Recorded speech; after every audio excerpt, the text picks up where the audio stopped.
the Public Service, Art, Youth Initiatives, and Libraries Neighborhoods Committee of the City Council is hereby called to order. Mr. Whitney, can you please call the roll? Yes, ma'am. Councilwoman Johnson. Present. Councilman Jones. Here. Dr. Warren. Present. Chair Easter Thomas. Present. Councilman Ford. Councilman Ford, thank you, sir. We have one item this morning, and that is an update from the Office of Youth Services on summer programs provided by Director Ike Griffith. All council districts requested by myself, Councilwoman Easter Thomas. And who is here to speak on behalf of the Office of Youth Services? You can come up.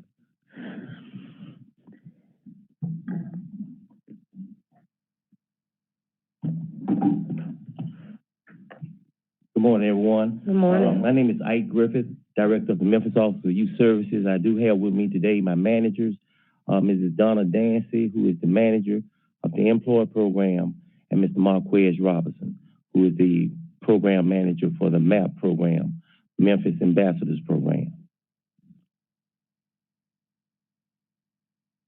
I do have slides this morning, and we can put those up and I can get started.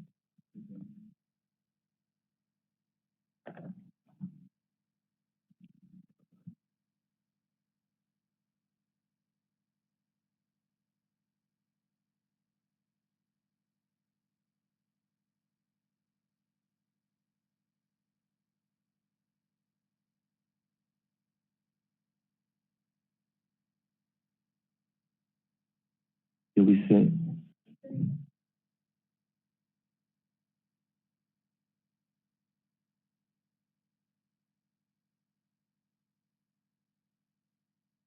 It's a flash drive. We can put these two.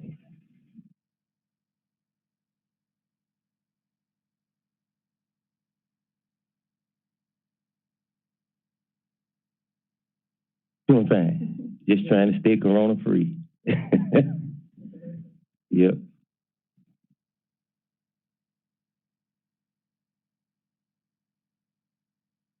Okay. As we do get prepared, I want to just thank you all for this opportunity in order for us to kind of bring you up to date about our program with the Memphis Office of Youth Services.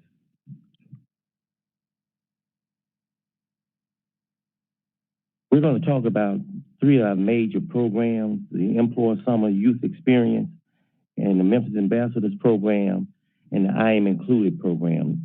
That's a new program for children with disabilities that we have implemented within the Office of Youth Services. The Employer Youth Summer Experience consists of 2 3-week sessions. We served 2,073 youth successfully that completed the required process and were hired for 2021. The breakdown, 1,705 actively participated in the 2021 summer program that consisted of 272 college students, 207 CCTE and non-traditional students, 727 16 to 18-year-olds, and 499 14 to 15-year-olds. On the next page, you can see that we break it down into categories. Category 1 is the 18 to 22 years of age. These are college interns. They make a total of $12 per hour. Group 2, 16 to 22 years of age. Those are non-traditional college, career, and technical students. They make an hourly rate of $9 per hour. And as you can see, that was the maximum pay rate for each group. Group 3, the 16 to 18-year-olds, these are high school interns. They make $9 an hour. Group 4, 14 to 15-year-olds, they make $8 an hour. These are young people that we cannot send on the job site because they are underage and because of labor law. Our Memphis Ambassadors Program, this is a year-round program, but what I'm bringing to you today is our summer program. The youth participated in a 4-week summer program by grade level, 9th through 10th, and 11th through 12th. And this 4-week summer academy was for new and current participants. And during this academy, students took virtual tours around the city, engaged with police and lawyers about respect for authority, learned about the importance of financial literacy, gain knowledge about city leadership. And I thought that was a very important piece because many of our young people are not familiar with our leadership and our city council members, so we implemented that. Goal setting and to participate in community service. We always want to teach our young people the importance of giving back. And the map collected close to 5,000 items, which was donated to 11 different schools, churches, the MPD DARE program, and Hope Academy. The traditional map ambassadors, we had 196 9th and 10th grade participants who could earn up to a maximum of $420 for 2 weeks for 4 hours a day, and 173 11th and 12th grade participants who can earn up to $420 for 2 weeks for 4 hours a day. The internship, we had our graduating seniors within the MAP program. We had 51 interns that graduated from high school this year. They worked in various areas in city government this year, which included fire, finance, library services, MLGNW, and other areas throughout city government. The interns made an hourly rate of $12 and worked up to 180 hours for the summer. The Memphis Apprentice Program. These are young people, 8th graders, who are academically challenged, who fall below the required 2.5 grade point average that we require for our MAP program. The 8th grade is designed to help underachieving youth below a 2.5 program, and the program offers educational support to help bring these young people grade point average up to par with our MAP program. We had 22 8th grade students that we tutored in math, reading, and writing. They also participated in life skills, goal setting, community service, financial literacy, and respect for authority. 22 ambassadors this summer could earn up to $200 for 2 weeks by completing assignments, participating in classroom activities, attendance, and completing tutoring sessions of core subjects. The I Am Included program is also a year-round program that began in September and runs through May. The summer program began in June. And the I Am Included completed their internship at the Memphis Office of Youth Services. The program had 9 seniors that interned for 5 weeks. The intern consisted of deaf and hard of hearing, autistic, and developmental delayed students.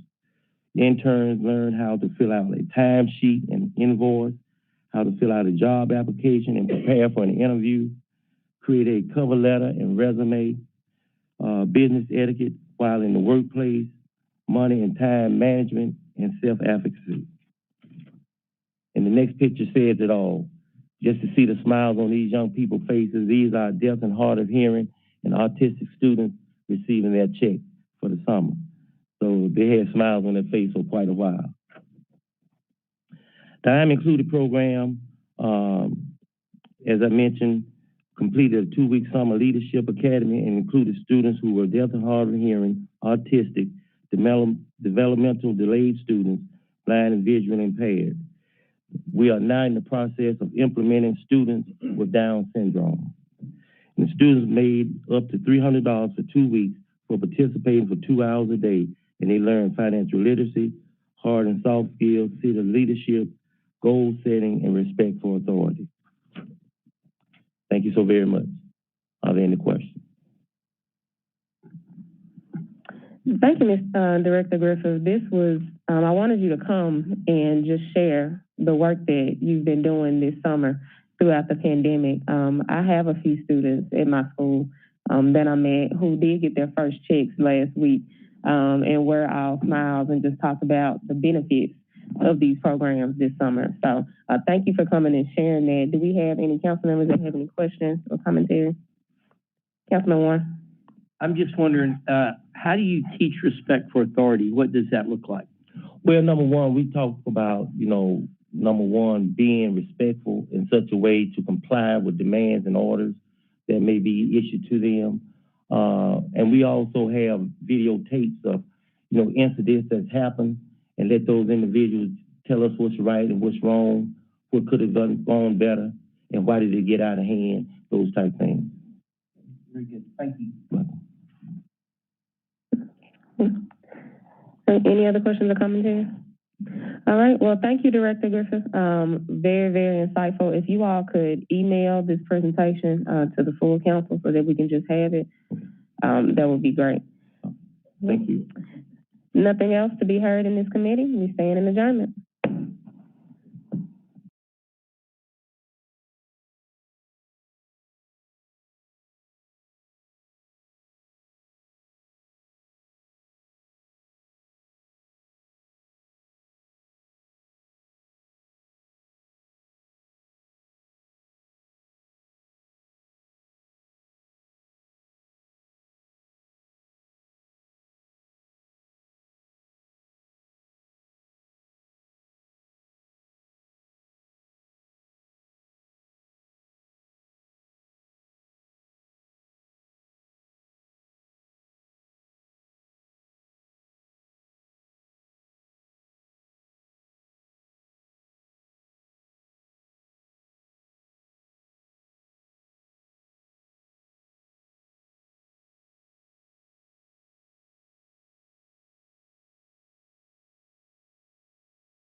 (8:20). It is Tuesday, August 17th, and I hereby call to order the Budget Committee of the Memphis City Council.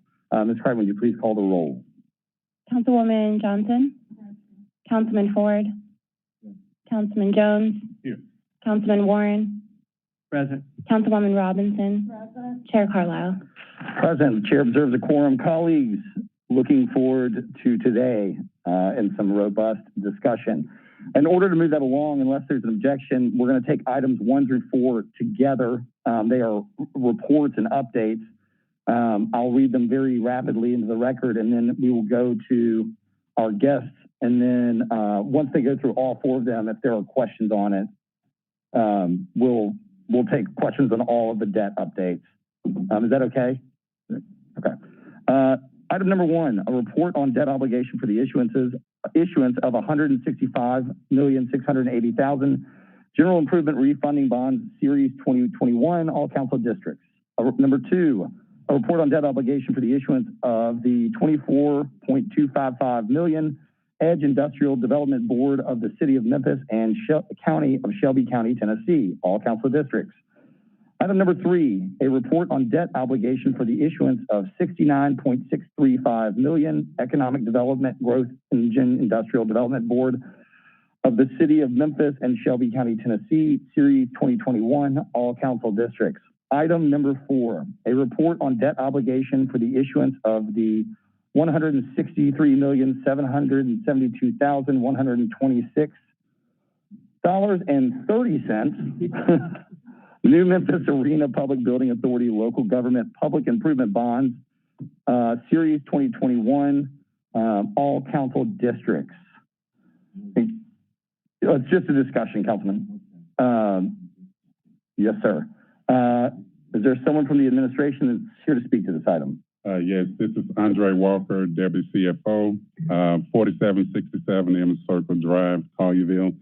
And I have with me Ms. Carol Ward. She's the city debt coordinator. She's going to give a presentation that covers each of the 4 items on the agenda. Ms. Ward. Good morning. I'm Carol Ward, debt coordinator for the city of Memphis. My address is 204 Heritage Lake Drive, Memphis, Tennessee, 38109.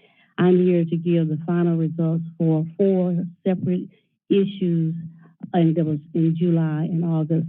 And please note that this report is for informational purposes only, and it does not require any further action by the council. All right, next slide. Would you please put in the slide? Yes, it's up. We're just over the presentation. Okay. I gave it, many respect that was given. Thank you.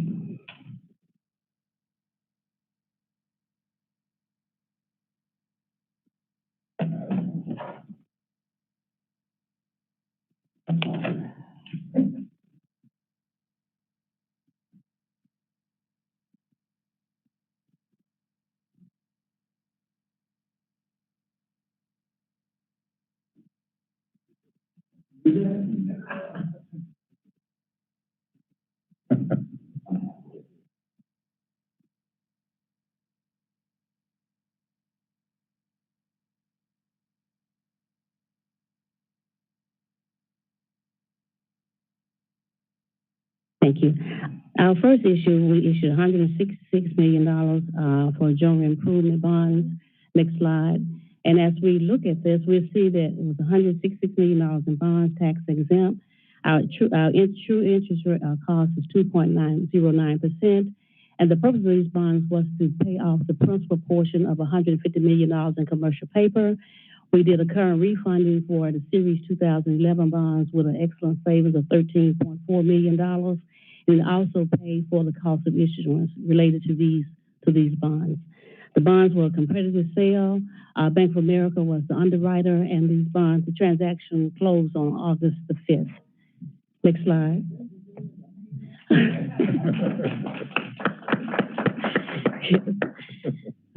Okay, this slide shows the total cost of issuance, and if we were to go to the next slide, it would give us the MWBE report. And when we look at this MWBE report, we notice that the top part of the portion of this analysis gives the MWBE firms where the city had an opportunity to select MWBE firms, and the bottom portion of companies that the city did not have an opportunity to select a MWBE firm. So the top portion gives us the total fees paid, $418,000. The MWBE fees were $212,000, and the local fees, $416,000. The percentages for this MWBE participation, 50.7%, MBE participation, 50.1%, and local participation, 99.4%. The bottom portion, the total fees was $362,000. Our total fees of $780,000. MWBE fees total $212,000. Local fees $416,000. So the percentages for all the fees, MWBE participation 27.2, MBE participation 26.8, and local participation 53.3. Next slide. Our second series of bond issues were through a conduit age. And these bonds were issued in 2 separate series, 2021A and 2021B. Next slide. The 2021A bonds were for $19.1 million. They were tax exempt. The true interest cost was 2.7%. The bonds were negotiated and sale, and the lead underwriter was Loop Capital. The transaction closing date was July the 14th. Next slide. We see that the cost of issuance $373,000. Now this is on the A portion only. So next slide, please. The second slide gives the B portion, 21B. We issued $5.1 million, and these were federally taxable bonds. And they were issued by Loop Capital, negotiated sale, and also closed a transaction on 7/14. Next slide. And the cost of issuance for the 2021 Bs, $109,000. All right. Now, on the next page, we give our MWE report, and it is an aggregate of the 2021 As and the 2021 Bs. So the total cost for the fees for the MWE, $330,000, MWE, $202,000, and local presence, $272,000. The MWE presence was 61.4%, MBE presence was 60.6%, and local participation, 82.6%. The bottom portion, $152,000. We did not have any MWE participation, but the local presence, $102,000. So the total cost of issuance, $482,000. MWE portion, $202,000, and local presence, $375,000. So total percentage for all the fees: MWE participation 42%, MBE participation 41.4%, and local participation 77.7%. Next slide. This is also a conduit issuer through EDGE. And next slide. And we issued $69.6 million. This is taxable. The true interest cost is 2.85%. The purpose of the bonds is to do improvements to what was formerly known as the Memphis Fairgrounds, now Liberty Park. And these bonds were issued as a negotiated sale, and the transaction closed on 7/1. Next slide. The next $978,000, the cost of issuance. We take the next slide and go to the MWE report. And that report gives the total fees of $657,000, MWBE for $273,000, and local presence $629,000. The MWBE participation 41.5%, MBE participation 41.1%, local participation 95.8%. Okay, where we did not have an opportunity, the fees were $321,000. MWE, no participation, local presence, $235,000. The total cost, $978,000. The total percentage for all the fees were MWE participation, 27.9%, MBE participation, 27.6%, and local participation, 88.4%. Okay, next slide. This we issued through a conduit for the next set of our final set of bonds, the new Memphis Arena Public Building Authority.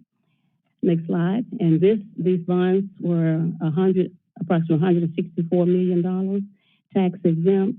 The true interest cost is 2.09%. These bonds were issued for project costs for Accelerate Memphis. The negotiated sale and the bonds closed on July 1. Next slide. Our cost of issuance, $1.4 million. And the next slide will give the breakdown. Our total fees, $1.2 million. MWBE, $408,000. Our local presence, $584,000. Our MWBE participation, 33.8%. MBE participation, 33.5%. Local participation, 48.2%. So at the bottom, our total fees are $231,000. MWBE, $75,000, and local presence, $80,000. So our total cost of issuance, $1.4 million. MWBE, $484,000. Our local presence, $664,000. So the total percentage for all the fees: MWBE participation 33.5%, MBE participation 33.4%, and local participation 46.1%. And this concludes our presentation. Any questions?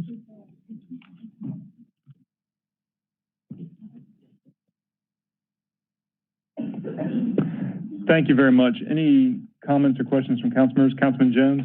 Thank you, and thank you again for the presentation. Good morning. Good morning. First question that I have is, can you talk about the uses of the 19.1 and then the 5.1? What particular projects are those? Those are the ones that are issued through EDGE. So Those bonds were also issued to provide funding for Accelerate Memphis, Okay. as well as the CABs. And those bonds were, a couple of those projects, or 3 of those projects of Accelerate Memphis could not be funded with GEO bonds, so we had to have a separate issue for those. Okay, and so the new Memphis Building Authority, those are GEO bonds? Yes. Gotcha. Yes. Well, I just want to take an opportunity to, again, anytime you guys come before us with a bond presentation, I go back to how things were when I first got here and how they are now, and just want to commend you for being deliberate. It didn't, we could have stayed on the track that we were on, and in order to increase these numbers, you had to be deliberate. So I just want to commend the administration for doing so with these issues that's taking place. Thank you. Thank you, we appreciate it. Any other council members? All right, seeing none, thank you all very much for the presentation report. We'll go on to agenda item number 5, which will take us a considerable amount of time with 7 parts. And I think first we will start with HCD services, community services, construction cost accelerator, just the unanswered questions from last week. Y'all should have received an email yesterday afternoon with some of that, but they were short, and if the administration would like to go over some of that information, that would be, or the directors, I think that would be a helpful opportunity to ask questions again, and then we will move on to new presentations. Chief Ford. Good morning, Council. Shirley Ford, Chief Financial Officer, 5343 Mason Road, Memphis 38120. Thank you again for the opportunity to be here with you this morning and to share this information. We did get some information out to you. I know it was late yesterday afternoon, but we do have representatives of those particular areas to provide additional information and to give additional information in respect to your questions about how COVID has impacted these programs and how those funds will be used to improve those programs, and then the transition from in those that have already established programs and the impact that this particular funding could have on those programs. Is there a particular order you would like to go in, Chairman? Actually, a little late, so she's let's just do the order we have. If people are available: HCD, youth services, community services, construction cost. So Ashley is running just a few minutes late. If we could move on to the youth services. Screw it. Yeah, the youth services, and thank you for hosting and putting on a wonderful golf tournament this past weekend.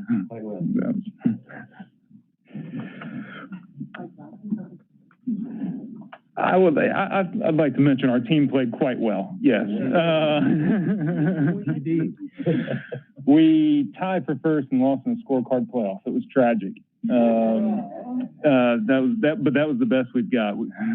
Anyway, thank you for asking.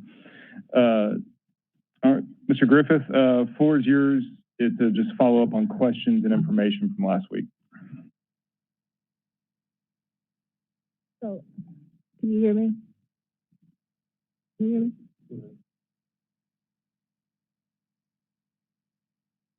Oh, okay. Sorry about that. Tiffany Collins, Deputy Director of General Services. So what I wanted to do was, in response to your request of additional information on the ARPA request for youth services, I wanted to give you a deeper dive on why, how, and where we would like to spend the additional funds for youth services. So we'll start at the top, and the question is, how was or did COVID impact these programs or these participants? As we all know, the ongoing COVID-19 public health crisis creates a profound and desperate consequence for young people and their families. Youth and summer programs are essential to their progress, particularly with the year of remote learning. How will we spend these dollars? I refer to the interim final rule. Payments from the fiscal recovery funds may be used to facilitate access to resources that improve the health outcomes, including services that connect residents with healthcare resources, public assistance programs, and build healthier environments. While this is not a healthcare program, it is a public assistance program for young people. Does this program qualify for ARPA? The interim final rule permits a broad range of services to unemployed or underemployed workers and other individuals that suffered negative economic impacts from the pandemic. That can include public job programs, subsidized employment, combined employment, on-the-job training programs, or job training to accelerate rehiring to address negative economic impacts, or public health impacts experienced due to workers' occupations or level of training. Goes on and on. I'm going to give you the opportunity to look over those, but I want to go ahead and get into the numbers, and unless there's any questions about the next couple of points. Okay. Assistance to unemployed workers includes subsidized jobs, including for young people. Summer youth employment programs directly address the negative economic impacts of the pandemic on young people and families and communities. Programs that include workforce readiness training, apprenticeships, pre-apprenticeships opportunities, skills development, placement services, and/or coaching and mentoring. Why should we use Why should we use ARPA for this initiative? This is from the interim final rule, page 40. Children's economic and family circumstances have long-term impact on their future economic outcomes. Increases in economic hardship, material insecurity, parental stress, and behavioral health challenges all raise the risk of long-term harms to today's children due to the pandemic. So the programs. The first program is the I Am Included program, which was explained by Director Griffith.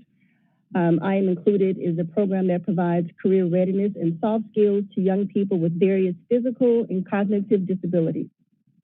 For FY22, I Am Included has a budget of $201,000 and will be able to support 100 students. The additional funds of $201,000 over the course of 3 years will allow the department to expand the program up to 200 participants. We say up to because depending on the disability of the student, the services and resources that they need vary.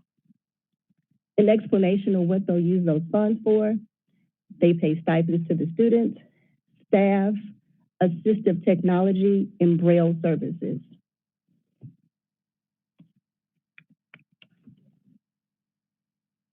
The next program is the Employ and Summer Youth Programs. The request is $2.8 million spread out over 3 years at $952,000.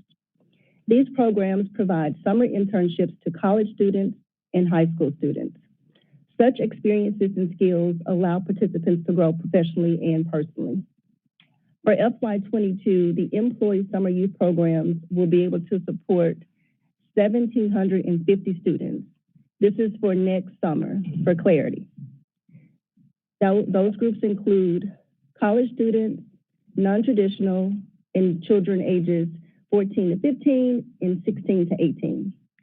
The additional $952,000 will allow the department to expand the program up to 750 participants across the various programs for 3 years.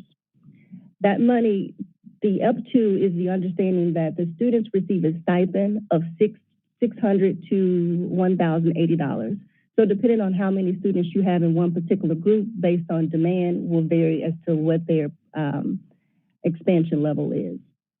So they would like to use $250 of that for administrative costs. This cost will go to Employ and MAP, and I'll explain that when I get to the MAP program. The program request for the MAP program, $1.575 million over 3 years at $575 a year. The traditional MAP program is a year-round support program that provides mentorship, goal setting, career guidance, and college tours. For FY22, the MAP program will support 400 to 500 students in grades 8 through 12. The additional $575,000 will allow them to increase their program by 300 students in grades 8 through 12. The explanation is, over the year, the students earn an average of $1,900, and there's an attachment that will help you understand that. Depending on how many students they have and which grade level will determine how many students they'll be able to support. I want to go back to the administrative costs. When they expand their program, they will need some additional counselors. Also, youth services does host a certain amount of college tours, so those funds would help support staffing, college tours, and other things that they need to make their program successful. There's an attachment, gives a good bit of a breakdown on how much students are paid based on their GPA and how much students are paid based on their grade level in the summer program. It's pretty extensive. Do you want us to go through it, Councilman Morgan, or are you okay? No, let's go ahead and move along unless the council member specifically wants to see it. That is it for youth services. Okay. Any follow-up questions for youth services? Councilman Robinson?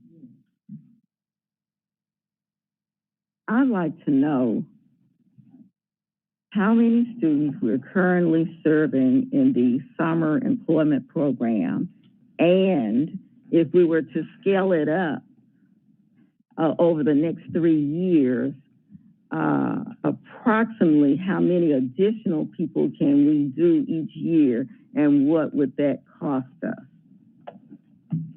So your first question is how many students they currently. Okay. For their summer program? Yes. I'll pull up the PowerPoint. Oh, you have a hard copy. Thank you. And in particular, the ones that have an opportunity to go to businesses and be real interns. I know last year we weren't able to do that because of COVID, but on a normal year. So for this past summer, they served 2,073 students, and 1,705 actively participated in their summer program. Okay. So if we were to scale it up so that more students would have an opportunity to participate, I know we couldn't do it all in 1 year, but over 3 years, can you give me an idea about how we could scale that up? This is an opportunity to scale it up. So if we were to allocate, particularly with the summer program, the $2.8 million, they could expand the program to almost 750 students. Additional students. So that's the first year or over 3 years? That's every year. 750 additional each year? Yes, ma'am. Okay. But not 1,500 the second year. No, sir. Councilwoman, just for reference to, you'll recall we used to serve about 1,000 students, and part of your efforts on the council were to expand that to 2,000. So we have grown it just the last year. The last 2 years we've been at 2,000, and that was an effort the council helped us to get done. The mayor and council together went from 1,000 to 2,000, so this would expand that up to by another 50% almost. I'm trying to get it up to 3,000 students. We got students all over the community that need that opportunity. Right. And they call all the time. Okay, thank you.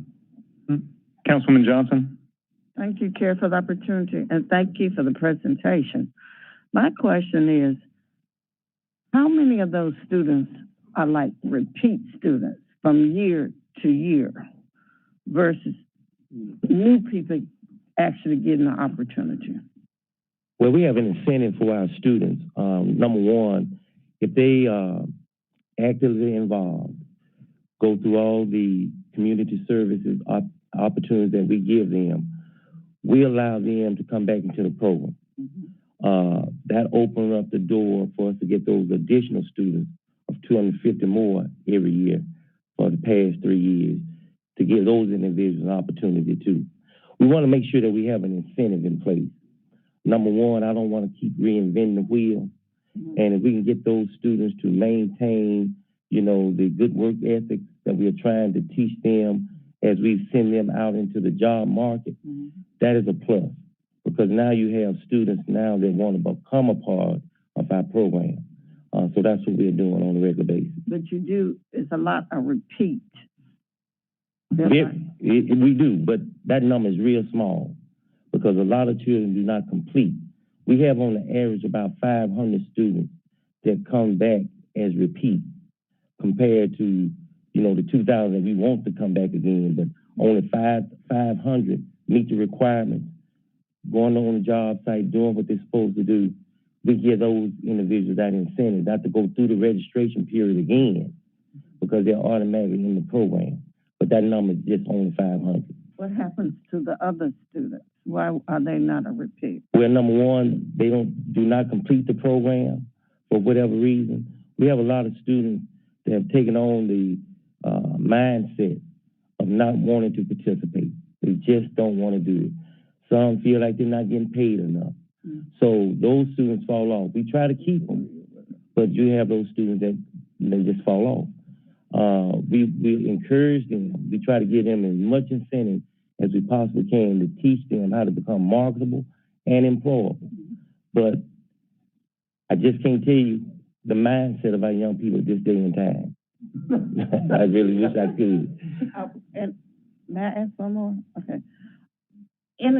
I've also heard the presentation from the boys and girls clubs, and I'm trying to figure out how the two of those can merge together and be successful for both outlets, because obviously we definitely need to reach more children, but I'm just curious, have you looked at their program to see how you can match or work with them, or they work with you if we go ahead with their proposal for this year? Well, we have worked with the Boys and Girls Club. Matter of fact, when we were going to brick and mortar, we were in the Boys and Girls arena.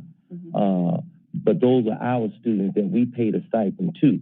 Now, I don't know whether or not the Boys and Girls Club pays their students a stipend, but this is just another outlet for our students through the employer program to go to the Boys and Girls Club and participate. Okay. All right, those are my questions. Thank you for the answers. Thank you. Chair. Back to Councilman Robinson. I just wanted to share that the mentality of our students really haven't changed. In 1983, when I worked for Jobs for Tennessee Graduates, I had a student to tell me, I can make more money on the street than you can working that job all day long that you're doing. So the kids' mentality is that they see what their parents are going through, what's going on in the community, and we've got to be competitive with these businesses that are, we have encouraged them to go to $15 an hour, but they're up to $20 an hour now, just trying to get employees. And if they can get a job somewhere making more than what we are giving as a stipend, they're going to choose those positions. But there's still a lot of other students out there who need this opportunity, and we need to make sure that they understand that we're not trying to pay them, that it is truly a stipend. This is a gift, and this is to encourage you so that they know that we're not really trying to compete with the real world because we can't afford to do so. But we need to still encourage our young people. And if you need me to help you with that, I'll be more than happy. Thank you. Thank you. All right. Councilman Carlisle. Thank you, Chair. I know we need to move on, but I was just curious. Last year you were 15% below your capacity.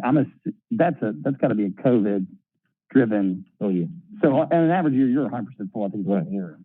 Okay, I just want to make sure. All right, thank you. Yep. Any other council members? All right, seeing none, thank you for the re-presentation. And council members, what just got handed out to y'all is essentially a printout of the email from yesterday afternoon with the various other re-presentations. So, Ms. Cash, I see you're here. We'll do HCD next.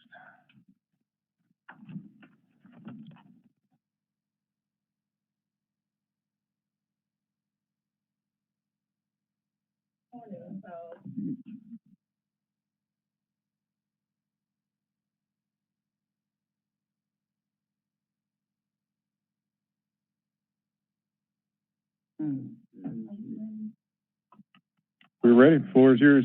If you just introduce yourself for the record. Good morning.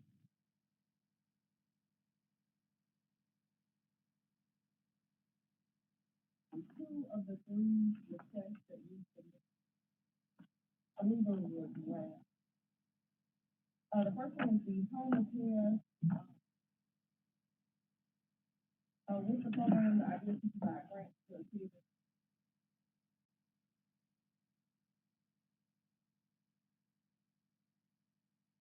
eligible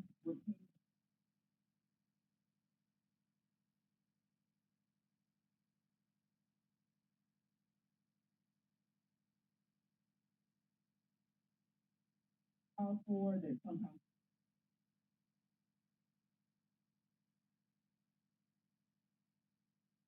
This will be a city-led.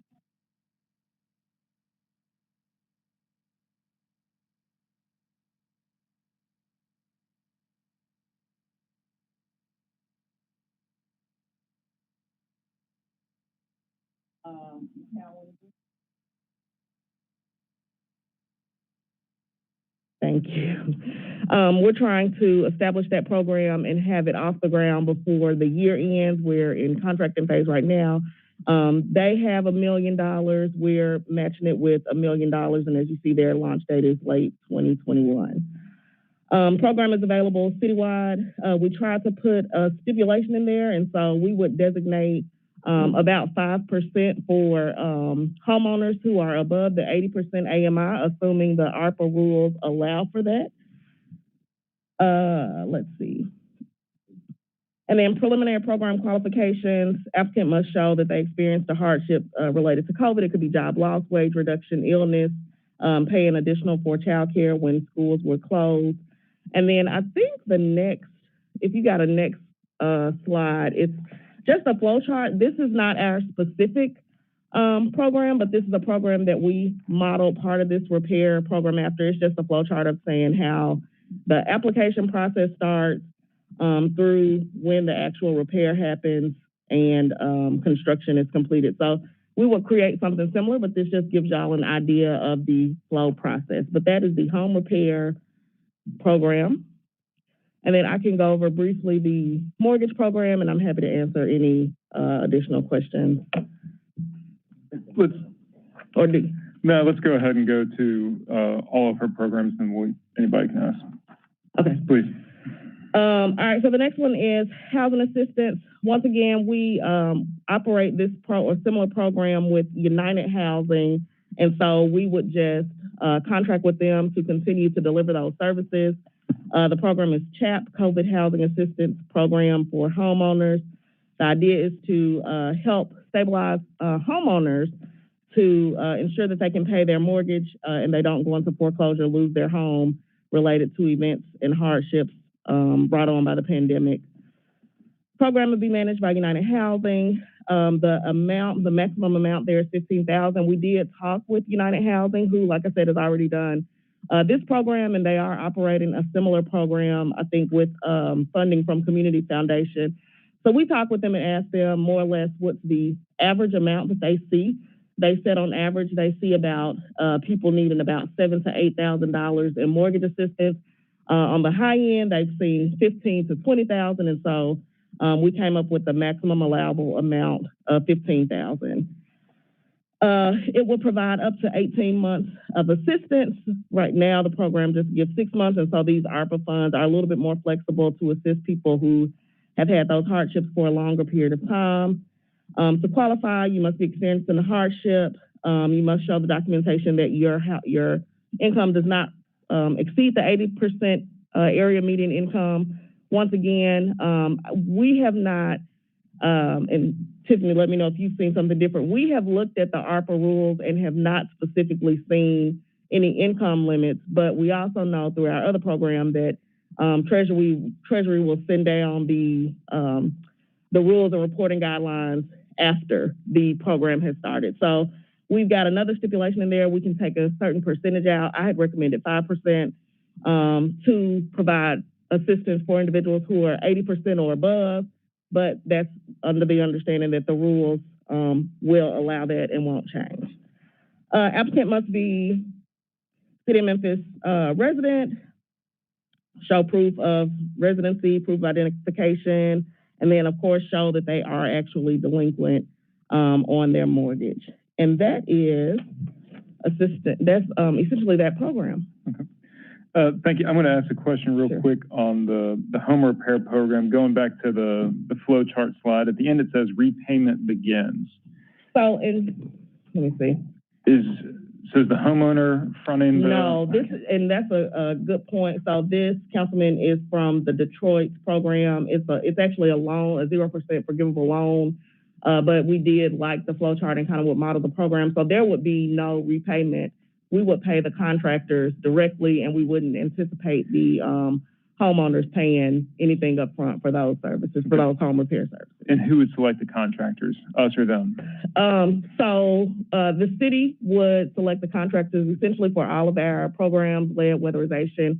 We have a pool of contractors, and we would most likely do the same thing, have that pool of contractors to make sure we're pulling from. But generally, clients would not select their own contractor. Okay. We would be open, just really quickly, to if a community member reached out and said, this person is a great contractor, could they join the program? Of course, we would be open to something like that. No, just because that's a pretty good deviation. All right, Councilman Carlisle. All right, thank you, Chair. Let's start with the home repair. So Councilman Morgan answered some of my questions. Really, it's the bottle, like looking at, I understand it's a guiding, this is what they do, but that's a big bottleneck, I think, for me that I'm concerned about is how many trades, you're talking about contractors, but really it's separate trades, do we have in the pipeline? I guess, and are we willing to open up, like, I understand the city's gonna have basic insurance requirements and bonding requirements, depending on the size of work that's going on, and that will vet and toss out a lot of people that may wanna do work. But I'm concerned about our ability to get contractors out into homes, even though we have this pool money. That's a general statement, and we can circle back when you guys kind of get into it. But perfect. I see that as in this environment, a huge bottlenecking issue.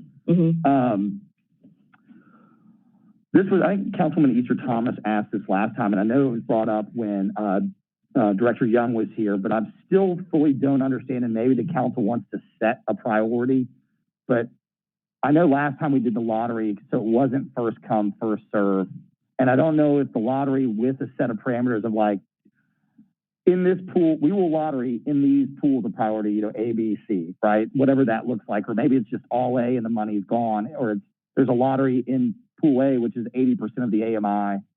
And then if after a period of, 8 months and there's still money left over, you go to pool B and that's 70%. I don't know what that is, but and I'm curious to hear what others have to say, but I still have some concerns about how the priorities are set as far as that goes.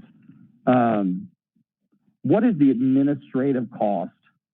So let's just use $1 million because it's a round number. What's the administrative cost to administer that program? So we generally, there's generally a 20% admin fee on all of our, I should say 20 to 30%, depending on the specific program, 20% usually for mortgage assistance because it's a lot less intensive. People are just filling out an application, you're looking at paperwork.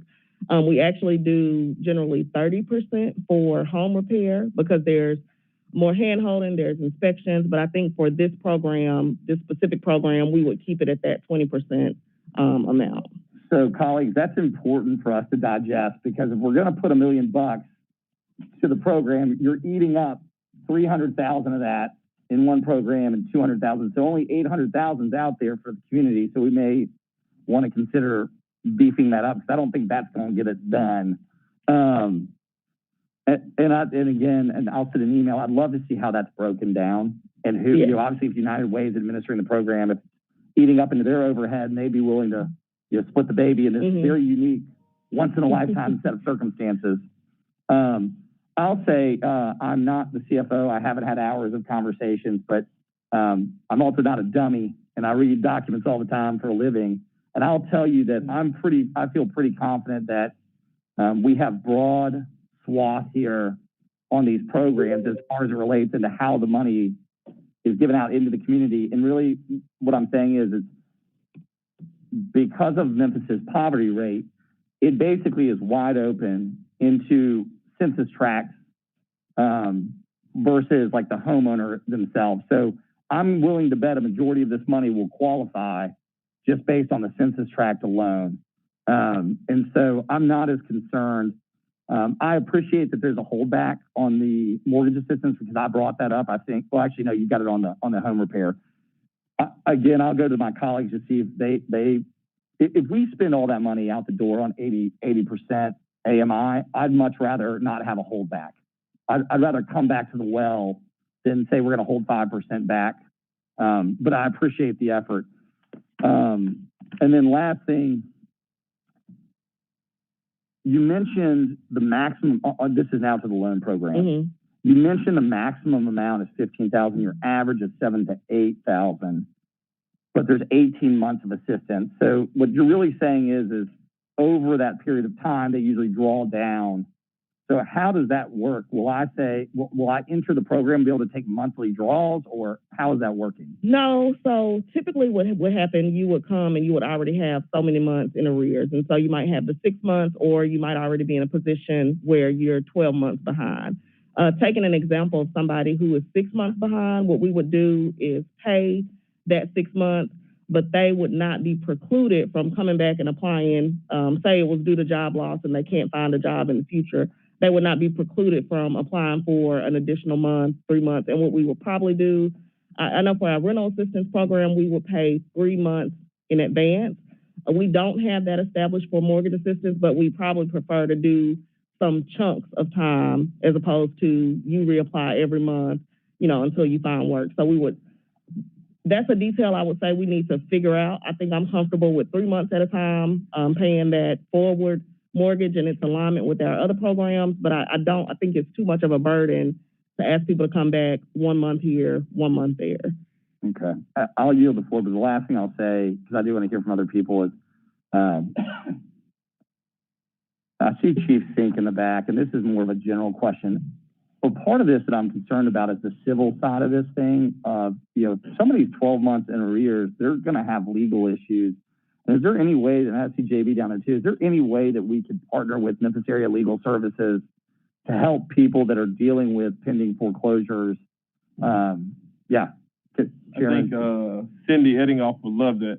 Yeah. I mean, I don't know enough about the foreclosure process in the residential marketplace, but I can imagine there are people that are getting final notices and they're getting very concerned and may not understand how to navigate that. And it seemingly is a significant issue for us. And we just, yeah. So if I may, Councilman, and I keep pointing back to our rental assistance program because it's been established a little bit longer. But in our rental assistance program, we actually are partnered or contracted with MPI.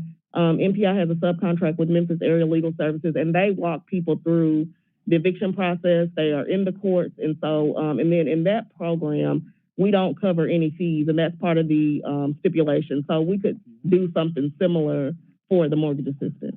Yeah, I couldn't imagine being in the worst moment in your life, not having the hard technical skills or even understanding and being in a tailspin, and you've got to go through a foreclosure proceeding. It must be unbelievably overwhelming. So I'm glad to hear that. I would like to see that as a part of this. And then colleagues, I think that we're on the short end here, and this is going to need more funding. But with that, I yield the floor. Thank you, Chairman. Thank you. Doug McGowan, Chief Operating Officer, 347 Stonewall, 38112. Just to your point, Councilman, we have heard some feedback last time, and we will be adding, in our proposal, some additional money to the home repair program from $1 million, moving that up to about $5 million. And to the extent we had not considered more on the mortgage side, but believe that there is the opportunity there, depending on the uptake of that, to go back to the well. But just wanted to let you know that for the home repair we had, and we will be making a proposal a little later about how we put more money into the home repair program. Chief, you've not talked about this before. Can you talk about how the home repair becomes a snowballing effect with a homeowner? Sure. And why it's important to have this window of money for, So, and Ms. Cash can add some color to this, but many of the homes that, someone has a different perspective about what they might need in their home. So they may have, some openings to the exterior. There may be a roof that has a leak. It may be a wall or some windows. And that's the problem that they ask for assistance with. And then when our contractors get there, they may go in and find something else that is unsafe for life safety. So what was originally forecast as a $5,000 repair suddenly becomes $30,000 or $40,000 or even $50,000 just to make the building safe and habitable. The contractors aren't able to leave the facility in an unsafe condition, and our inspectors can't leave the home in an unsafe condition. So the initial condition often reveals, as many of you know, more long-term issues, floor instability, some other things that are, heating and plumbing, things that are unsafe, or repairs that have been done by the homeowner that need to be corrected. So it can very quickly go from what seems to be a quick repair on a roof to, an entire home renovation just to make it safe and habitable. So just something that we need to be aware of as we go into the program. We have some homes that have been long untended, and because people just don't have the money to take care of it. But that's why it's important that we get in there and have a really good evaluation about what repairs might actually be needed to make the home safe and habitable. All right. Thank you. Councilman Easter Thomas. Thank you, Chair. Thank you, Director. Good morning, Chief. Question about the housing repair. I'm glad to see that the presentation later will be adding more money to that. That was one of my issues. And to Councilman Carlisle's point earlier, we know that there could be a lot of, if we say like census tracts, it could be a lot of folks who qualify. Specifically, when you say it's available with area-specific designations, what specifically does that mean? I know we talked Wednesday about how to really hone down on what will be priorities as far as areas. So if you could talk more in detail about that, and then also, can you break down for us and the constituents watching, what does 80% AMI mean in numbers and actual? What does that actually mean? So if they're looking at to see, do I qualify? What are they looking for? What numbers are they supposed to be paying attention to? And so I might have to pull up a document in terms of the 80% AMI. It is by family size, and so and I don't have it memorized. One you can just give an example. Sure. So I think your first question was about the area specific designations. And what we can do is a couple of different things. One, we already have an existing weatherization program. We have a lead program, and we can look from a zip code perspective where there's a higher volume of those issues. We do think those are probably more predominantly located in North Memphis, South Memphis parts of town that have older homes that probably just have seen more deterioration. And if you look at the income levels as well, it's probably places where people have not been able to keep up with the regular home repairs. That's not an item, Councilwoman, that we have fleshed out for this program. I think what we would want to do is think about it a little bit more and maybe talk with you all to see what's comfortable. We do think there's need for priority, but we also know people all over the city need some home repair funding. And so trying to balance those issues is something that I think we would want to be careful and make sure that we do. And then in terms of the area median income for an individual, for one person, it's about $30,000 to $40,000 at 80%. And so if you're earning that, you would qualify for the program. If you're a mom with 2 kids and you earn probably like $40,000 to $60,000, you would qualify. And it goes all the way up to, I think, a 6 to 8 person household. And so just depending on how many people live with you, the income burden is reduced down. So we really do have the opportunity to serve a lot of people within that window. And that information, when y'all get together the application or whatever, if it's a graphic flow chart like that, it'll be on there in the application. So okay.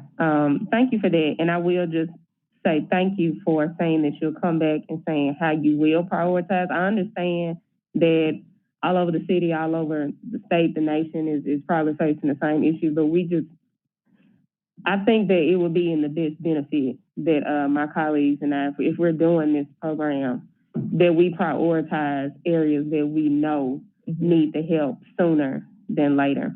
And then my last 2 more questions, they're quick. For the preliminary program qualifications, if it says that you must show documentation you experienced a hardship, how does that allow for some of our seniors to apply? So if they were already on like a program or assistance before COVID and they're still on that, but they don't have a job per se, so they didn't experience job loss or wage reduction. How do they also qualify for this program? So I think what we would do, and once again, this is something similar that we've done in our rental assistance program. We probably want to work with Chief Fink to come up with an affidavit that just says for people who either don't have employment, they lost their job, or maybe don't have a formal separation notice, just that they attest that they were affected by COVID due to XYZ, whatever the issue is. And that's something that we have done before, and we can do again. It's just a form. And that's a form we would produce. They would just kind of fill in whatever their issue is signed so that the burden isn't on them to go out and try to figure that part out. So would seniors still be prompted to apply if on the application it says you must be experiencing COVID-19 financial hardship? How will they know I can go ahead and apply to see if I can be approved for this? What we will probably do is encourage them to apply. These are ARPA funds, and so in order for them to be used and used appropriately, there has to be some COVID-related hardship. I think a lot of people have been affected by COVID in ways that, you know, sometimes can be quantifiable and sometimes maybe a little bit less tangible. But that would be a condition. But what we would do is most likely encourage folks to apply. We get tons of calls. There are tons of waiting lists all across the city that people are just kind of jotting down names. And so we can certainly reach out to those folks and let them know this funding is available. If you found yourself unable to make repairs due to COVID or due to you putting all your money in mortgage or you putting all your money in these places, so you can't really make those repairs during this time period, we can figure out a way how to support those individuals. Okay. And lastly, Chair, Director Cash, is there a MWBE requirement for the contractors that will be used, and what's their percentage? So, and will you be able to give us a report on that once this program is going every year? We typically, I can give you a report. We can get with Director Massey's office. A lot of our projects typically are excluded, although we do still try to have that MWBE spend. They are excluded from that requirement because HUD won't allow it. Now, these are not HUD dollars, and so they can be, we can figure that part out, I should say. But we don't have that that requirement right now. Well, not requirement. Do you plan on setting a percentage amount? We would probably talk with Director Massey and determine what's the appropriate percentage for this program. And they're happy to provide reports on that as well. Thank you. Councilwoman Johnson.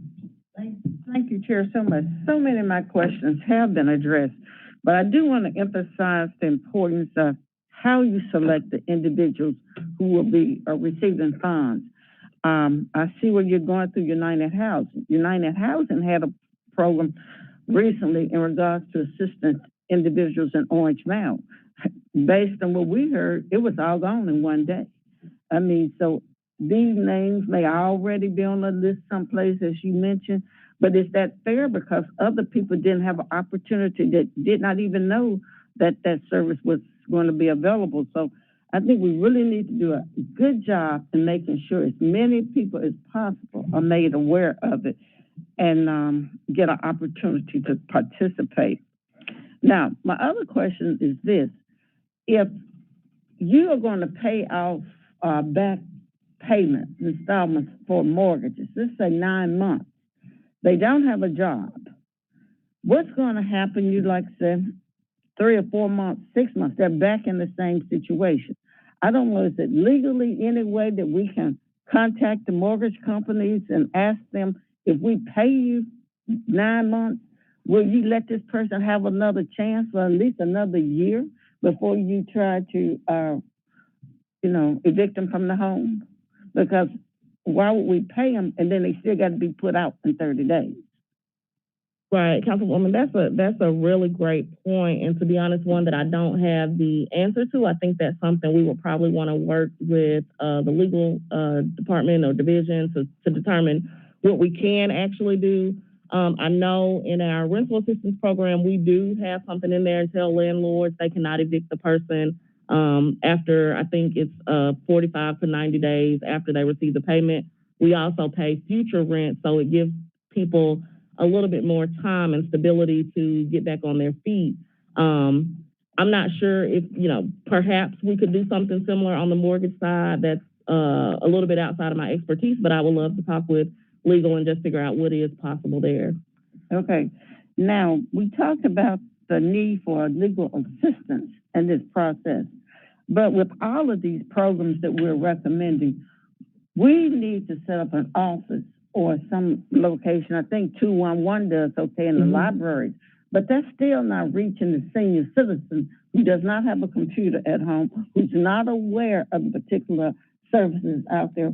We still have to do more with social work to reach individuals and make them aware of these services so they for sure are being taken care of. So I would like to see that expounded some more in regards to reaching out to individuals who really need the assistance.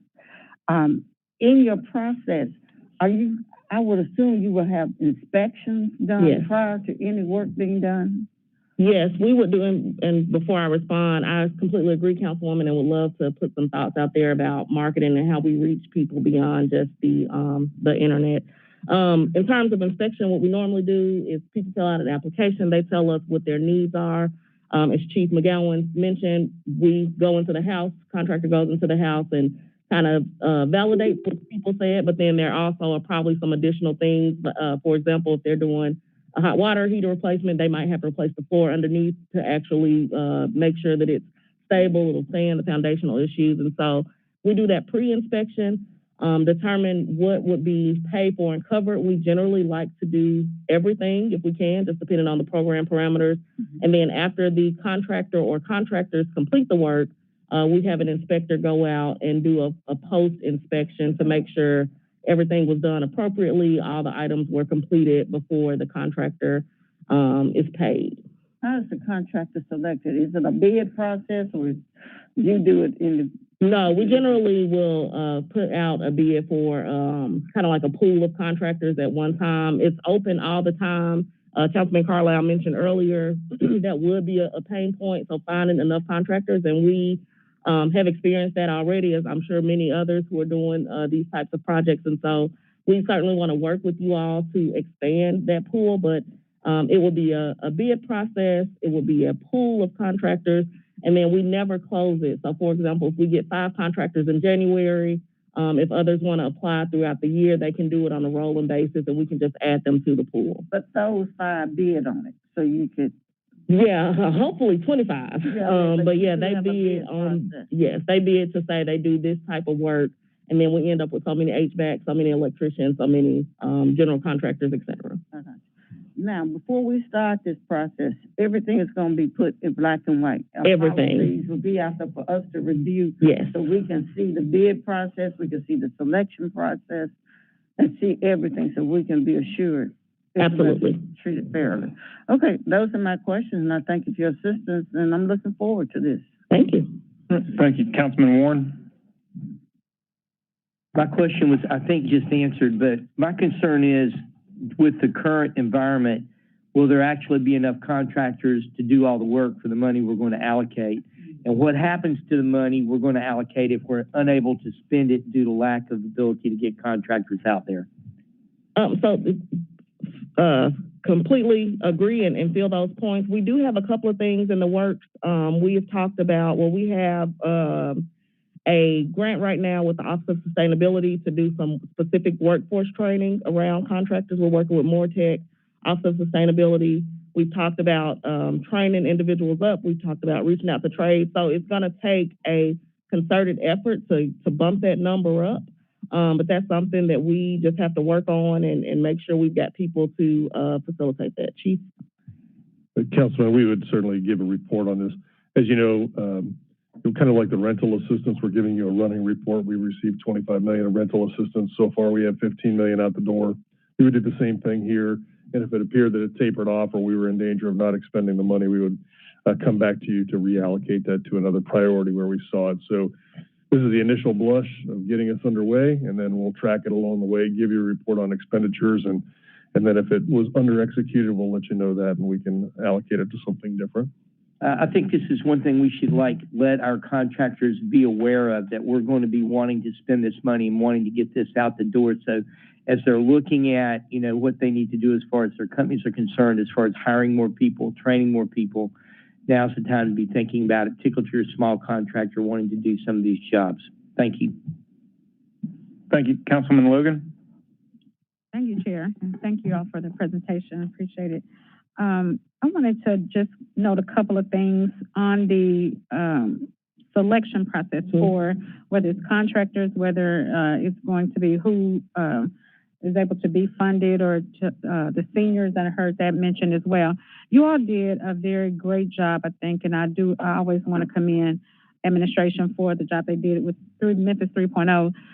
There was a process where you selected community partners to lead that effort. You were deliberate in wanting to make sure that the message and the process reached everyone in the community. So you selected nonprofits that were on the ground, actually, to drive that.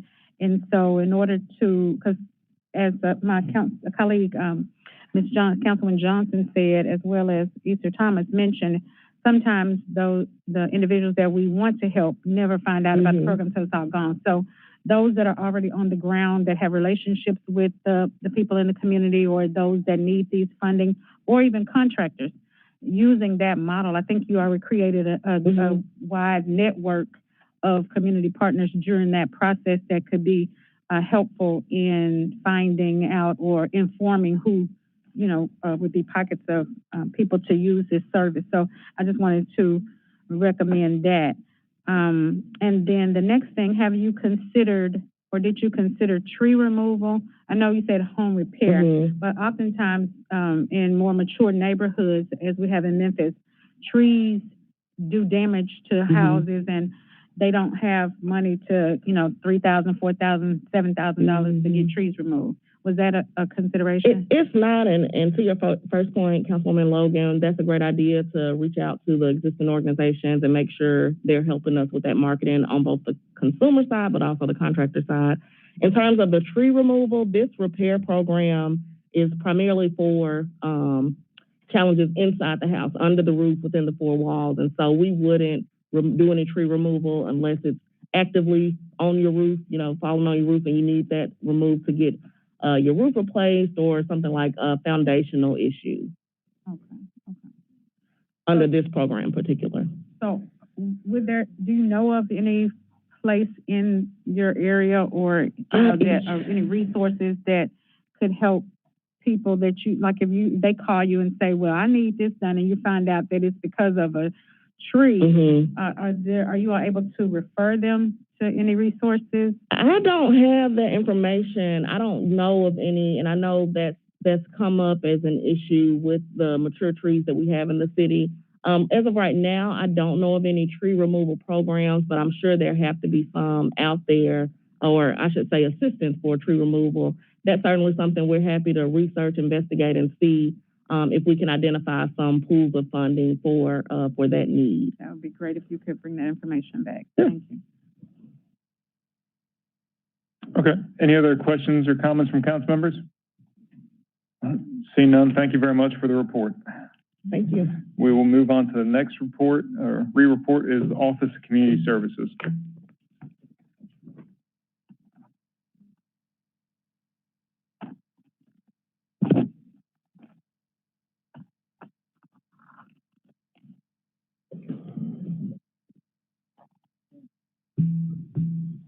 Good morning, Councilman Ken Moody, Special Assistant to the Mayor. I will say I played in that golf scramble on Saturday too, and Councilman Jones, I think we need to audit some scores, because I'm not real sure they were accurate, but we'll leave it there. Welcome all audits. The more people that look at it, the better.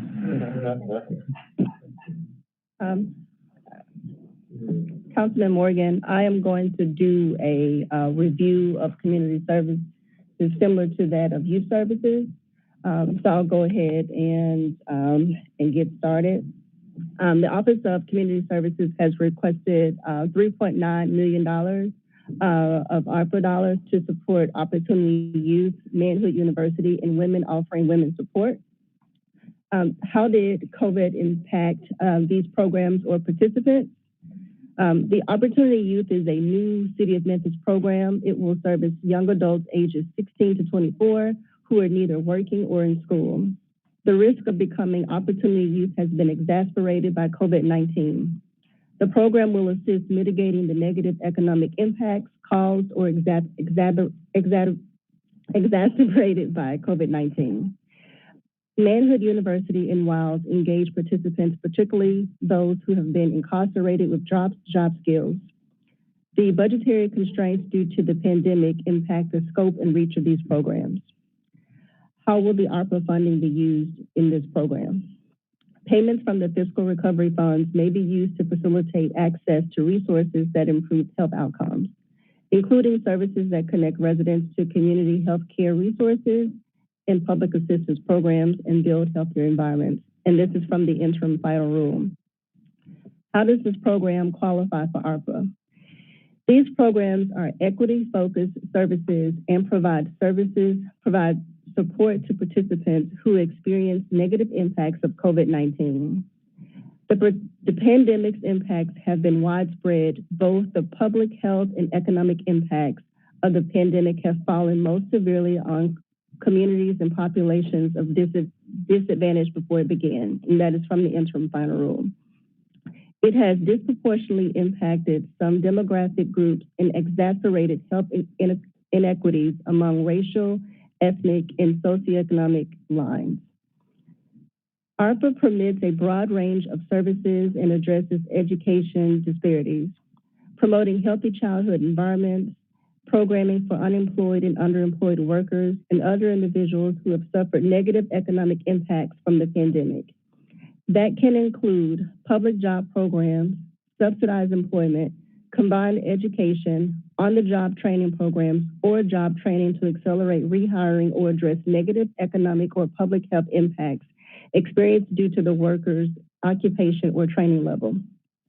The broad range of permitted services can also include other employment support, such as child care assistance or transportation to and from a job site or interview.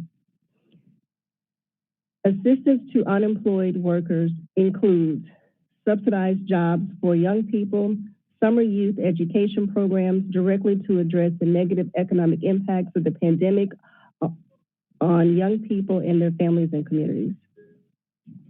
Programs that provide paid training and or work experience targeted primarily to formerly incarcerated individuals or communities experiencing high levels of violence exacerbated by the pandemic. Programs that provide workforce readiness trainings, apprenticeships, pre-apprenticeships opportunities, skills development, placement services, and or coaching and mentoring. Associated with wraparound services, including housing, healthcare, and food. Why should we use ARPA for this initiative? ARPA allows for programs or services that provide or facilitate social services and address disparities exacerbated by the pandemic. With evidence-based practices like focused deterrence, street outreach, violence interrupters, and hospital-based violence intervention models, complete with wraparound services such as behavioral therapy, trauma recovery, job training, education, housing and relocation services, and financial assistance. So I'll go into the programs. Opportunity Youth would be a new program for the City of Memphis, and the request is for $1.26 million over 3 years of $420,000. Currently, the City of Memphis does not have a program designed to support Opportunity Youth, which is defined as individuals ages 16 to 24 who are disconnected from work or school. An Opportunity Youth program would allow community services to identify individuals through juvenile court and surety programs and offer additional support to promote education and employment to deter violence. Intervention provided may include support returning to school or introduction to various training or technical programs. The Opportunity Youth Program is a 1-month intensive that will teach soft skills, explore career interests, and long-term program direction. Changes made during the pandemic to traditional learning and support spaces made Opportunity Youth particularly vulnerable. An explanation for the use of finance. For $420,000, they would be able to support 215 individuals per year with a stipend of $1,000 for that month of intensive. They would like to allocate $500 a month for additional needs. And I'll go into that with Manhood and Wilds, but the Community Services Division during the pandemic has realized that the services in which they were previously defined to provide and what they need to provide now have expanded. There is a need for bus passes, food, and so on, and they want to be able to support opportunity youth with that. Because it's a new program, they would like to allocate $105 for administrative costs, particularly for staffing and other needs to operate and outreach. The program goal is to have a successful placement of each individual and track their progress after completion of the 1-month program. The next request is for Manhood or Wild. They would like to expand that program with a request of $2.26 million or $756,000 per month. The Office of Community Services will offset the salaries of 80 individuals per year for 3 months for employers that agree to hire Manhood and Wild graduates full-time. This program expansion will assist in reducing unemployment, particularly among those who are previously incarcerated, which is essential with our fight against recidivism. The FY22 budget currently for Manhood and Wild is $436,000. $576,000 will support 80 individuals with vouchers to employers of $7,200. This is for 3 months of full-time employment with a rate of $15 an hour. They would like to have $100,000 with a max spend of $1,000 per person to provide additional wraparound services such as food assistance, transportation support, housing, and any other conditions that have been exacerbated by the pandemic in various communities. They would also like to allocate $80,000 for administrative needs. And that is it. We'll take questions. Any comments or questions from council members? Okay, seeing none, thank you for the re-report. We'll move on to construction cost accelerator. And I didn't see any additional information that had been emailed on that. Is there some available or? Thank you, council members. I've been working with Antonio Adams to get a broader list of that information that you asked for. It's just taking us a while to get all of that completed. We have a huge number of projects that are currently in process, and just even compiling that list is taking a little bit more time than we anticipated. So we do not have that additional information available for you at this time. Okay, let's move on to library services.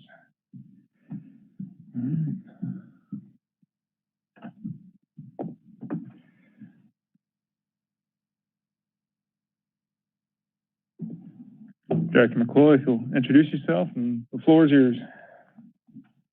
I think this is on. If the green light's on, it is. It is. Yeah. I'm Keenan McCloy. I'm the director of Memphis Public Libraries, and I live at 728 Charles Place.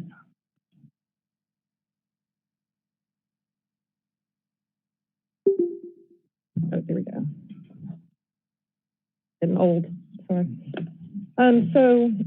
We have come up with an idea that we think would really respond to the needs for digital inclusion and equity for people who are less fortunate than some of us. And so what we want to do is have a mobile computer lab that will go around town. We'll make announcements when it's going to be where, and it'll go 7 days a week so that we can really connect people with where they are. And so there's a whole lot of digital training that we need to do. A lot of people don't have a person at home, like a parent, who can actually navigate, all the kinds of things that are required because of COVID. And so they, have disproportionately negative, they're just disproportionately negatively impacted. So I think we could go to the next one, but we know that because of the broadband access and digital inclusion and digital literacy, that, this would definitely qualify for ARPA. And so we're, trying to also make connections with Link 211 so that people have more familiarity and awareness of what all is happening, especially as it relates to social services, the people who are in greatest need. It just is a natural complement, those two together. So you can see that, Link 211, we had 420 calls yesterday. We're just trying to get people really connected to social service referrals also. We are hiring 5 social service navigators, or specialists, I'm sorry, as we speak, just because there are so many social services that are being unaddressed and that people are not aware of. So it's a combination of these 2 activities. And so you can see the benefits, but it's really important to also have productive activities after school for youth.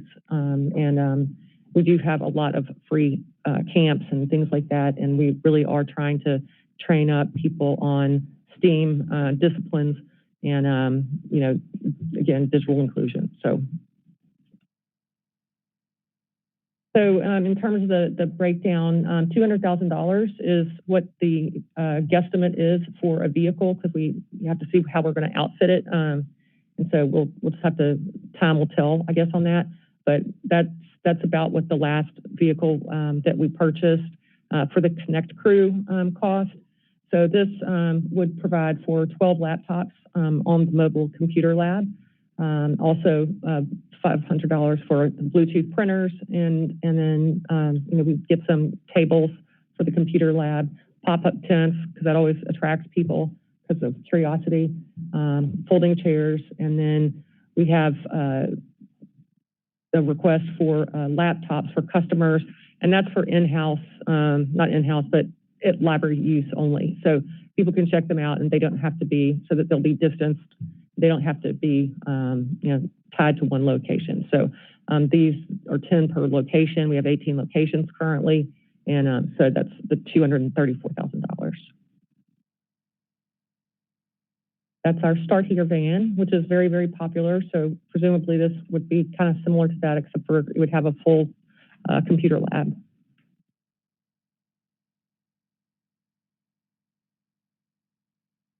So this is just a way to, promote awareness about all of our activities and literacy efforts and STEAM disciplines.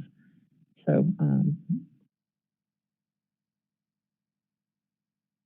that's really about it. These are, we have done 1,450 virtual programs in the past 6 months. So we're kind of on fire with,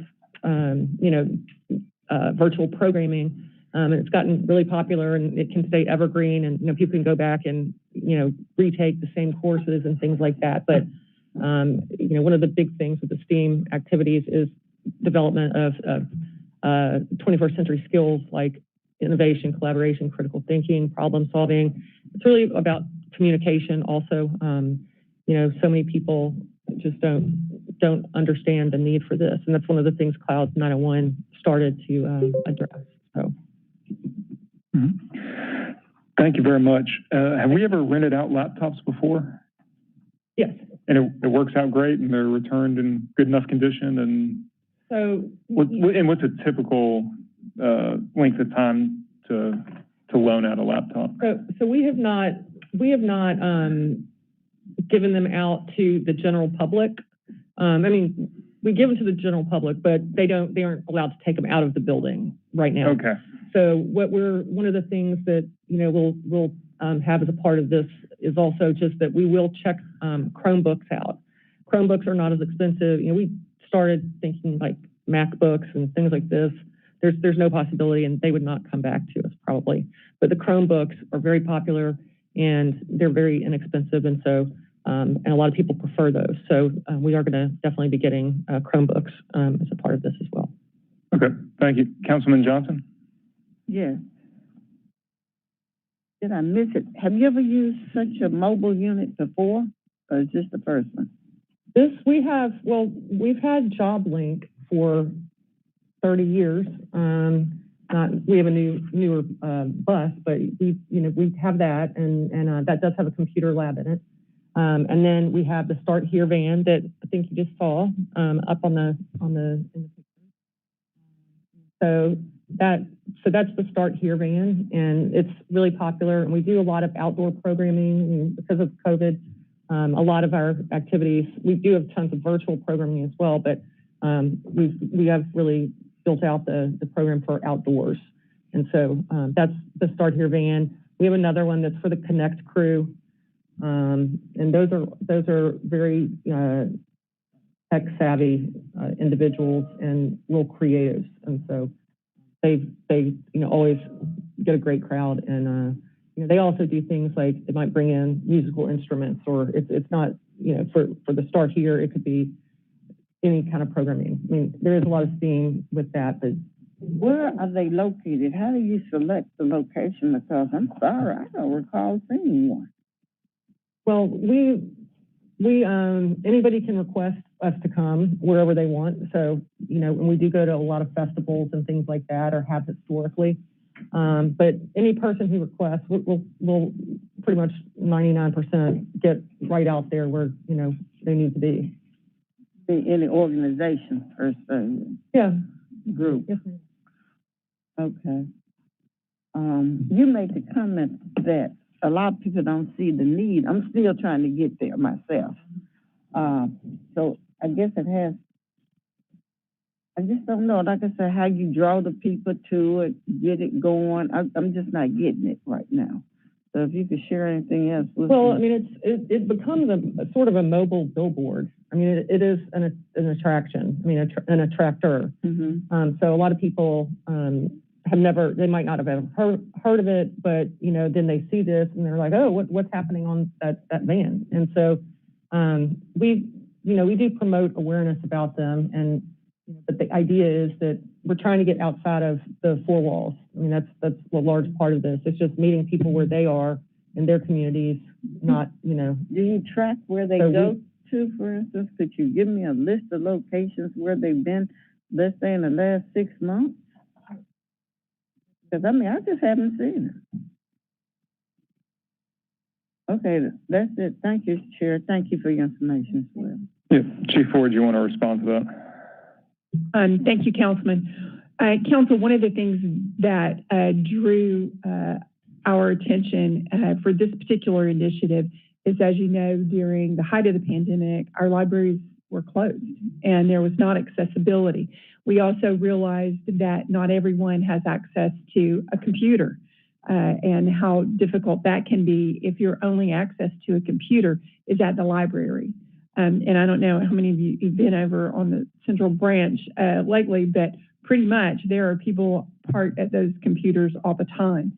So what this does is enable us to put a mobile unit out there with laptops on it, so that if there are particular areas or particular events, or if there's a need, that there is accessibility. And basically what this would enable us to do is bring the library to you. And in a smaller footprint, certainly, but it gives availability, especially for those people who may have difficulty, who would like to come to the library and use a computer, but maybe they do not have appropriate transportation, or they have the inability, that this gives us a more neighborhood presence of actually bringing the library to you. Councilman Easter Thomas. Thank you, Chair. Thanks, Director McCoy. The question I have is, what's built in for the maintenance and repair of these electronics? Because I'm sure just by, people just using regular wear and tear, what do you estimate for that over the years? I don't have that figure handy, but, we definitely count on, we definitely count on some damage. It is just going to happen. So we will plan accordingly. And then is there a particular year that you plan on replacing these laptops, especially the checkout ones for the libraries? I think it would be at least 3 years, if not more. We don't, replace our staff computers, every 3 years necessarily. So it certainly, I wouldn't think so. But I'd say 3 is the minimum amount of time. Thank you. And we will budget for it. All right. Thank you. Other comments or questions from council members? All right, seeing none, we'll go into the next presentation, Animal Services. Thank you, Director McCoy. Thank you.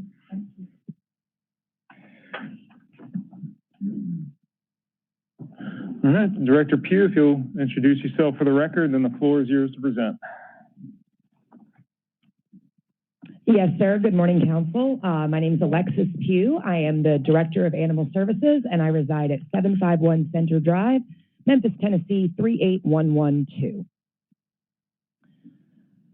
So I can't do a presentation without including photos because this is about people today and adding people to our team and about supporting people in our community, particularly people who have pets. So you're going to notice some photos in the presentation today of our wonderful, amazing staff at Animal Services. So I wanted to start off by talking a little bit about what have Animal Services officers always done and still do that's part of their core job responsibilities. First and foremost, we capture and contain loose, aggressive dogs that pose a risk to public safety. We rescue injured and sick animals. We investigate animal bites on people and dogs attacking other domestic animals, and then enforce rabies, quarantine, and dangerous dog laws.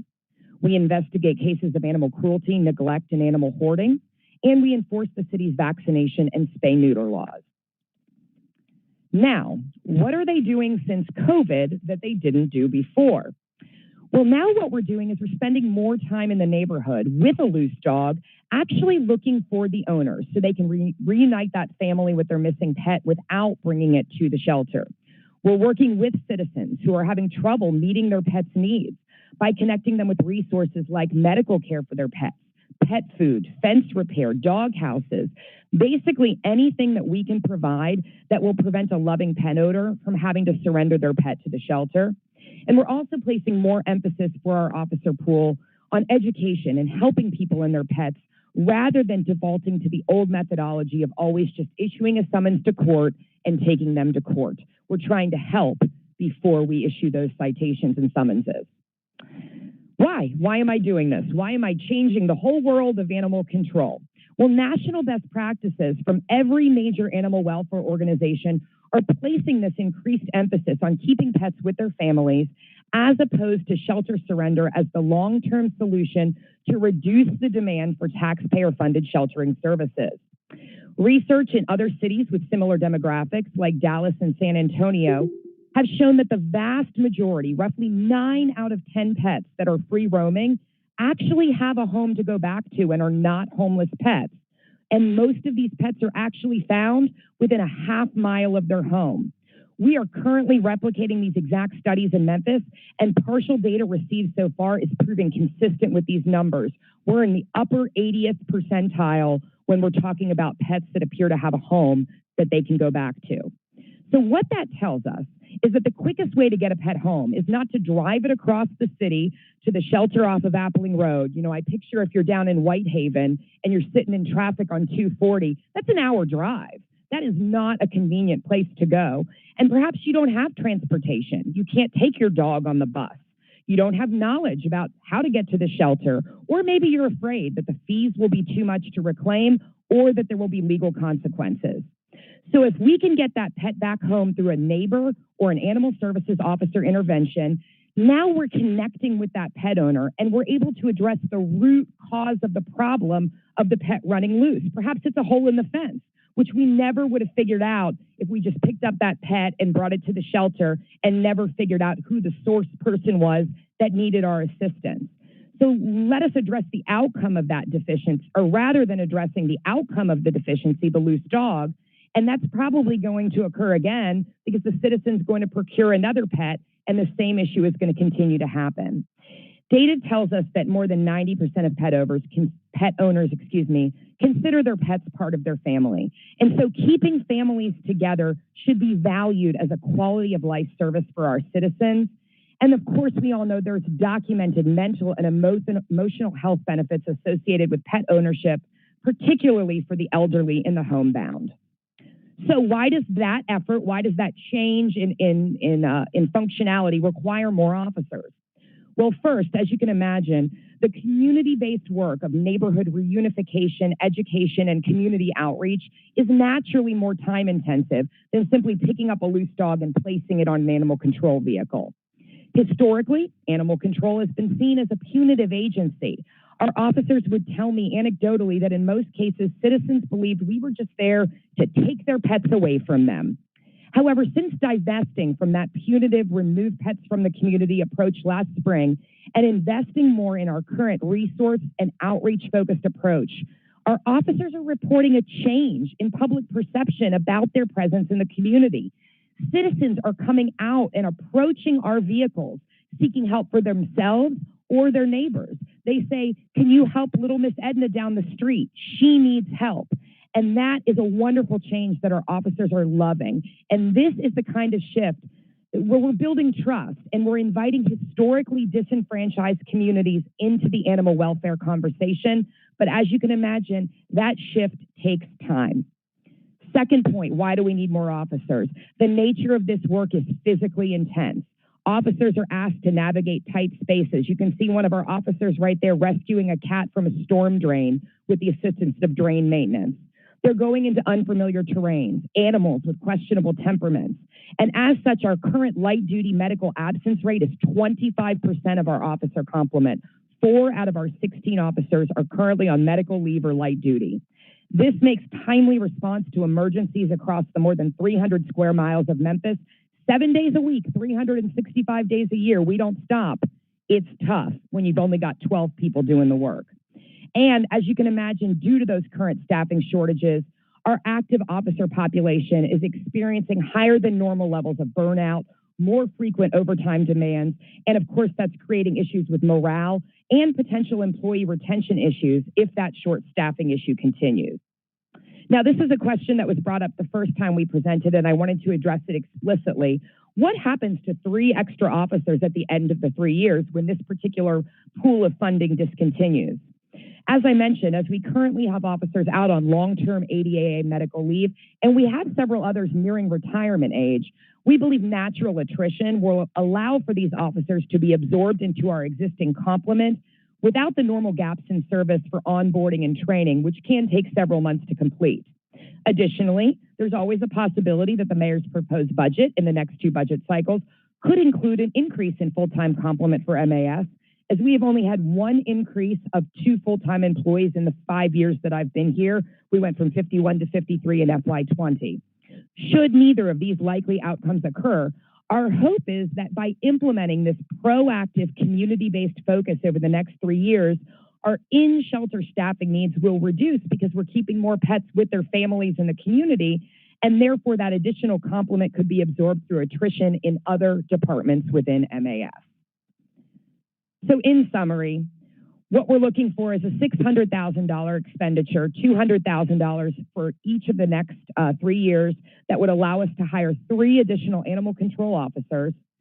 The summary points here, we're looking for a reduced response time for dangerous, aggressive, and injured dog emergencies, reduced overtime and staff fatigue due to staffing shortages, and reduced shelter intake by providing officers more time per call to try and locate the owner on scene.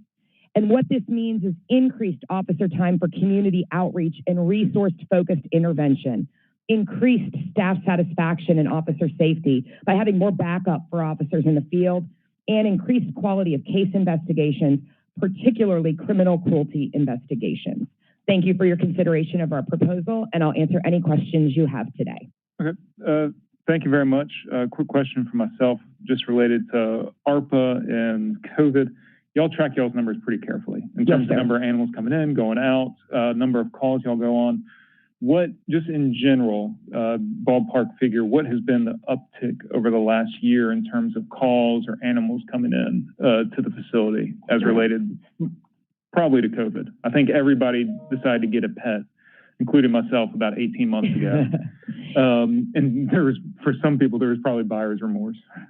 Certainly. So we actually saw a reduction in demand for intake services at the beginning of the pandemic, and that could largely be correlated to the fact that more people were home, and so therefore there was less of the, MLGW came and opened my gate and my pet got out, or just sort of that, not seeing what was going on. People were in their home with their pets. So certainly a driver as things have reopened, particularly in the months since about May of this year that we've seen, is an increased demand for services for stray free roaming animals. And so again, being able to spend time on scene to get those animals back home rather than removing that pet from the neighborhood where it's found has been a big driver of our services. And we are starting to see the delays on the end of the eviction moratorium has helped some. But we certainly are seeing, and this was actually discussed earlier, people who don't understand what their legal rights are. I actually sometimes spend days in the shelter explaining to people when they say, I have to surrender my pet today. They told me today I'm getting evicted. And I said, have you reviewed the Tennessee Landlord-Tenant Act? And they have a legal process and you have 30 days and they can't kick you out today. There's a lot of people who just don't have that knowledge or information. So we're seeing some predictive or preventative requests for owner surrender because people are in that lack of knowledge but fear-based state that they're going to get in trouble, they're going to be without a home, and they have to surrender their pets. So it's a mix of people who are dealing with housing insecurity issues. But as I said, some of our resources that we provide, we've gotten grants. We'll pay pet deposits for people if they are moving into a rental and they can't afford the pet deposit. We have a grant, no taxpayer dollars. We'll pay your pet deposit. We'll pay temporary boarding if you're moving and need somewhere for your pet to go in the interim. We've looked at what the average cost of care is per animal, and we've determined that if we can spend less than $300 a pet, then that is a win for the community, and we're paying for those pet resource efforts through grant funds and not taxpayer dollars. And so the driver of intake has been situations where those resources aren't able to rectify the situation. So some owned, but largely we're seeing more free roaming pets because people are not at home as often. Okay, thank you. Councilman Easter Thomas. Thank you, Chair. Thank you, Director. Just a few questions. What's the breakdown of the 600,000? What are the salaries of these 3 additional officers? Yes, ma'am. So we are a member of the International Union of Operating Engineers for our officer complement. So the salary is set by memorandum of understanding, and it's right around the $42,000 mark per officer. Officers are afforded a 6% hazardous duty pay on all hours worked as part of that memorandum. So you bump that up. And then I factored in the average cost of benefit packages, which I've been advised is roughly 26%. So I did a 1.26% calculation on that, and that brought me to roughly $170,000 per year to pay for 3 new officers. And we did a roundup to adjust for potential, increases in salary, increase in benefit costs, and things like that. Okay. At this past weekend's career fair that Councilwoman Johnson and I held, the Memphis Animal Shelter was there, and Yes, they said that they were only hiring for part-time. So do you have a plan? Is there a plan for those part-time folks to now be rolled over into full-time, or were you still looking externally? Or were you starting from those people who are already in there hourly? Yes, ma'am. So our current full-time complement is complete. We have all of our full-time positions fully allocated. Part-time that we were seeking positions for at the job fair that you hosted, thank you for having us at that, was for part-time animal care technicians. We, like many industries, are experiencing a labor shortage, and we're having a difficult time getting part-time technicians in to care for the animals in our facility. But if we are afforded the opportunity to increase this officer complement, we will open that up both internally and externally. And I'm a big believer in hiring from within and promoting out of our part-time pool, and rewarding those that have been committed to our organization and have exceeded. So we very, very frequently hire from a part-time pool into those full-time roles and then backfill in the part-time positions. Do you know how many part-time employees you do have versus full-time? Yes, ma'am. Our current complement for full-time is 53, and our current part-time pool, now, as you know, from a budgeting standpoint, that's a block of money. It's not a number of positions. So we might have a technician that only works 2 days a week on Saturday and Sunday because they're a full-time student. So it varies based on the number of hours. but at the current time, I have about 15 part-time employees, both in our customer care specialist position, our veterinary clinic positions, and our animal care technician positions. I need at least 5 more animal care technicians to fully staff us for our 7-day-a-week operation. Thank you. Yes, ma'am. All right. Thank you. Any other comments? Councilman Jones? Good morning, Director Pugh. Good morning, sir. The question that I have is, talk about your current budget. What's the approximate amount of your current budget for this year? Yes, sir. So we're roughly at $4.5 million, and that is before you factor in revenues received. So we do receive funds. We have a contract from Shelby County for them to bring animals to our shelter. They're rabies control officers. That is in the amount of $150,000. We also receive revenue for the sales of rabies tags, both throughout the county and within the city of Memphis, which generates another roughly $350,000 a year. And then we also charge shelter fees for adoptions, reclaims by owners, and that usually runs in the $200,000 to $250,000 mark for revenue. So after you factor out those revenue sources, we're usually around the 3.5 million mark for actual taxpayer-funded services. And again, that's core functions. All of the functions I mentioned in regard to pet resource services, the temporary boarding, the medical care, we're funding all of that through donations from individuals and grants from large granting agencies. I believe we just brought one to the table a month or two ago that the Petco Foundation just gave us $100,000 to be able to do that work. So we're actively seeking resources for anything that sort of falls beyond that basic service level that, that's mandated by ordinance, to fund all of those services without impacting the taxpayer budget, the general fund. Okay. So what's going to be just an ongoing concern of mine is using ARPA funds for what could be some of our everyday regular expenses. And so you talked about the attrition. Yes, sir. And perhaps people leaving, people retiring, whatever, based upon the length of tenure of the workforce there. And so my question is, I can see the initial $200,000 for this year to address the immediate need of 3 officers, but could not, for the outgoing years, that $200,000 each year, could that not be taken care of without general fund from a recurring basis? And so I would say, colleagues, we look to our general fund to provide the outgoing, if it's just $200,000, and it could be a greater ask next year. But as far as committing what are federal funds for what's going to be an issue and a need ongoing, I think that we can, if it's 15, we got an additional $400,000 and we're talking about $15,000 to repair a home. I'd rather us do that with that small bit of money, and we find the general fund money in order to provide these 3, not just for the next 3 years, but for an ongoing basis. So, just know, administration, that's going to be a recurrent theme of mine to say, hey, and to the council, to my colleagues, general fund should fund ongoing issues and costs and needs. And that's what this particular one is. Thank you. Thank you, sir. Thank you. Any other comments from council members? All right, seeing none, we'll go on to the next presentation. Thank you, Director Pugh. And thank you all. Even though we were allotted 2 hours and 30 minutes for this committee, I foresee that we are going to start getting tight. So the Group Violence Intervention Program, this is something that we have heard recently, we've deliberated and debated on recently. It was approved in the FY22 budget, and their request here is for funding for FY23 and 24. So I think we can go ahead and move to public safety initiatives. And then if you do have any questions about Group Violence Intervention Program, why don't we just include those with any comments or questions from council members about the overall public safety initiatives? I think that'll save us a little bit of time. Chief Davis and Deputy Chief Crow, if y'all will introduce yourself for the records, make sure the mic is hot, and then the floor is yours for presentation on public safety initiatives. Good morning. CJ Davis, 67 Madison Avenue, Memphis, Tennessee. Good morning, everyone. Deputy Director, Assistant Chief of Police, Don Crow, 648 Riverside Drive. So our presentation is really just to give you additional information about the 5 areas that the Memphis Police Department has requested funds from the ARPA funds being afforded to the city.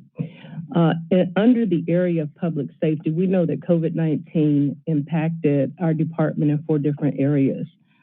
Increased violent crime, increased stress on MPD officers, increased attrition, and increased exposure to an already high-risk environment for our police officers. So I'll start with the area of technology. In the area of technology, the Memphis Police Department is requesting $6 million. And to break that request down, we are asking for funds for license plate readers, additional Blue Crush cameras in designated areas, interstate camera systems, subscriber service for pond records. This is to help to provide information for tracking illegal gun sales and other illegal materials. Mobile app for improved communication internally to our police department and city customers, and also externally to our community members in a real-time, providing real-time public safety information. And then additional gunshot detection coverage. We can either expand our gunshot coverage to 5 zones, or we have an option to expand it to 3 zones with the same amount of money, estimating roughly about $2 million for either one of those areas, but a shorter amount of time for the 5 zones than for the 3 zones. Does anybody have any questions about technology before I move forward? I think we're just going to have to move forward through all of it, and Keep moving? Okay. Because council members might want to be able to touch on several things at once. Absolutely. And it all meshes together sometimes. So let's move through the presentations, and then maybe we might do healthcare navigator separately. Yes, sir. That stands a part of it. Yes, sir. So public safety fleet, the amount is $6,575,000. We'd like to create and maintain a take-home car program for increased visibility. 125 fully equipped marked vehicles, cars, and SUVs. This includes radio lights, markings, safety equipment, and in-car video system, the complete upfit for the vehicles. And then 9 multi-passenger vans to allow precincts to participate in community engagement. Those vans will be used not just for the police department, but also to transport community leaders and city officials on community tours and other activities. And then a staff psychologist at $495,000. The staff psychologist would support officer wellness programs to increase recruitment and retention, provide timely counseling services to officers, stress reduction training, professional services contract. The professional services contract would provide timely crisis counseling and follow-up and assessments. And then the next one is our professional development training at $270,000, which basically is training and career development for our officers at all levels of the police department, leadership training to include supervisor training, for example, the IACP leadership and police organizations training, specialized training for detectives and patrol officers. And then the last area is a division enhancement at $530,000. This would be to create a felony assault unit to focus on non-fatal shootings, which we've discussed before, and purchase equipment for the unit to include cars, computer, workstations, printers, copiers, etc., to support that unit's work. And I'm available for any questions. All right. Chairman Colvett. Thank you, Mr. Chairman. Just real quick on the shot spotters, how many are we looking to purchase? So we have 2 options.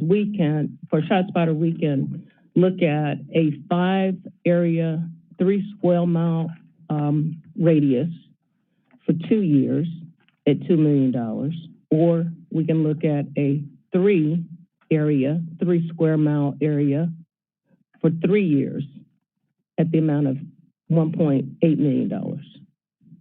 There's a third option, but the first 2 that I've mentioned were our are preferable. We just decided that we'd add in 3 different options. And just for information, we could also add another 3 square mile area at $195,000 per year. And the option would be 10 areas, 3 square mile areas for 1 year, which is also $2 million. But our focus is on specific areas based on data, violent crime data. Okay, so just real quick, we're talking about 10 3 square mile areas for about $2 million, and that's per year? At $195 per year. Okay, $195. It essentially breaks down $195,000 to cover 3 square miles per year. That's it. Okay. And so you can change the years and the number of areas, but that's basically, and it's a lease program rather than a purchase, correct? Is that still? Yes, sir. It's a service contract that they provide. Okay. Okay, cool. Thank you. Thank you. That's all, Mr. Chairman. Thank you. Councilman Warren? Do we have data on how efficient or effective these are? I've been researching and looking at this for the past day or so, thinking this would be a good place to put some money. But I was also seeing that sometimes 85% of the calls that are initiated by these are not necessarily gunshots or whatever. Have y'all looked into the effectiveness of this, and can you speak to that for us? Even though the system is relatively new to Memphis, I think we can speak to what we've experienced so far. You want to add? Absolutely.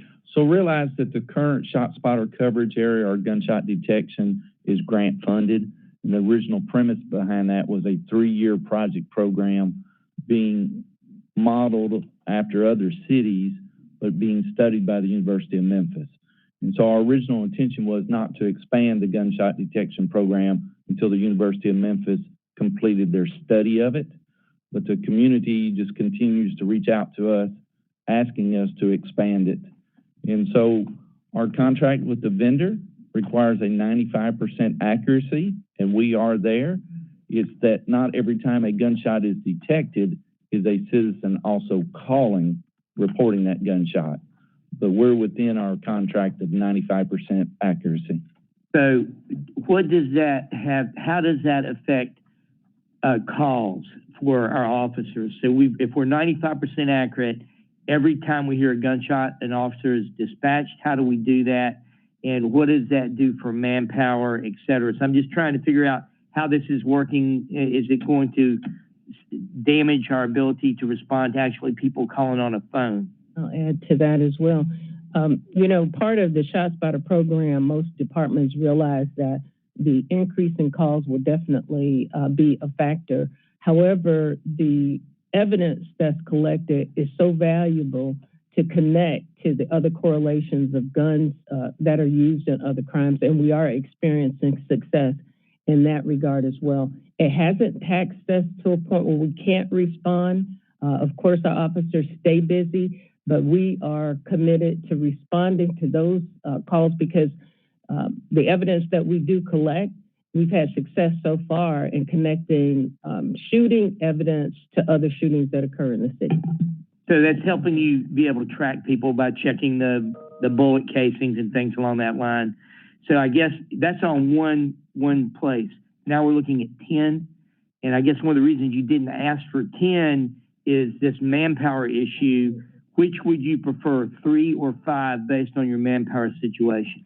I think this is my professional opinion. I think we need to edge our way into this and evaluate over the next couple of years exactly how the ShotSpotter system has impacted our workload, our cost of service, and our success in this regard. So if you had your choice as chief, would you rather have 3 square mile areas or 5 square mile areas at this point? I'm hearing you don't want 10. I would prefer the 3. Thank you. Yep, thank you. Thank you, Mr. Chair. Councilwoman Johnson? Thank you, Chair. Thank you for Thank your you. presentation. I have 2 concerns about your cameras. For instance, the Blue Crush cameras that I'm familiar with, I'm not really certain if they work the way they should be working.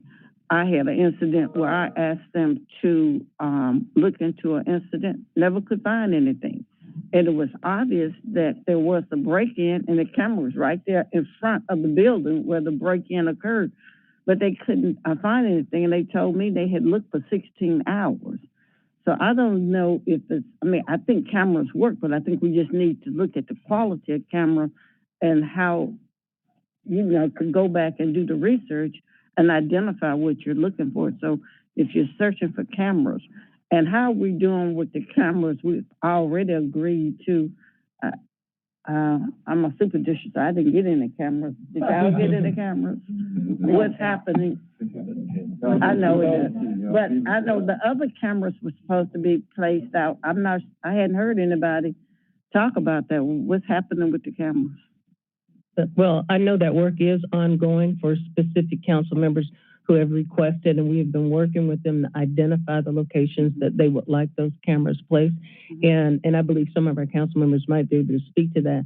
But you're absolutely right. The quality of the camera is critically important. And it's also important that even individuals that want to integrate into the Memphis Police Department system, we help guide them in the specs of the types of cameras that they're purchasing, because we want to use private sector cameras too when crimes are committed.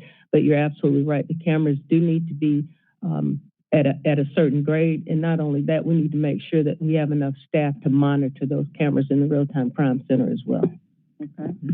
I had one other question. This is, yes, I think goes to Chief Ford. Are we going to get any additional federal funds for safety issues?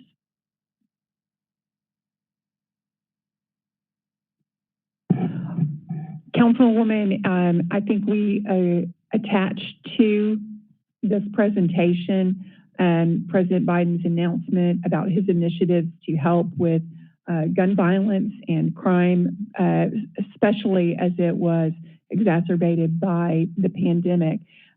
We have not at this point received any additional funding, but we do have the promise of additional support in those areas that was listed out in that memorandum.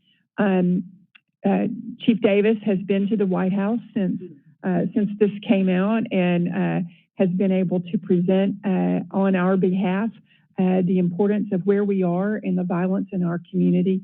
But at this point, we do not have any additional funding in line for this. Chief Davis, did you take care of us when you went up there? I did. There were some promises made, and I'm pretty optimistic about that, ma'am. So there were 15 cities that were selected to receive crime reduction funds, and Memphis is at the top of that list. So there'll be a follow-up conversation, and I think the mayor and Ms. Ford will be a part of how we take in additional funds and the appropriate use of those funds. Okay, great. I really appreciate you going up there and speaking up for Memphis. And hopefully we get some financial obligations and commitments. Absolutely. And I was just concerned how soon, if that was possible, would come in. And if we could use those funds rather than using these funds, and we could substitute in that situation. So I'm looking forward to that, and I'm very optimistic that it'll take place. We'll keep you posted. Thank you for both of your work. Thank you. Thank you, very Chair, much for the opportunity. Thank you. Councilman Easter Thomas. Thank you, Chair. Good morning, Deputy Director Crowell and Director Davis. I first want to say thank you just for just coming in and jumping in and just getting started. We're really getting in the community and doing the work. I have a few questions on the presentation that was just made. Just from a whole scale, stepping back, looking at the big picture, in you all's opinion, how do some of these initiatives, such as the public safety recruitment and recruitment initiatives, how do they directly help citizens or this city that's suffering from the impact of COVID? In my humble opinion, I would think that the certain calls that we're receiving of concern and complaint would lead us to where we need to put funds for the prevention of those items, more so than increasing officers for a response. So really in short, how do take-home cars help the COVID effects? how do increasing police complement officers help a city that's dealing with it? I know we've went through a lot of discussions of programs and initiatives that are new that are helping opportunity youth, that are looking at our youth that may be dealing with disabilities, or the WOW program, or the youth, or Boys and Girls Club, looking at food deserts. But just seeing, and this is my opinion, just seeing how much money is looking at being allocated at recruiting officers, providing certain incentives. I think, and it said 20% of those recruitments may or may not come from outside Shelby County. But just so you can get me, as well as some of the constituents listening, to understand how these dollars spent in this way may more directly help us than money spent in other areas that we know we need to help in. Absolutely. Thank you, council member. And you're absolutely right. We have to have balance in the manner in which we provide public safety to the city and to our citizens.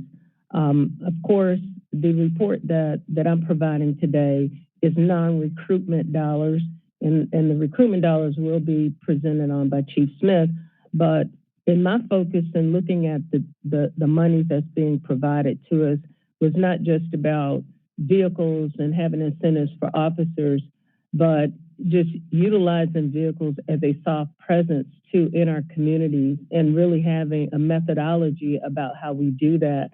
Looking at those areas that are high crime areas, those areas where data says that if I have an officer living in that area, then there is a system in which we would assign our vehicles as opposed to just passing out cars, so that it would have that effect that we're looking for.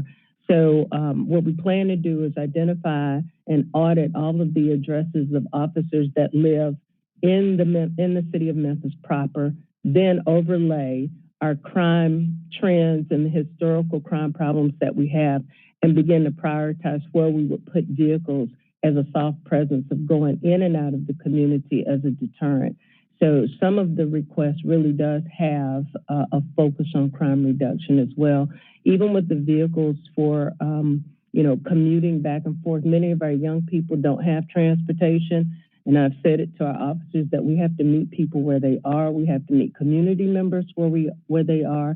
And if they don't have transportation, we'll go and pick them up and do the tours in the neighborhoods that, are most concerning to them, not just talking about crime issues, but code violations and those other areas that we would be partnering with our other city department heads on trying to resolve. Right now, we just don't have the type of transportation resources that we would need for that. So I wanted to touch on that. And also, I know the whole camera issue and the money that we're spending on cameras, I do believe that placing cameras that we can effectively use on our interstates is really critical. Even though we have access to the Department of Transportation cameras, those cameras are fuzzy and don't have the best resolution, and I don't think we're situated for crime investigations and investigating individuals that are actually shooting on our freeway. So we would like to establish our own network, our own footprint, so that it can help further investigations when we're trying to identify individuals who are committing crimes on our freeways. Thank you, Director. I want to say that I wasn't talking about the technology. I think technology improvements and innovations is going to be helpful, because I'm sure we've all, colleagues, gotten a lot of calls and concerns about certain items that technology can help out with.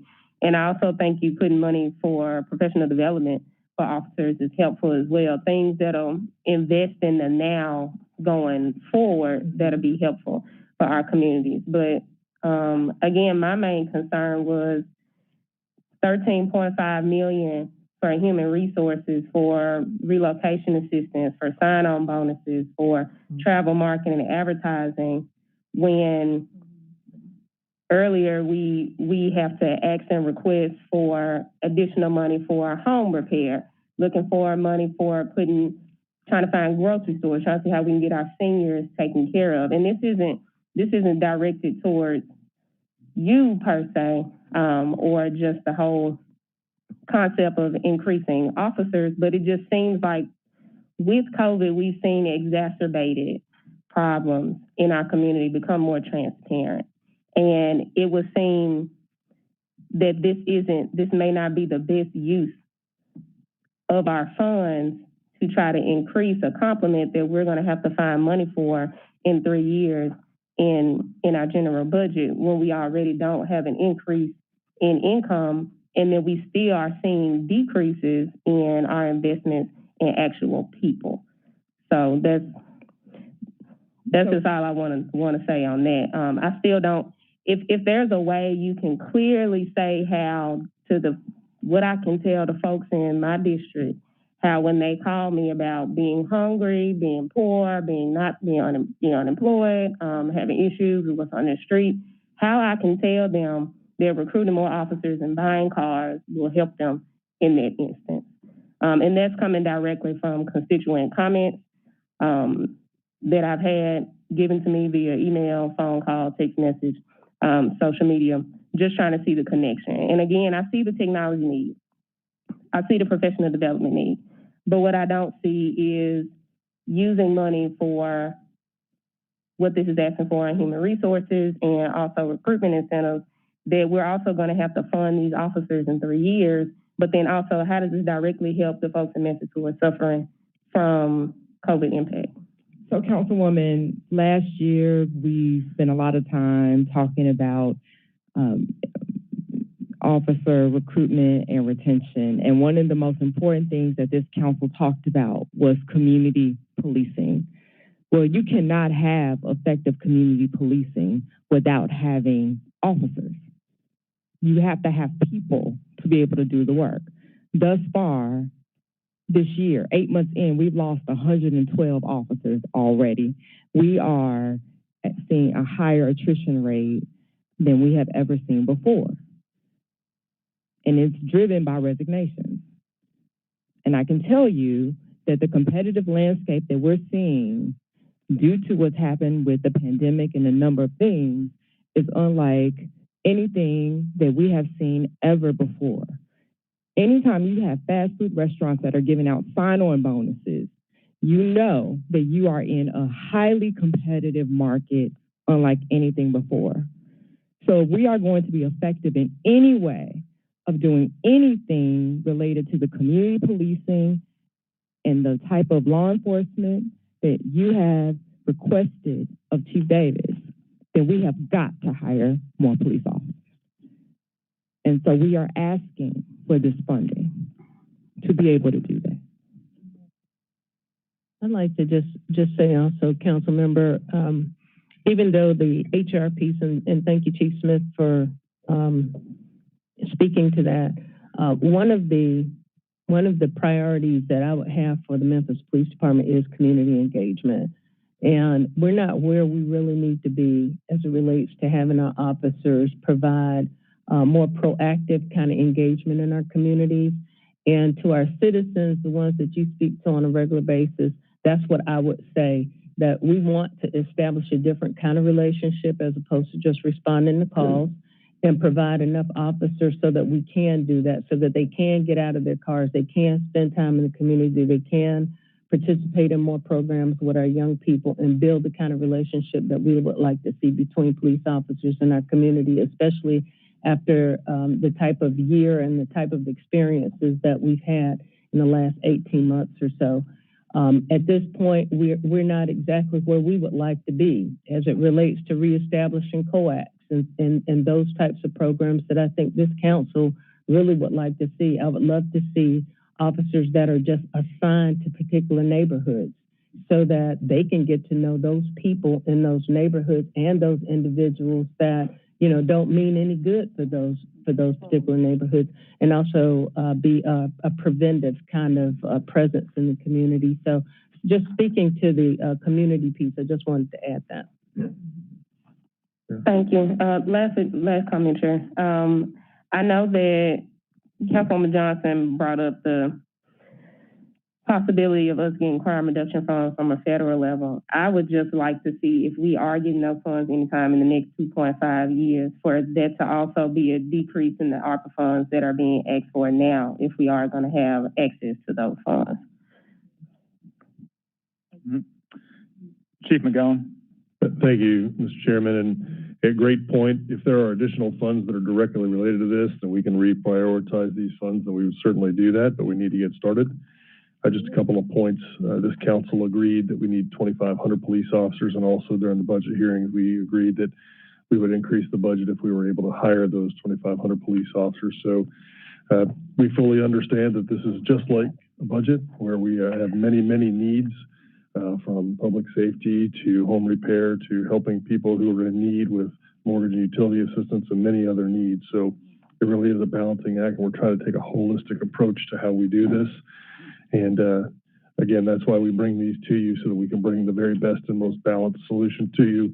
But I think what you're hearing today is some urgency about some factors that are really coming into play with our ability to build the force that keeps all of our neighborhoods safe. And so just wanted to offer those two things for consideration. Thank you. Councilman Jones. Thank you. Good morning and welcome, Chief. And Chiefs, going back to the public safety technology, I wanted to know how many license plate readers, additional Blue Crush cameras, and interstate camera systems are we talking about? Actually, do we have the exact numbers? Yeah, estimates can be fine. Or estimates. We have some license plate readers now, but we're more concerned about placing license plate readers, and for people who might misunderstand license plate readers, sometimes the license plate reader system, of course, helps us to identify individuals who have stolen vehicles. And many of the stolen vehicles that we see riding around and participating in egregious activity, whether it's speeding, drag racing, and whatnot, have been stolen from somebody. And many times when we stop those vehicles, or we're able to catch a ping off of the license plate reader system, we're able to also retrieve drugs and all kinds of other illicit types of materials. Right now, what we'd like to do is we'd like to place license plate readers on our vehicles where the officers are patrolling, so that they can pick up some of the stolen vehicles, and also add license plate readers in other areas where we have found that vehicles are not just being stolen, but also being dropped off after they've been used in some type of crime. That could fluctuate and move from one location to the next. That's why we're not asking for fixed license plate readers. We're looking for the types of license plate readers that we can move around the city based on the crime. You want to add something to that? Yes, sir.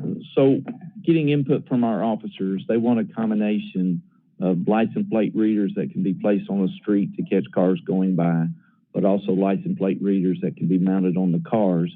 So as our cars patrol, they're reading the license plates.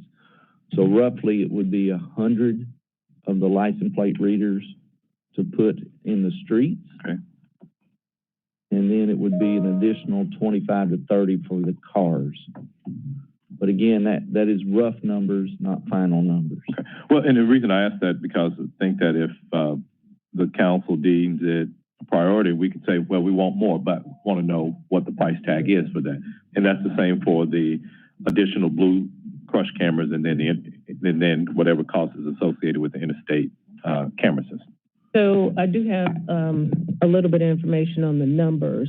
So for our license plate readers, estimated $1 million for 3 years, and that would be, is that 130? That would be 100, yeah, the 130 total. Okay. And then also for Blue Crush cameras, $1 million,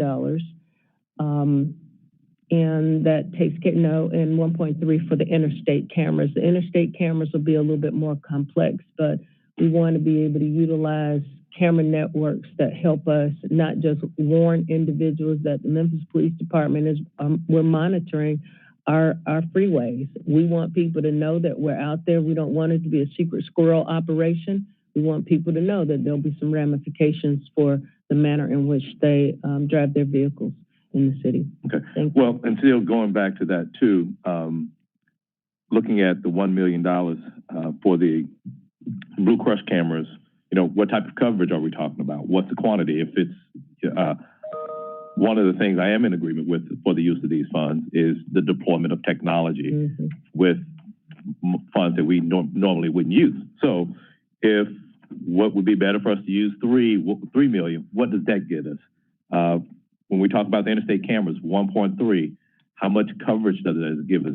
Is that just Sam Cooper, or is it just the North Loop, South Loop? So, just an idea of how comprehensive this investment would be, and if not, a greater investment would be required in order to have one that's more comprehensive and robust. Absolutely.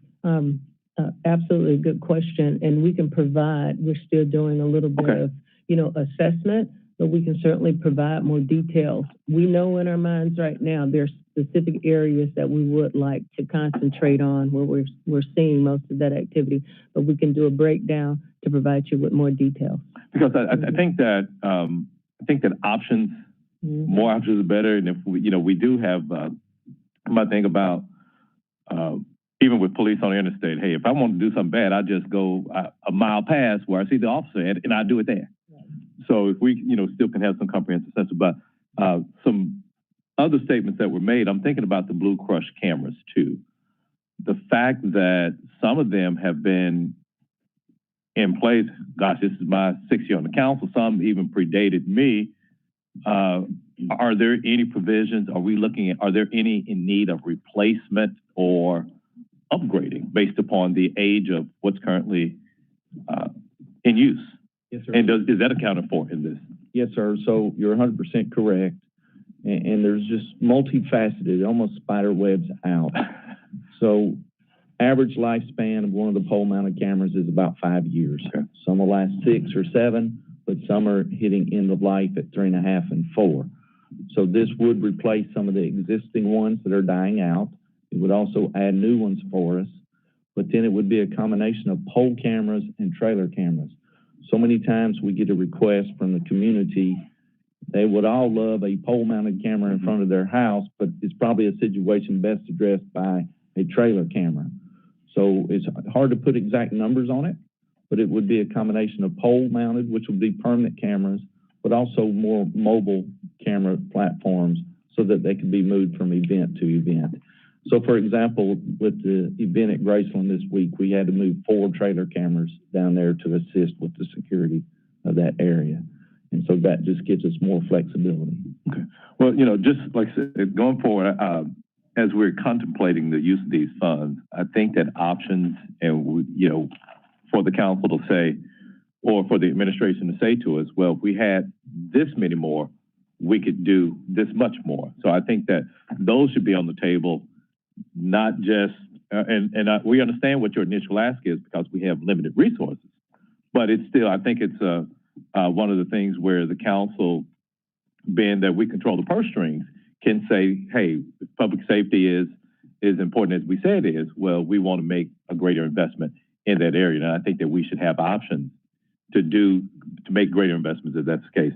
Regarding the interstate cameras, so keep in mind that Tennessee just passed a law that went into effect July 1 that allows municipalities to put camera systems on the interstate. Prior to July 1, they had prohibited us from doing it. And so we were very hopeful that the state not only would allow it, but the state would fund it. But the bill that was passed says local municipalities can put camera systems on the interstate to help reduce crime. You're right. And 700 million. So even when that law passed, we just thought it would be out of the financial realm to be able to do it. So we will have to get 2 or 3 vendors to give us an idea. We know there's over 100 miles of interstate inside the city limits, and they're multiple lanes wide. Right. One camera is not going to. So that concept of an interstate system is just very much in its infancy. Okay. Well, but I still would think that, like I said, we have available funds that hopefully situations won't present itself where we have this windfall again, but I think we ought to take advantage and make long-standing investments that can pay off over time. And then my last question is related to the vehicles, the take-home cars. And I didn't think about this until you mentioned it. How was that number determined? Here's my thing about it. Did we take a look and see where the officers live now? And then have we done that overlay before now? Because if we're saying that all of them are living outside of where the crime areas are, and there are none that live in the higher crime areas, well, cars won't be in that neighborhood anyway. So was that used to determine the number 125, 75, whatever case that's? Based on the number of individuals that we know live in the city now, we felt like this would be a good start, but we plan to take a deeper dive. Okay. Because we really want to have clean data as far as, and current data as far as who's living in the city, and not just who's living in the city. What is their role? Does a high-ranking person really need the car as much as a patrol officer? We would prefer having our patrol officers, those individuals that are moving about and doing that type of work anyway, responding to calls, have the vehicles first. So we plan to have a very thoughtful approach as it relates to who will be receiving these marked vehicles. Okay. Well, I thought that was the last question, but I promise this one. We need to begin moving faster, council members. Yeah, much faster. So I know that the take-home cars, that's to be in the next fiscal year, and this may be for Chief McGowan and Chief Ford. When we approve something, are we approving an allocation for this year, or are we approving the entire investment or the entire requested allocation? So we're treating this just like a budget. So once you approve it, it would be considered allocated and appropriated. So, but obviously, until the money's in the bank for next year, the $80.5 million, you're technically appropriating in advance of anticipation of receiving it. So we anticipate bringing you something for you to consider a resolution for the allocation or appropriation of the funds. But obviously, just like any other program, since it wouldn't be till next year, if the Biden administration decided to grace us with a huge public safety grant that would be in lieu of, and that would change conditions materially, and we could come back. But this is based on the information that we know today and what we know we have coming today. And so we're trying to make decisions based on the known, and then should conditions change in the future, we'll come back to you as we always would. Okay, but mine is sort of going to, if we have some key performance indicators, we approve something for this year, but we find that it's not working, are we committing ourselves today for things that we may scrap next year? But I think we would always come back, just like we have always done in the past, sir. If we found something was just absolutely not working, we would come back, much like a project. Hey, that we had planned this project, and for whatever reason it couldn't get off the ground, so we're going to ask you to reallocate that money. So key performance indicators are important for all of this. As you know, we're data driven, and we're happy to give a report on all of this to see how it's going. Great, thank you. Sure. Okay, we've got two council members in the queue, and the queue is closed after that, and then I'll talk about some next steps. Councilman Logan, then Councilwoman Johnson. Thank you, Chair. Again, thank you, Chief Davis and Deputy Chief Crow and Chief Smith. Just a couple of things. I want to verify that the funds that are being requested are, in terms of personnel, are to actually reach the complement that the council approved in last year. We had the Public Safety Ad Hoc Committee and made some recommendations, and I'm asking, I think the request was for 2,800. You all were at 2,100, and we approved 2,500. And I just want to verify that that's what those funds are for. If you could.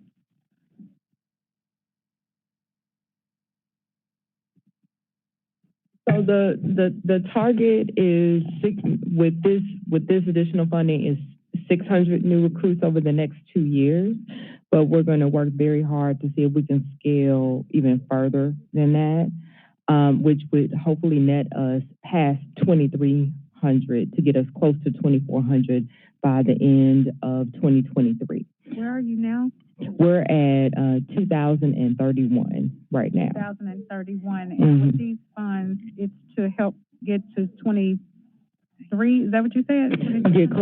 Get past 2,300. We should get a little over 2,300 by the end of 2023 if we stay on target.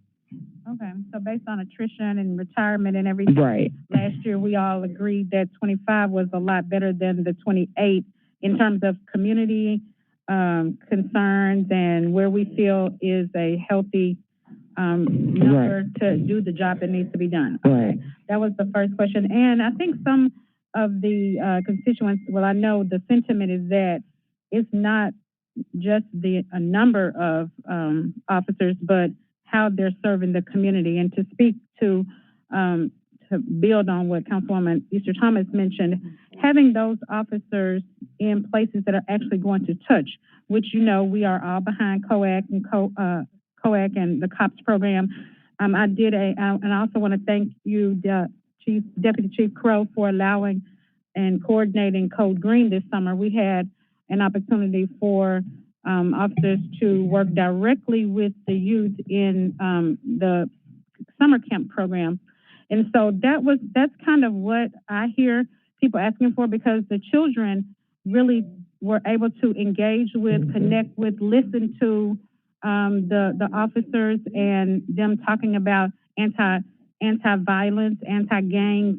And so, going to each summer camp and having them there and talking to them really spoke to exactly what we were looking for, giving them a safe place to engage with the officers.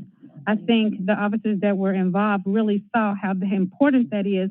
And if you continue to do that each summer and in the schools, you can, develop, and as we said from the Public Safety Committee, you can grow officers from within. You can, you can recruit from within more than we're doing now. But it's a matter of putting those officers in places that can touch the community, such as the COPS and the COAC.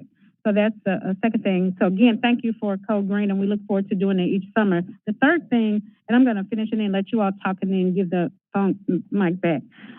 We talked about the cars. I really hope that there is a training piece to this, putting the cars in the neighborhood, because there's a car in my neighborhood, and they don't even like to drive through the neighborhood. They don't come to any of the events. They go straight out the neighborhood. You never see them engage. We've asked them to engage, and they're not doing it. The car is there, but it's really not making an impact. So I would hope that there's a training piece in issuing the cars so that the officers would gain the spirit of the program and to make sure that they're engaging with the community, not just driving the car home to have an extra car. And the last thing is the psychologist, the request for psychologists. How many psychologists would this request give, and why are we not increasing the CIT program? Because, there's a lot of mental health issues that the policemen have to deal with. And it may be in here, I just don't see it. If you could let me know if this covers more CIT units, I would greatly appreciate that. But having one psychologist as opposed to multiple CIT, I think the psychologists help the policemen, which is needed, but the CIT units help the community and the citizenry directly. Yeah. So if you could speak to that, and then come back and tell us a little bit more about the felony assault division you want to start. But I don't see anything in here about CIT, and that's really critical in the time that we live now. Thank you, Chair. So should I respond to that now? As quickly as reasonably possible. I will. It doesn't need to be a full explanation of. Okay. So just to answer a couple of your questions really quickly, as far as the training piece is concerned, in my previous work, take-home vehicles had various mandates and a policy that accompanied it, which meant that the officers that received take-home vehicles not only drove them to and from work, but they were required to participate in community events in their community, make sure that the community members knew them, and it was more than just driving back and forth, to work with the car, and the car being a visible deterrent. So we plan to build that in as part of this program. I'm sure that we'll be able to enhance our CIT numbers as we enhance police officers. Right now, we haven't been able to send as many officers through CIT training as we'd like. We'd love to expand that program throughout the city so that we'd have more. Ideally, CIT could be a part of a new recruit's training, 40 hours added on at the end of their training so that every officer coming through is CIT certified. And we're not always just asking for somebody from a CIT unit to come to a call. We'd have more that are actually working in the community, but that will come with, more staff for us to be able to take people off the street and put them in that training program. And then just to give you a little bit of information about the felony assault, unit. This particular unit will work with our violent crimes unit and really focus on those crimes that don't necessarily, they may have a victim, but maybe not a homicide. But if we can't concentrate on the numbers of aggravated assaults that we're seeing around the city, just the random shootings, and have a laser focus on identifying those individuals, we would have more victims if people had better aim. I'll put it that way. And it would just work out a lot better if we can identify shooters and get shooters off the street if we had enough complement to focus on those types of investigations. So that's sort of where the whole concept of the violent crimes, the felony response unit, will work hand in hand with our violent crime unit and also with our local DA to address aggravated assaults. I would like to see us be intentional about the CIT. So if it's going to be in the training, if it could be put in the training for everyone, or if it's going to be units, then we specify how many units and not, you know, I hear what you're saying, but if we could be more intentional, like we're being intentional with the felony assault unit, I mean, I get that as well, but I think that's important in terms of the health and the safety of the citizens, just like the psychologist is for the health and safety of the officers. Absolutely. I agree that both are needed, all of them are needed. Thank you. I yield back, Chair. Councilman Johnson, as briefly as possible. Very much so. This is a technical issue question. Are y'all planning on using Androids or can you use them? For cell phones? Cameras. Oh, drones? Drones. Oh, yeah. I'm sorry. Androids. That's okay. I'm sorry on that one. It's all right. All right. Yes, ma'am. We do have a limited number of them right now. So even for a police officer to use an unmanned aerial vehicle, you have to get a FAA 107 license. Okay. So it's a matter of getting officers through the training and then buying the equipment. But for example, our tactical unit has them, our traffic unit has them, the real-time crime center has them. But there are very limited times that they can be used according to state law. State law is very restrictive on when they can be used. That's all. Thank you. I was just wondering. Yes, Thank you. Thank you very much. Under public safety initiatives, there was one more presentation we didn't get to, remarkably, is the healthcare navigator. Y'all have been sitting here so patiently. Let's not do a full presentation. We know what healthcare navigator is. If y'all could just briefly say how COVID has impacted the healthcare navigator program, why this is eligible for ARPA funding, without going into a long explanation of what is the program in the background and all that. Yes, absolutely. I'll be brief, and I approached Kevin, and I'll make him be brief. I just want to introduce Manager Kevin Spratlin, and I want to publicly give him and the healthcare navigators a huge thank you for what they've been doing in the community. Those of you that follow us on social media will see almost daily where they are out providing vaccinations to the most vulnerable in our community, many people who would not have been vaccinated to date if it hadn't been for the work his team is doing. But I'm going to turn it over to Kevin to go through a brief explanation of what he's been experiencing. Good morning, council members. My name is Kevin Spratlin, 1280 Hain Road, Memphis 38119.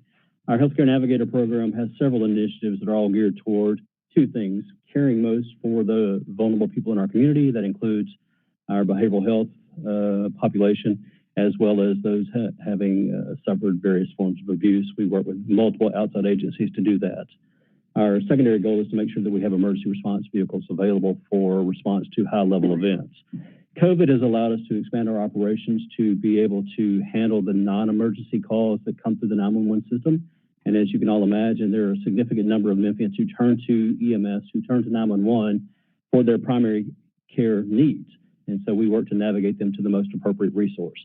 As part of that, we work with community members throughout Memphis and Shelby County to be able to vaccinate vulnerable communities. As through yesterday, our Healthcare Navigator program has vaccinated 9,174 persons. This includes 2,503 people who are homebound. And that means we have been going from home to home, vaccinating people in their homes and giving shots to them, and then following up 3 weeks to give them their second shots in many cases. We've also vaccinated over 400 members of the community of those who are living without homes, experiencing homelessness, and we've had over 6,000 people we've vaccinated at various pop-up community events, up to 3 a day that we've been operating, particularly on the weekends. So this has been a wonderful opportunity for our team to be able to serve the community, and we appreciate the support that we get from you here on the council. Okay, thank you. Quick question. Year one, there's no funding, so I'm assuming it's fully funded through FY22 budget. Why would we, if this is delivering vaccines to people that are unable to get them or come to them, why would we not scale this up and be an immediate ARPA request in regards to COVID? This seems like the most obvious connection for ARPA and COVID-related funding. Thank you, Councilman Morgan. You are absolutely correct. You do not see anything for a year one because we just received a $3.9 million grant for this. And so I will just remind council members that when we looked at our proposal, our intent was to combine with any other funding we could possibly get, any grant funding that we could possibly get. The grant funding is just for FY22. So that's why you see the request to maintain into FY23 and 24. That is a great answer. Any other questions, council members? Hey, Councilman, I just wanted to just make sure you also understand that the healthcare navigators do more than just vaccines that are COVID related. The work that they do to keep people out of the emergency rooms and the emergency departments is tremendous. The strain on our healthcare system is unprecedented right now. And so every person that they can keep out of the ED could be a potential life save. And they're also going to be very, very impactful. We're getting ready to roll out telemedicine capabilities on our ambulances and everything. And the radar program and the healthcare navigators are going to be critical to that point as well.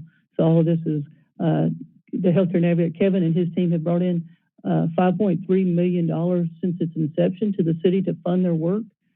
So I think that's incredible work. So this would just continue to be able to support that until we get the insurance payers on board to be able to actually pay for the incredible work that this team is doing. Okay, I'm trying to think of how to phrase this question in terms of capacity. Y'all respond to how many calls a year and how many calls could you respond to if you had more or a larger healthcare navigator program? Essentially, of the need in the city of Memphis for healthcare navigators and filling what y'all do, what % are we responding to? What's left undone? Councilman, I can speak to that by looking at the overall EMS run numbers we have. We process about 140,000 EMS calls per year. And we know through the way that we code calls at dispatch that nearly a quarter of those are non-emergent at dispatch. And therein lies an opportunity for us to address many of those folks and get them navigated to other settings. Now, not all of that 25% is appropriate for primary care setting or behavioral health or something along those lines, but a significant number of them are. We just in one part of our program through Radar, and that's a multidisciplinary team that includes physicians and nurse practitioners and PAs and social workers. Last year, we made about 6,500 calls. 85% of those calls did not require a Memphis Fire Department ambulance. So we were able to keep those folks treatment in place and get them navigated to some other place. We're only running 12 hours a day, 7 days a week. Okay. We're currently laying groundwork to go 24/7. So we can lift more. 35,000 non-emergency calls, as we know from the dispatch, which it ends up being more than that. Being more, sir. And then, but 6,500 that we're able to respond to using Radar and Healthcare Navigator. Okay. And I'll add one other thing, Councilman. This multidisciplinary team also frees up our firefighters and paramedics for other events. So using social workers and other healthcare providers is super helpful in that regard. Okay, thank you very much. Council members, we still got two major issues left this morning for debate outside this committee, so we need to go. I would say when it comes to council ARPA amendments and initiatives, I intend in 2 weeks to bring forward in 3 weeks, next council meeting, 3 weeks, to bring forward a resolution where it's really in terms of ARPA funding, it's not the things that I'd like to see. There are a number of things that I'd like to see that I think are good programs, but the ones I absolutely can't live without and still do this job responsibly, I believe. So really the make or break point for myself, and it will not take up nearly all the funding. It could be merged with other council members' ideas. We can have, people might disagree with me. We could be motions to remove things that I put in there, but I think it will be at least a platform to begin moving some of this funding forward, and it doesn't have to be all of it. It doesn't even have to be year 2, year 3 down the road, but it can be a start. And the way we find out what the majority of the council wants is through motions and through votes and through amendments. And there might be motions to delay, and that might be the majority as well. So I think that will get the ball rolling. I know there have been talks of other resolutions from council members. Councilman Robinson, you mentioned that online last week. And it may be that our resolutions aren't even in conflict depending on the dollar amounts. Maybe they are, and we'll just have to, I think, start having some votes on this. And like I said, it may be the majority will just to delay everything and keep having informationals. Councilman Carlisle, you to that point? Yeah, it is. I will say, big discussion, big bucket of money. There is one thing that probably needs to go today based on where we are in the COVID pandemic, and that's Regional 1. And I would insist that we consider today, with same 9 minutes, allocating and appropriating the $3 million. The National Guard has been deployed. Emergency rooms have bodies in hallways. They need our help, and they need it right now. And so I think it is reasonable if we just stick with that $3 million today. And I move that we... Can we get that in the form of a resolution and do it in executive to get on the...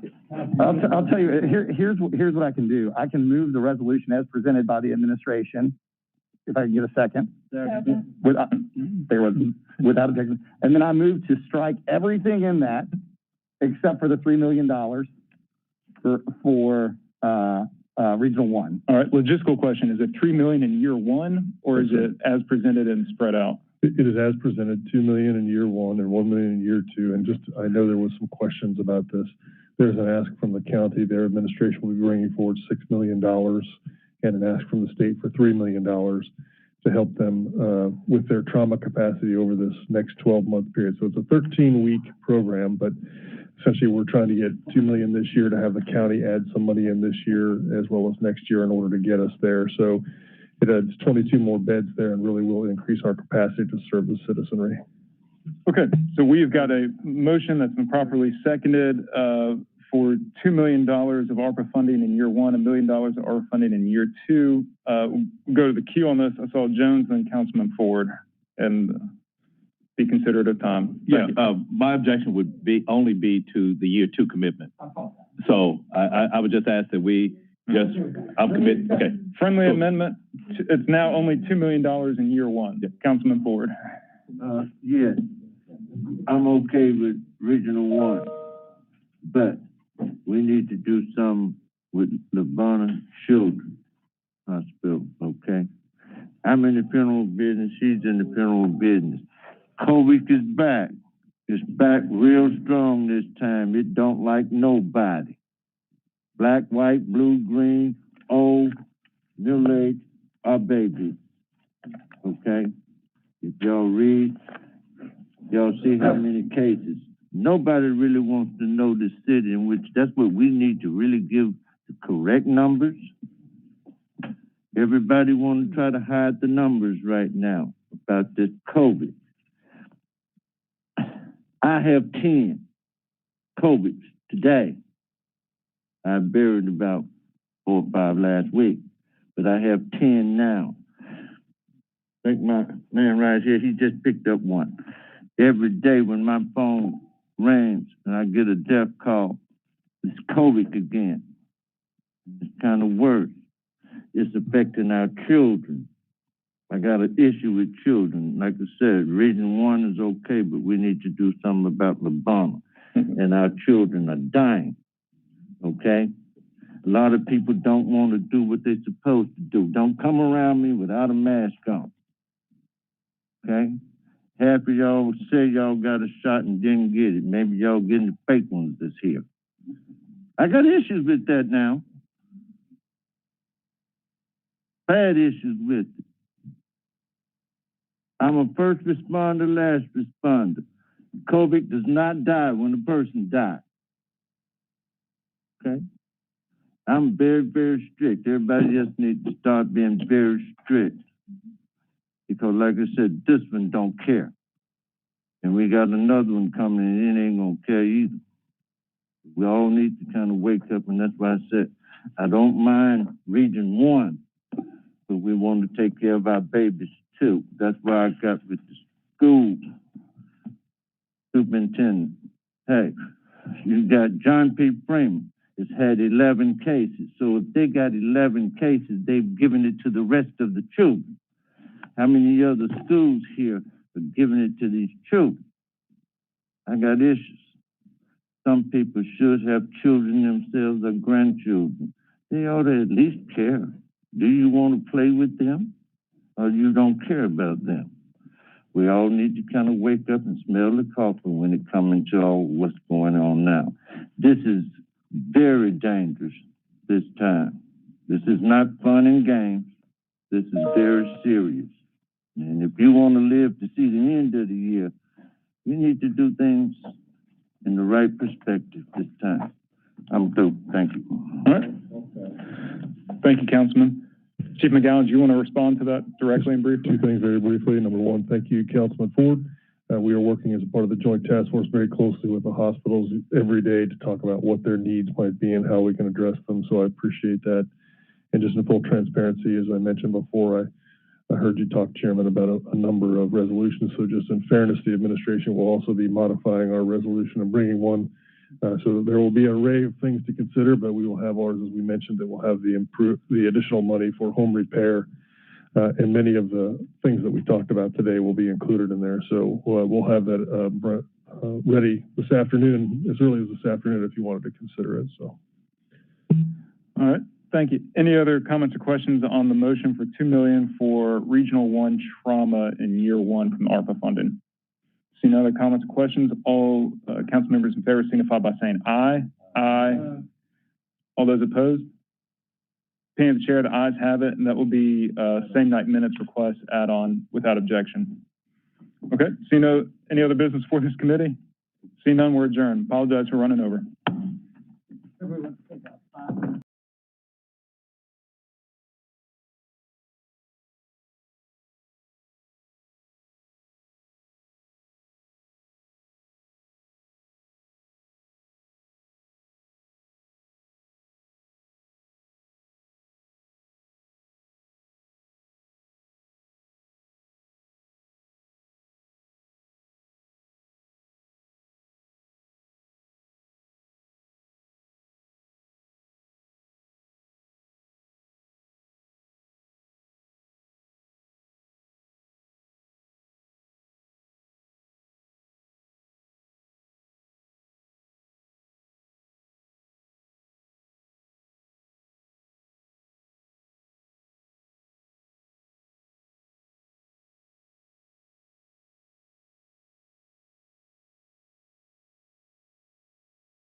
is 11:16. It is Tuesday, August 17th, and I hereby call to order the Personnel and Governmental Affairs Committee of the Memphis City Council.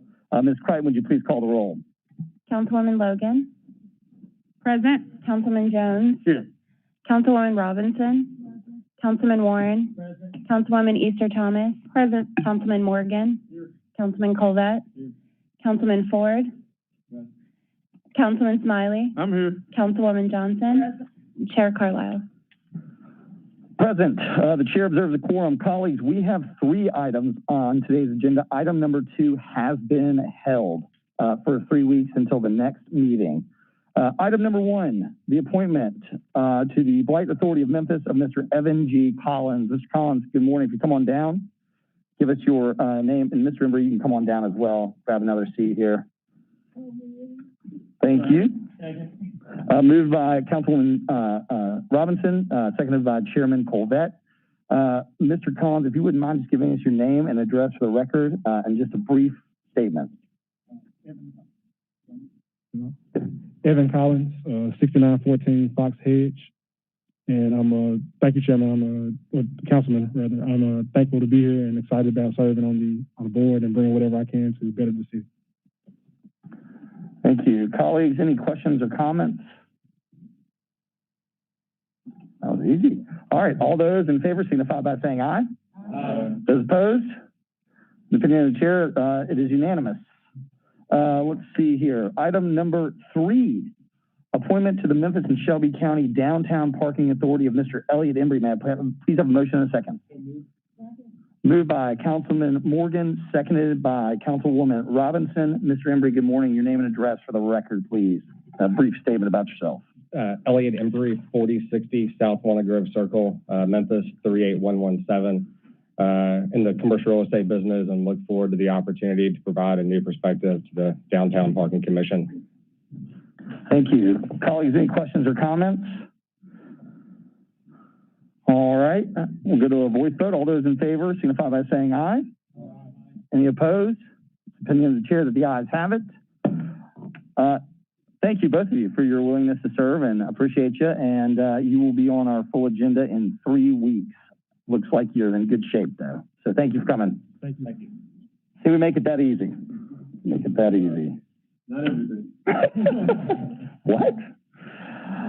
All right, colleagues.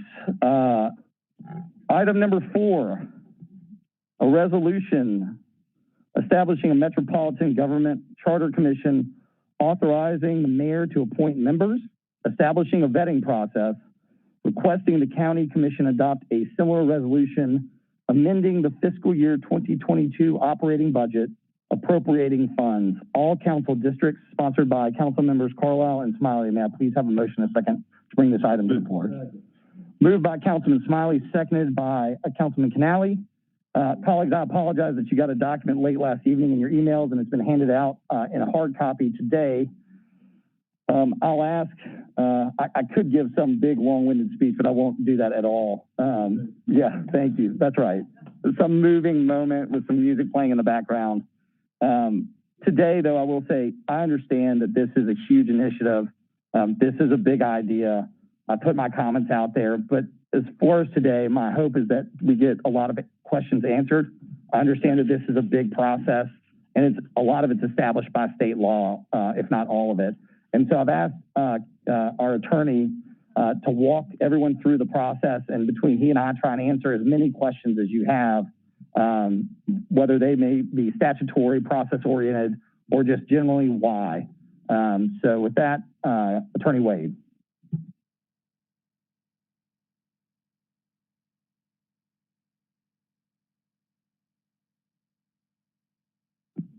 I'm going to sound like Councilwoman Johnson now.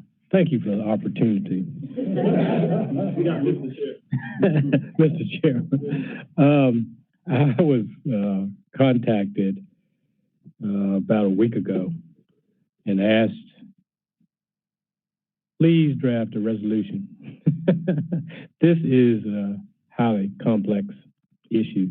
The council actually went through this process in 2009, and I think they appointed a charter commission. The county commission did the same.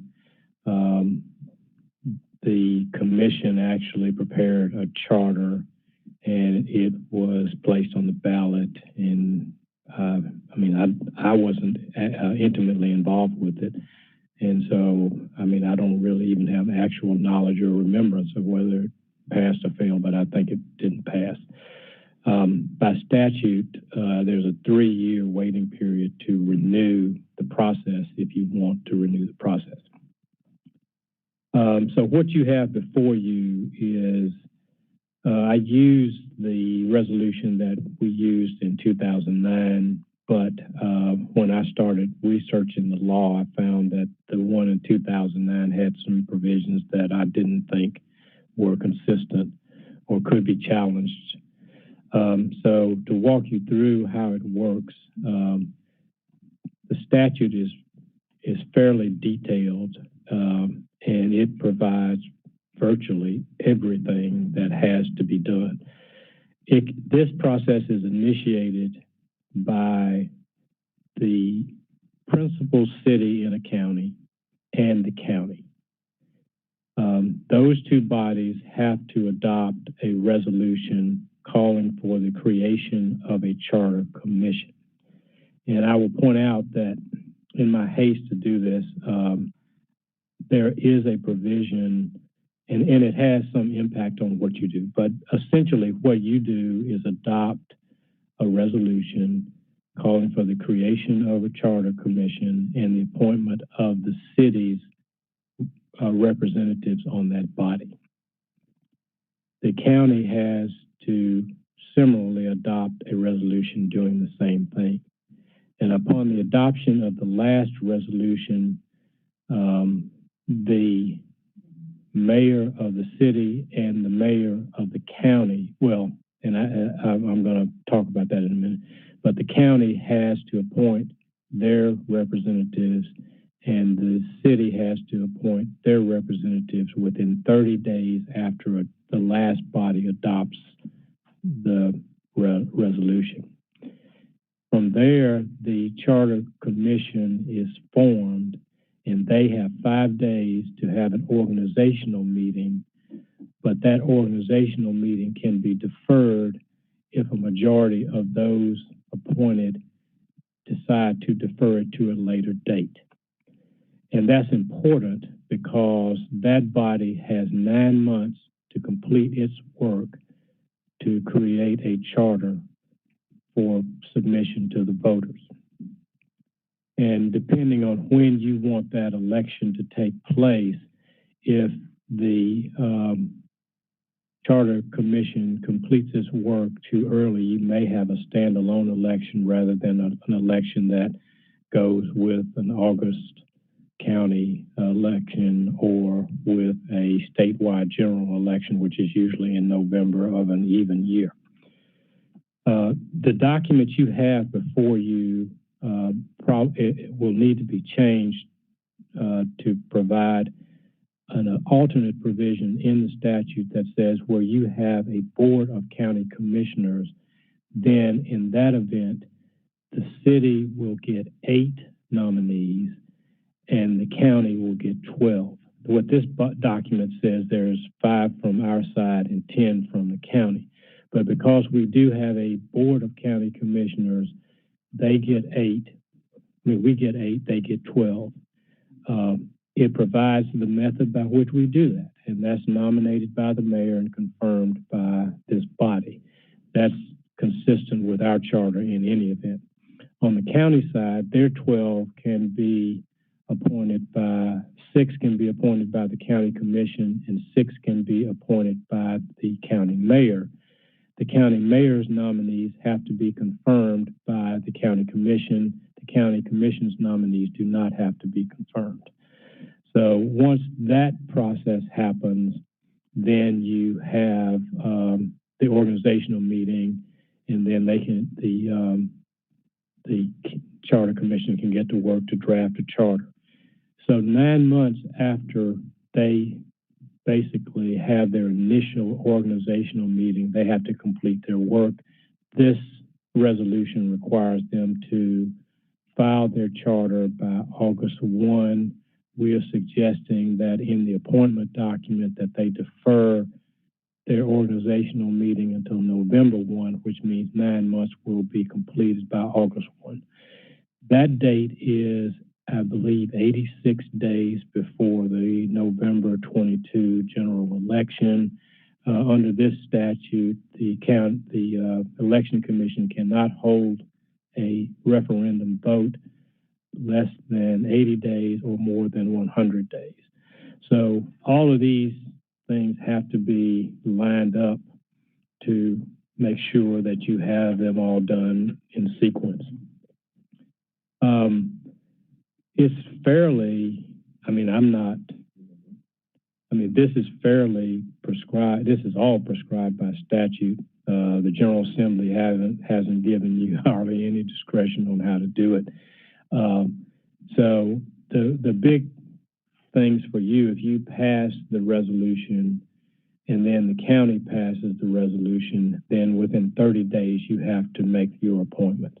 So that means that this document required the mayor to submit them to you within 21 days, and then you would have a number of days to act on it. So that's basically it in a nutshell.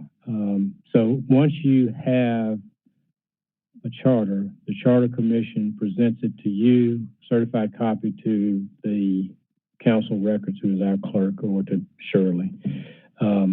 They present a certified copy to the county clerk, and then they present a certified copy to the election commission. This is fairly, when you start drafting a charter, it's fairly technical issue, and probably, it could be political if you make it, but it seems like you would want to have expert technical people that can do the job. Because ultimately the politics come after it's presented for everybody's consumption, and then everybody can weigh in and say, I don't like it, I do like it, we shouldn't do it, we should do it. But if you're going to give the people the voice to say, look, we want to try it, and therefore it goes on the vote, and then they make decisions. It's not your decision, it's actually the voter's decision. So the way it works when you have the referendum election is that you have basically two questions on the ballot at the same time. And the question is whether you shall adopt the consolidated metro government. It is voted on by Memphis residents only, and then it's voted on by all residents of the county outside of Memphis only. And as it required the county commission and you to initiate the process, it requires those two votes to be in the affirmative to make it be effective. So that's kind of how it works. And I think, people have asked me about, well, what about the 6 municipalities?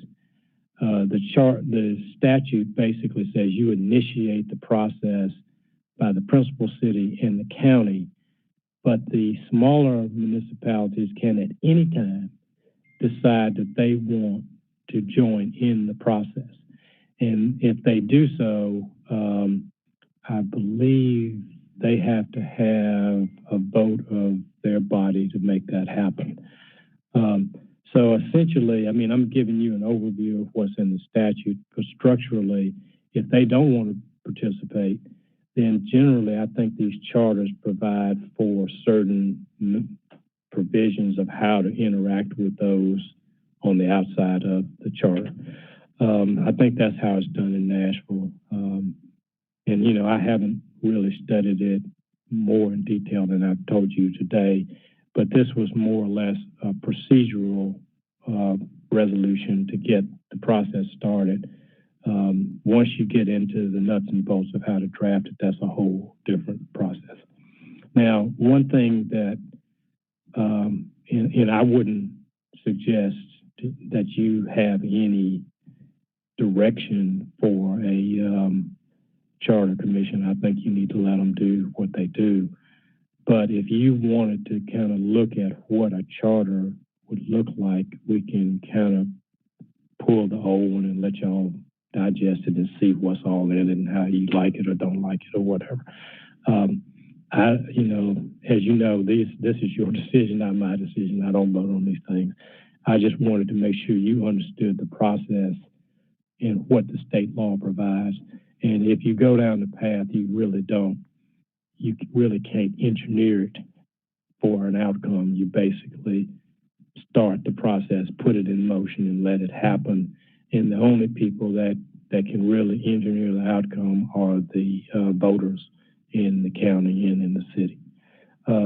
So with that, I'll entertain any questions to the extent that I can answer them. Thank you, Attorney Wade. I learned something new today. 812 was a much different outcome.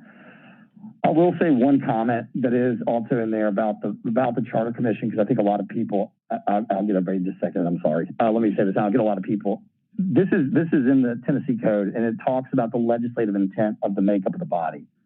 It is the legislative intent that the persons appointed to the Charter Commission shall be broadly representative of all areas of the county and principal city, and that every effort shall be made to include representatives from various political, social, and economic groups within the county and the principal municipality.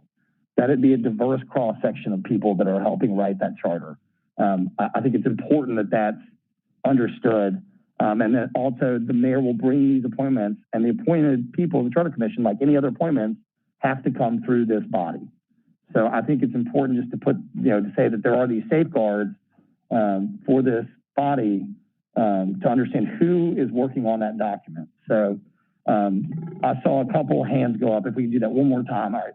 I saw Jones, and then I saw Johnson and Robinson. All right, hold on. Right. Chairman Jones, or Councilman Jones. Thank you.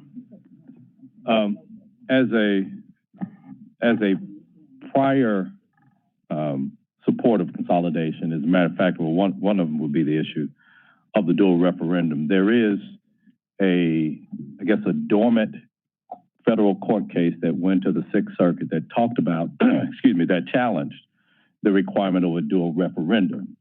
I was one of the plaintiffs of that. So there was, I think that the ruling was based upon the fact that even if you would have taken a combined and had the results of one election, it still would have failed.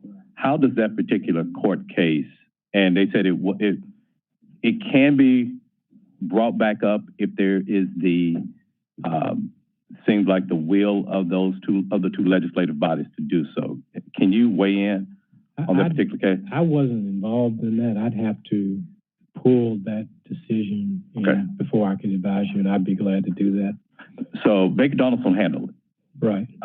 Lori Patterson Lori Patterson was the attorney on that. Okay, so that's one issue. So I'll just say it is my opinion that we have a more Memphis-friendly Shelby County Commission than we've ever had.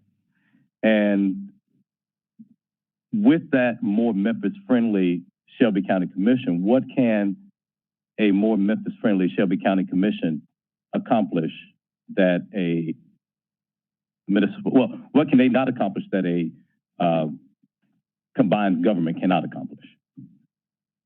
You just said it. You've got Memphis 2.0.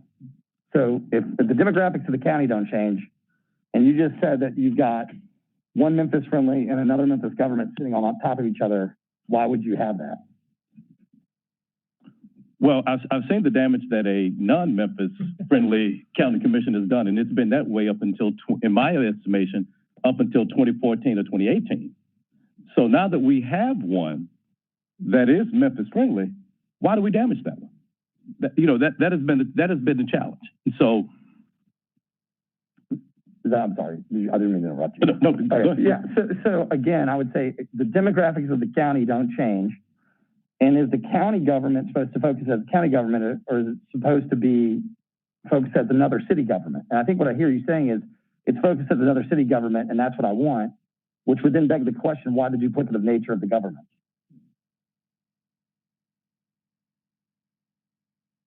No.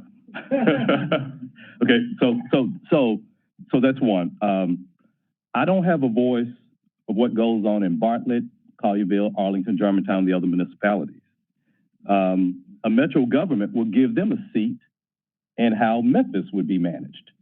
If I can't go out to Germantown and tell them how to run Germantown and Arlington and Collierville, why should we have a body where people who right now, they live in the county and they have a voice, deservedly so, on the county commission? But this is a majority Memphis city that would be combining with unincorporated. But that unincorporated body, well, that entire body would be made up of Memphis, unincorporated, but then all of the municipalities. So how does that benefit Memphis? So again, a lot of this comes back to structure. And you're saying, on one hand, you say that they're Memphis, but then the county, we're talking about the county government, right? The county government already represents 8 of the 12 seats are already Memphis. 9 seats, because Mark Billingsley's seat comes into Memphis.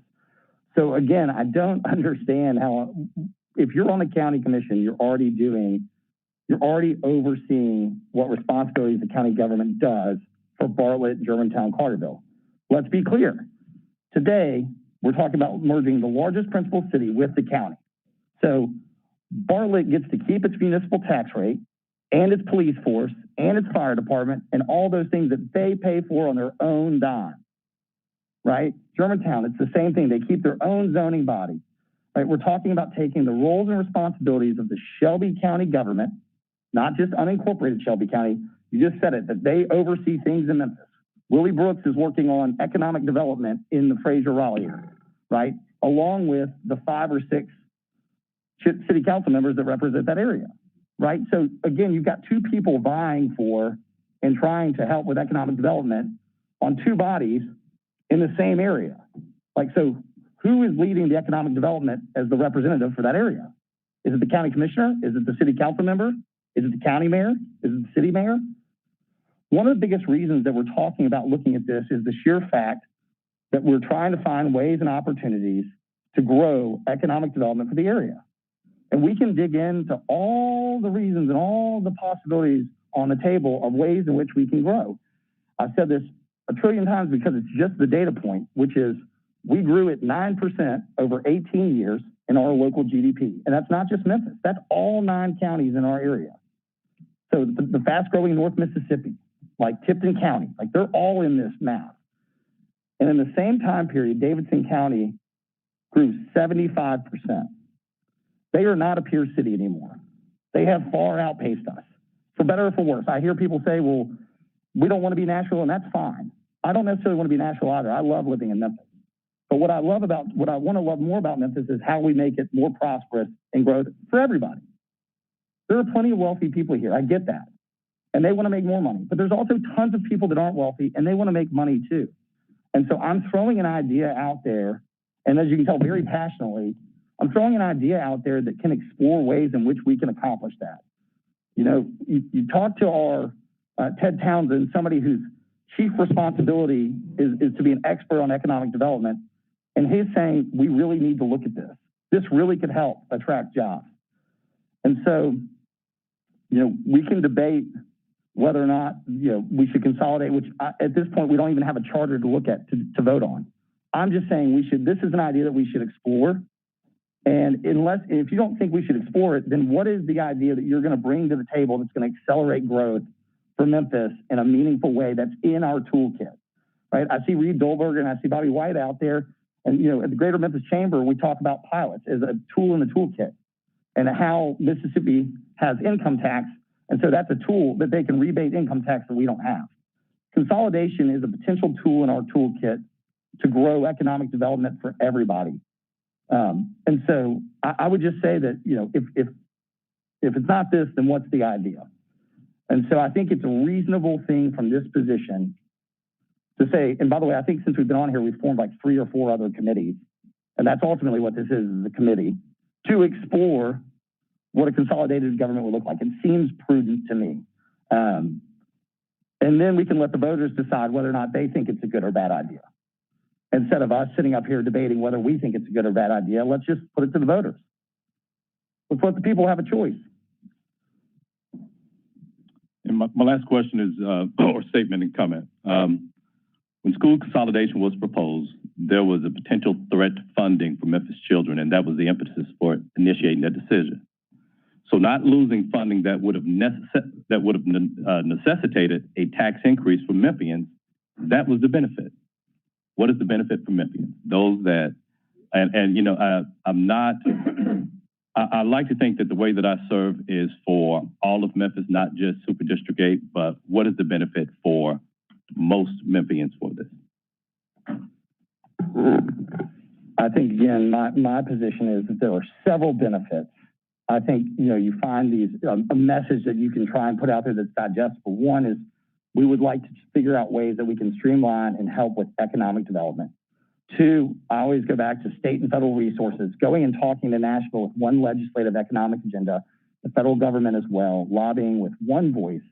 You know, I remember there was a time where the former governor and members of his cabinet would talk about how Memphis would send up its list of agenda items that they wanted, you know, to be prioritized. And then the county government, and then 2 or 3 lobbyists. And all of a sudden it was like, well, we don't really know what Shelby County really wants or needs. And that creates a problem. And then second to that, I would go back to just funding formulas. There are several formulas in which state and federal resources that are allocated, like these ARPA dollars, right? A significant chunk went to the Shelby County government. And then we got a piece too. And so you look at things, funding formulas like Community Development Block Grant, TANF, like they're all formulaic and driven. And this could help with getting those resources from the state and federal government. Is there an opportunity to look at the taxes? Sure. Is it going to cut taxes in half? No. Is it going to end violent crime? Absolutely not. This is not a silver bullet. It's not a magic wand. This is asking to begin the process to research ways in which government can work for people the way they want it to work. It's an action. It is tabula rasa. It is a blank slate for a group of individuals with the help of experts to sit down and write a document that may actually answer the question for people of, what do you want out of your government? What do you want from your local government? Do you want to elect a czar of roads and potholes? Do you want to elect the sheriff that will oversee the police department? Do you want to have a commissioner, a board of commissioners of the health department again? All of these things are on the table. And you know what? Even if it fails, hopefully through the process, we'll have learned some best practices that we can implement into our local government through going through this process, right? Even if the document fails in the county or the city, something out of this process comes out and says, you know what, we should be doing this. And thank God we went through it and learned this. And my last statement, and then I'll yield to my colleagues. We're not the exception. Nashville is the exception. Knoxville and Knox County are not combined.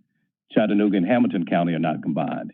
And I would still contend that they have grown at a faster rate than Memphians. So the fact that it's not consolidation that has propelled Nashville, I would say it's bold leadership and providing services that are attractive to people to make them want to move there, not the consolidated government. Because if that were the case, those two other quote unquote peer cities within Tennessee would not have grown because they don't have consolidated government. Thank you, Mr. Chairman.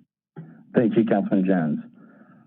I've got Councilwoman Johnson, and then Councilwoman Robinson, Councilman Logan, and back. So we're just gonna go back and forth here. So after Councilwoman Logan, I've got Easter Thomas, and then Councilman Warren. If I missed anybody, please let me know. Okay, Councilwoman Johnson, the floor is yours. Well, thank you for the opportunity. I need to go back and talk to Mr. Wade because I'm concerned about the process. Now, you said that this has to be done in a 9-month period. It would take them 9 months in order to get it done? Is that a requirement? I didn't say it would take them 9 months. Okay. I said they are given a maximum of 9 months. Okay. I mean, the clock runs out on their authority after 9 months. Okay. Now, their authority as the commission will be what exactly? To propose a charter. Just propose a charter. Right. When they complete that charter, do they come back to this council and ask for our approval at that time? No. the General Assembly does not give you the authority. So what you're saying, after the charter is completed, and you mentioned that it would go to the election commission. So are you saying that once we agree on a resolution, if we did it today, and they completed the charter within 9 months, that this automatically goes straight to the ballot? Yes. They present a certified copy to you and the county and to the election commission to place it on the ballot. Okay. I'm listening. Is there any rush while we have to make a decision on this resolution today? No, ma'am, I thought this is committee, and I don't think There's no request to move it downstairs tonight. It goes on your next agenda. Y'all said in 3 weeks? Yes, ma'am. Okay. It's back to what I don't seem to understand somehow how this body works. You bring something in, and then you want a quick decision of people to decide on. I'm sure we had all these different groups working on this issue over the last couple of months, who knows, maybe a year. But it wasn't shared with the general public. I mean, we need to have an opportunity for the general public to get involved and find out exactly what a charter commission actually does. You know, we're in a setting where it's difficult for people to get out, come out to town hall meetings, come in group settings. We talk about the advantages and the disadvantages of consolidation. All of this needs to be discussed beforehand to know we really do need a commission, or if we don't need a commission. I just can't seem to understand how we rush through processes and not giving the general public enough time and information. You said 3 weeks, but how long did those individuals who took the time to come up with the resolution, make these recommendations, have and come in their little individual meetings and now present it to the general public? So, you know, at this point, you know, I guess I'm glad we don't have to vote on it, but I just think that we're rushing through the process, that we need more time. The general public needs to have more insight and understand exactly what a charter means. What do we know about the different police departments? Does the city of Memphis policemen want to work with the sheriff department? Does the fire department want to work with the county fire department? What other benefits are we going to have out of this? This needs to be discussed on the front end before we decide to vote on the need for a charter. So to move it for 3 weeks, give everybody a chance to look at it. Don't bring something to us fly by night. They said they're going to wait anyway for 3 weeks per se. But I'm just saying, in general, I just think this is moving too quick. Why do you have to have a charter commission? Why can't you just form committees to review, is a charter committee necessary?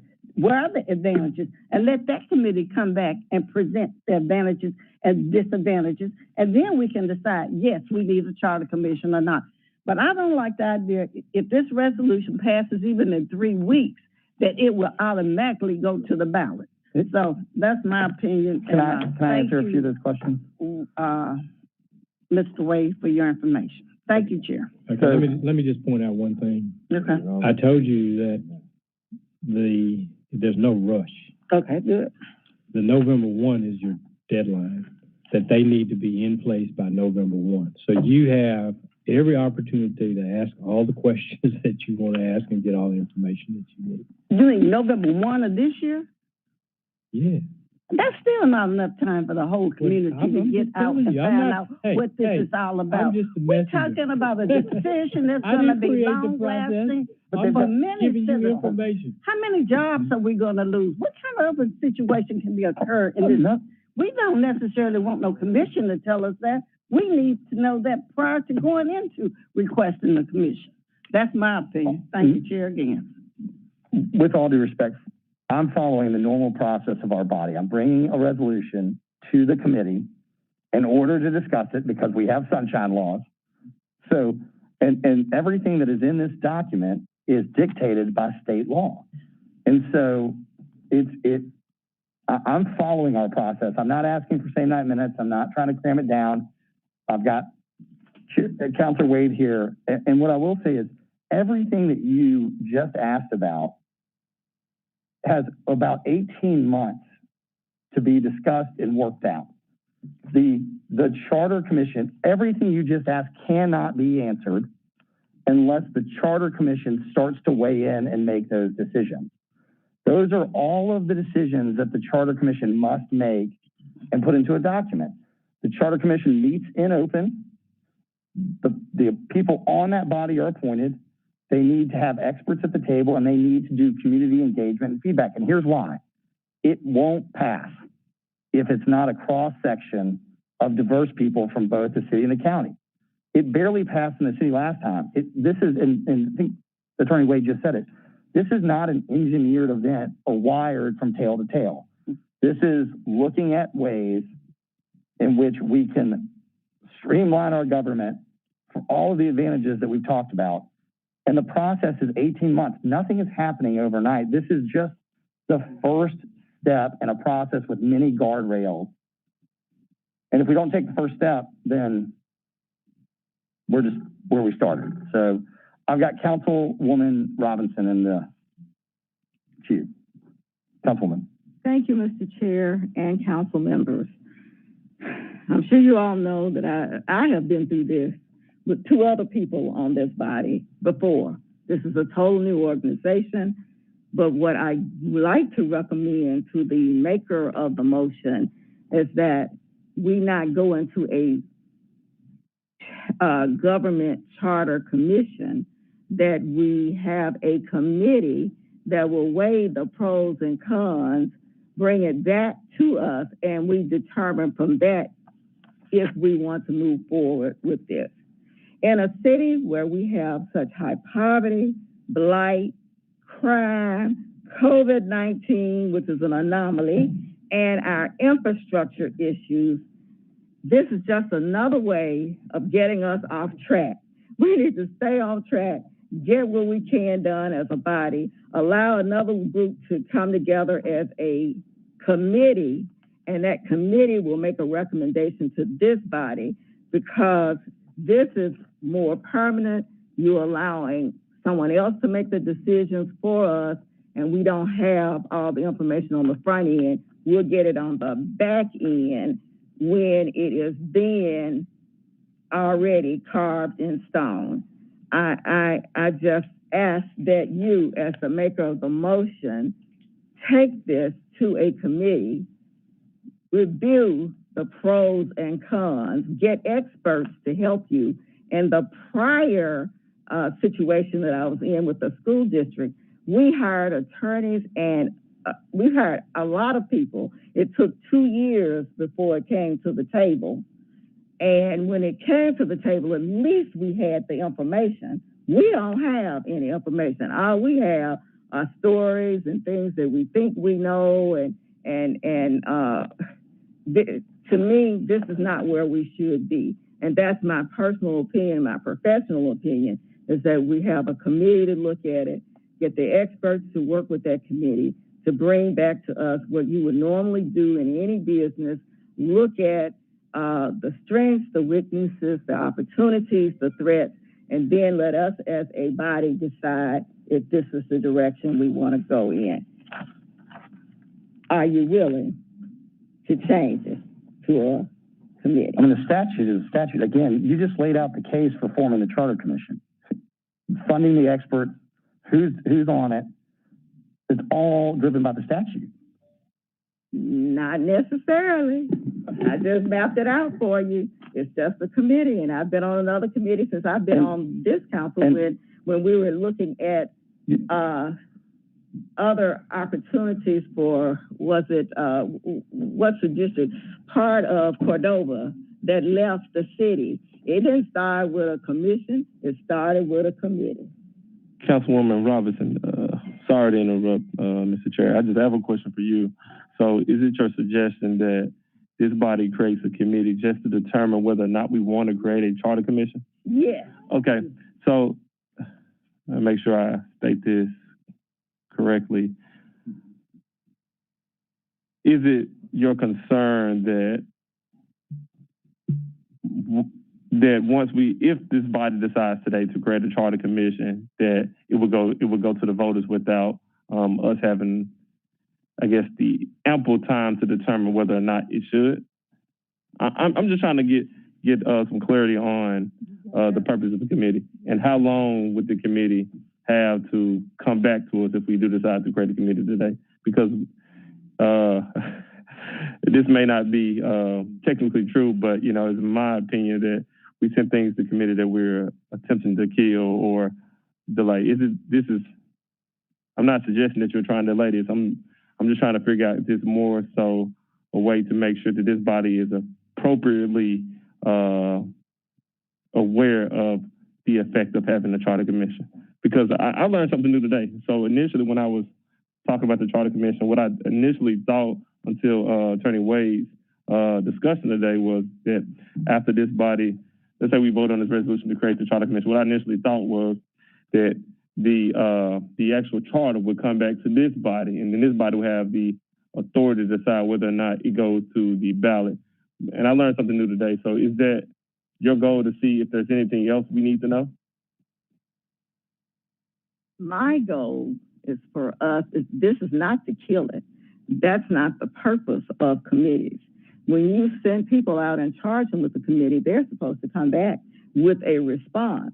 And if we don't ask them for the response or they don't bring it back, it's not on the committee, it's on us. My concern is, I have served on several committees since I've been on this council, and we have done the work and we brought it back. We have not had any committees that just went away and failed. And you will hear one in the MLGW meeting today that we're still doing work and we are making a positive difference in our community. My concern for this is that we don't have enough information right now as a council to state yay or nay that this is in the best interest of our community, because all that has been presented here is that we're going to let somebody else do it. That has been my problem with how the Memphis City Council is currently operating, and that we easily hand over the responsibility that the people have placed in our hands to somebody else. That is, they elected us to do the work. We should have the information, and if we agree to this, we need to know right now, today, these are the pros specifically, these are the cons, and this is why we chose to do this.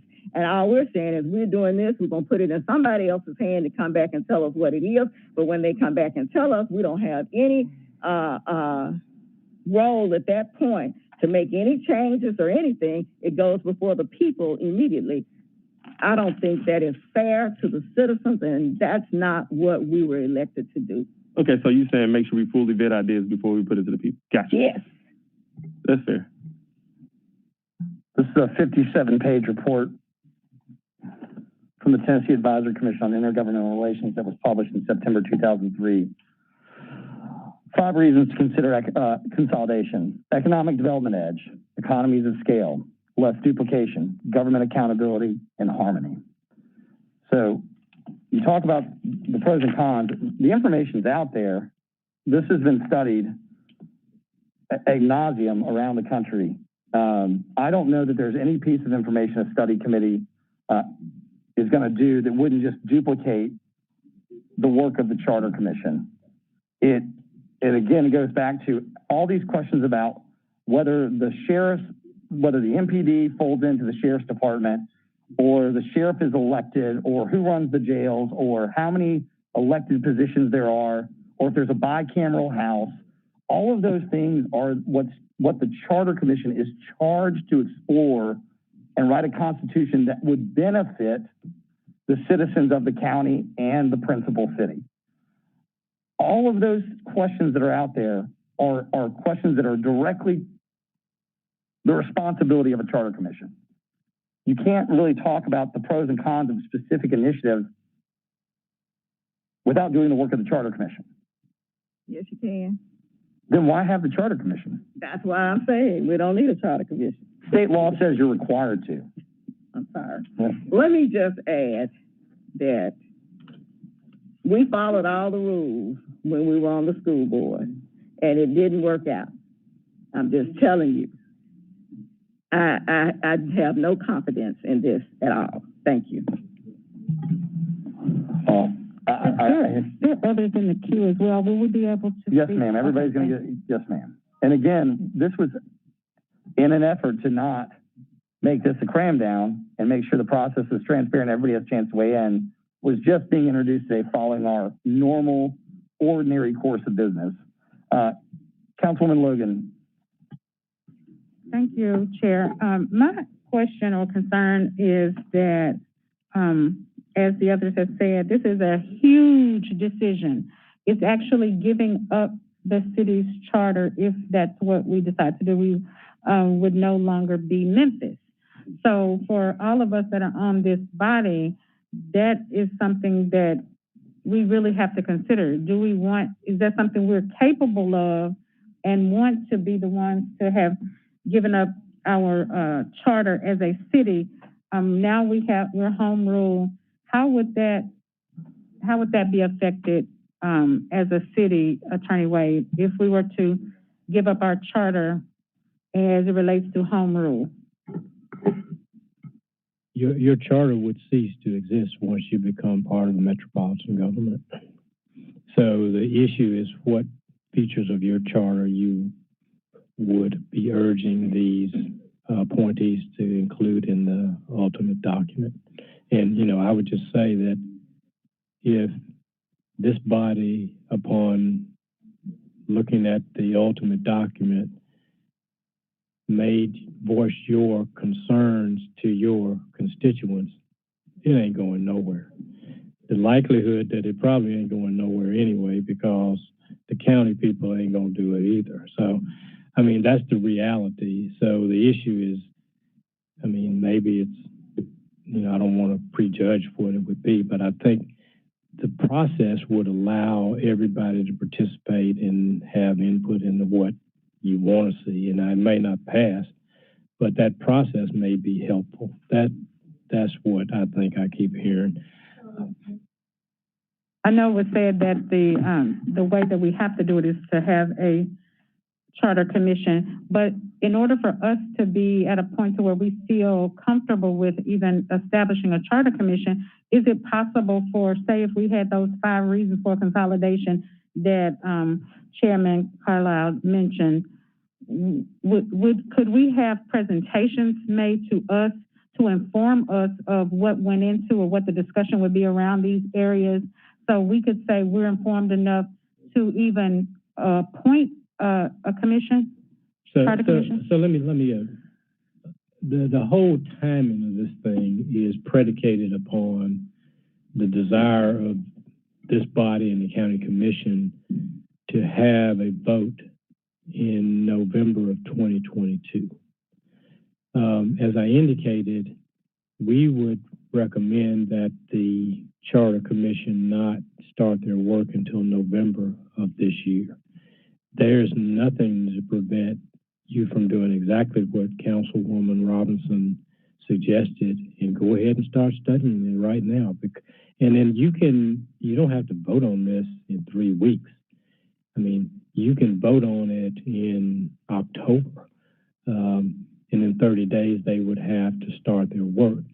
But I hear what I listen to Councilwoman Robinson sometimes, and I understand that people are passionate about things they bring to the table here. And this is no exception. And those people that bring things to the table are endowed with certain information and studied it carefully and whatever, but the rest of you may not be so endowed. And so that's what Councilwoman Robinson is talking about, is to get up to speed for where Chase may be. And that's a fair request. I think if people aren't ready, they're not going to vote for it. So that's the reality of it. So I think if you rush to get things done, sometimes you get your wish and it may not be what you asked for.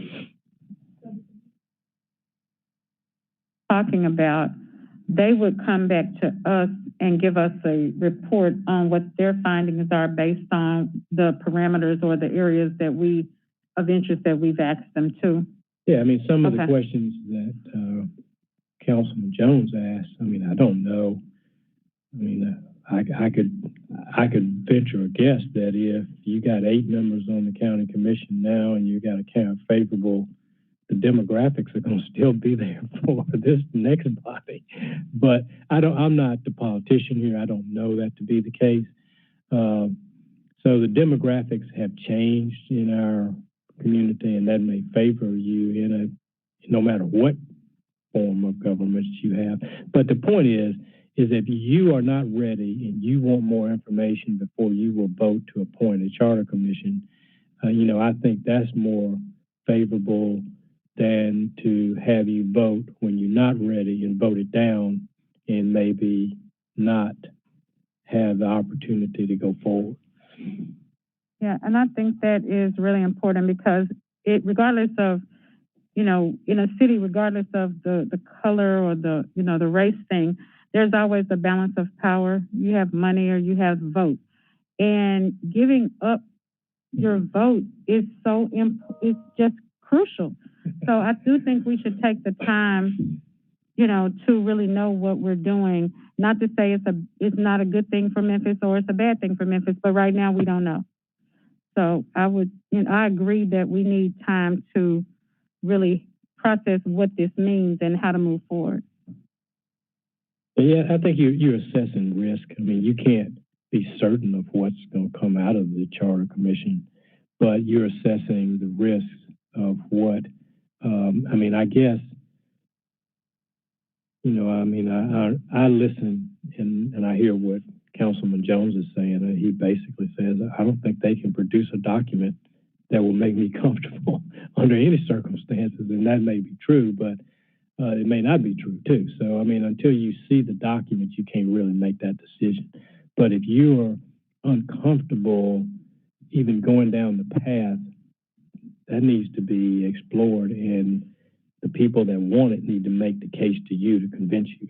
That's kind of where we are now. Can Chase do that in 3 weeks? Maybe he can.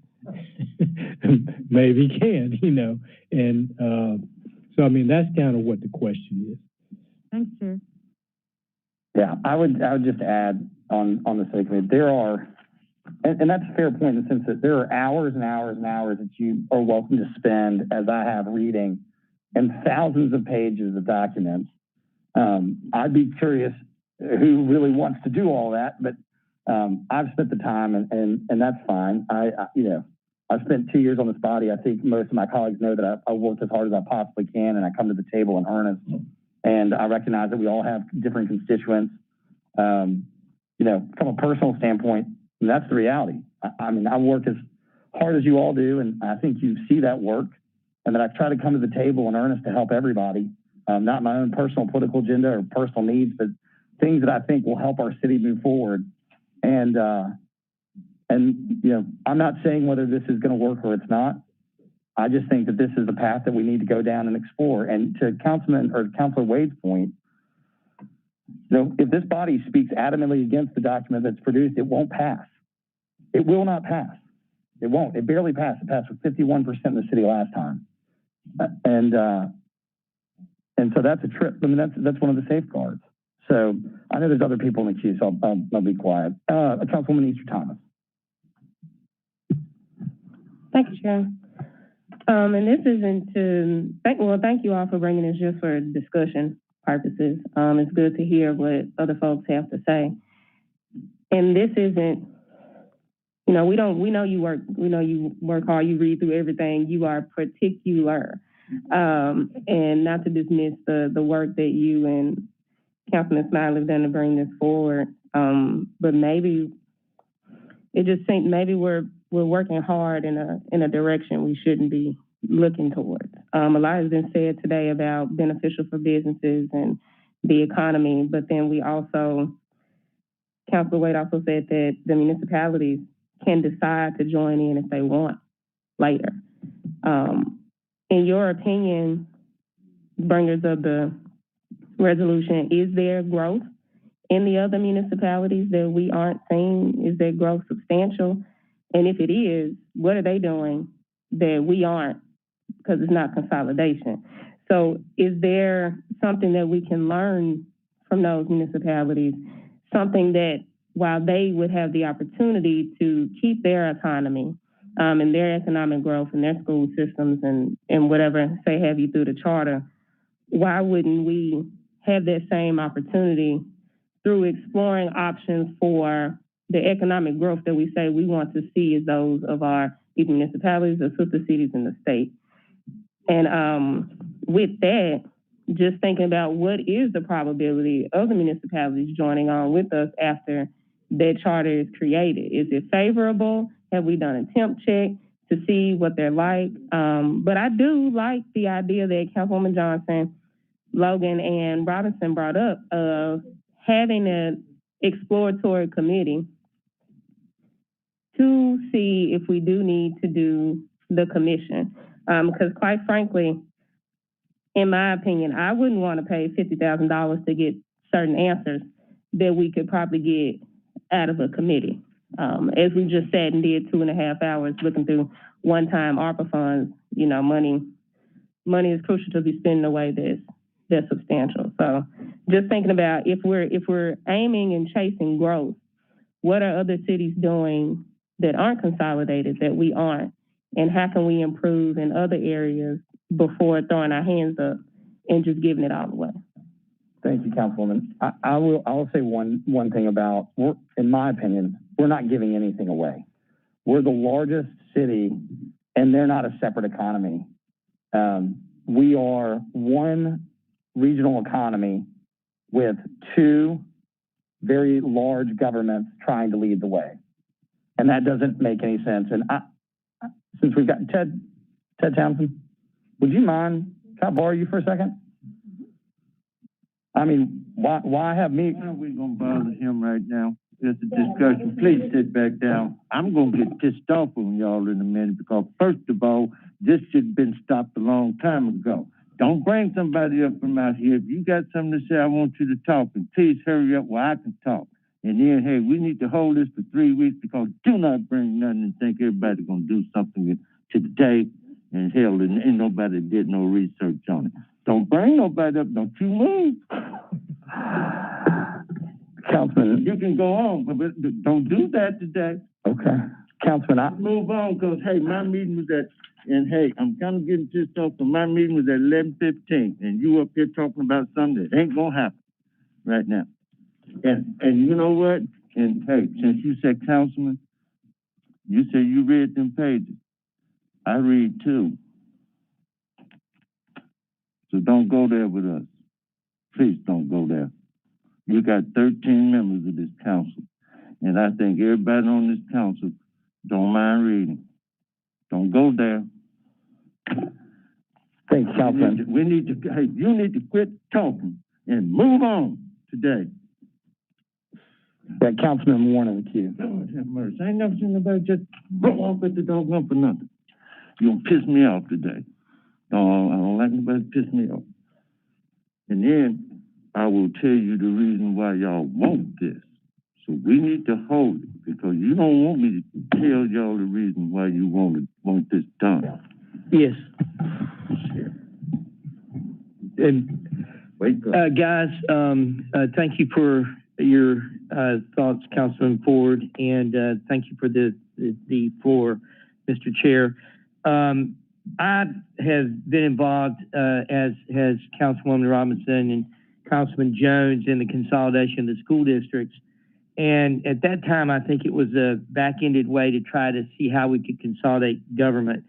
And what I think we need as we move forward is I am in agreement that we want to have a committee bring information back on this with the pros and cons. I really think that Councilman Carlisle is correct in that the long term, we will probably find that the pros outweigh the cons in consolidation. We should move forward with it, but I don't think we can do that until everyone understands what the risk and benefits are. And we, as a group, don't have to vote on this right now. And I'm not even sure we want it on a November ballot if we want it to pass. I think we may want it to have an August ballot when it's the city elections in 2023. But, you know, that's just my thinking on it. But in my mind, I would recommend that instead of us voting on this in 3 weeks, where I don't think it's going to pass, that we have a committee that allows, you know, people to meet and talk and discuss it, and then bring it up and do that. So, Mr. Chair, I yield back to you, but I would recommend that as we move forward to have more information, more discussion.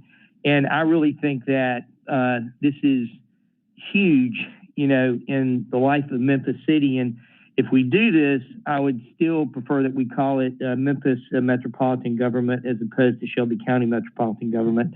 I would make it that part of the charter. Thank you. I'm in agreement. Thank you, Dr. Warren. And yes, no one was asking for a vote today. This is a big decision. This was an opportunity to introduce this and follow our process. So I'm not sure where we got off the rails thinking that there was a vote coming today. Thank you all for your feedback. And thank you, Councilman Smiley. No, I was next. I thought you wanted me to, yes, sir. No. Councilman Ford, you recognize. I raised my hand, but you kind of pissed me off. You know, that's why I had to stop you for a minute. Now, let me tell y'all something. Never bring something like this and think we're going to vote. First of all, we've lost a lot of time. Half these council members don't even know what's going on. Give them chance. That's why I said, why don't we hold this for 3 weeks? And you went on, and on. Same thing over and over and over. Why? You know, I'm gonna hold my peace today, but I'm gonna call questions. Hey, hold this for 3 weeks. If I can get me a second, and let's shut it down right now, because you don't want me to tell you the truth about what this means. Because I will, because I ain't scared of nobody. But I want to shut it down right now. Let's move on to these other committees. Other than that, I will tell y'all the truth.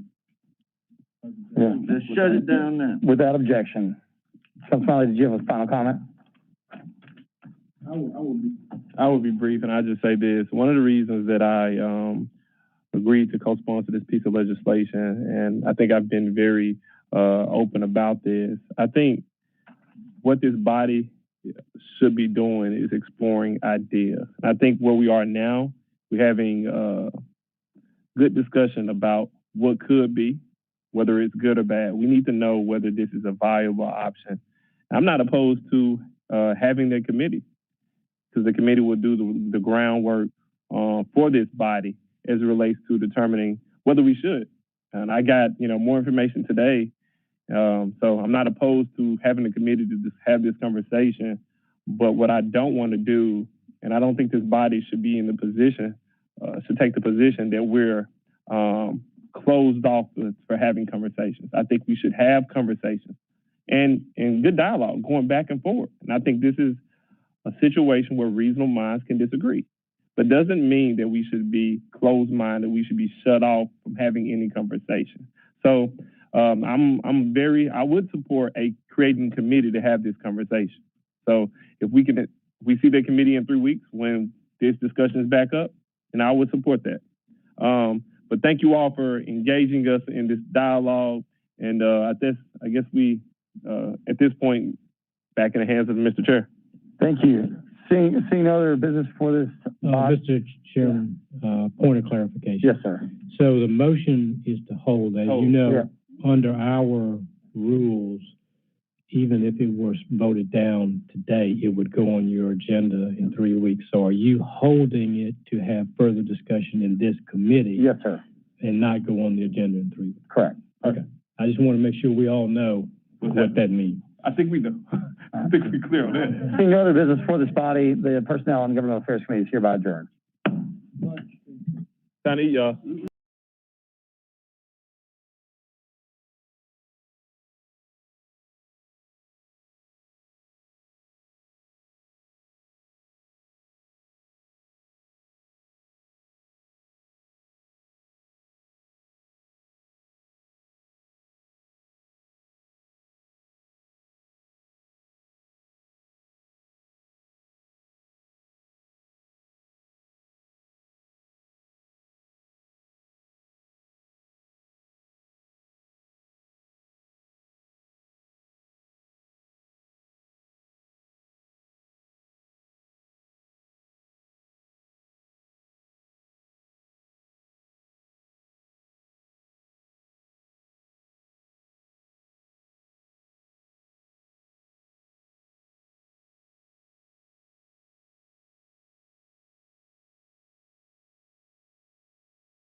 Please call the roll.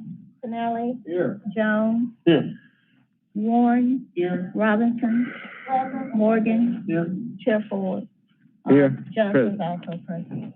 Okay, Johnson, we got one item, a resolution to set a minimum hourly pay rate for EDGE pilot projects, all council districts, sponsored by Councilman Jones. Councilman Jones, you have the floor.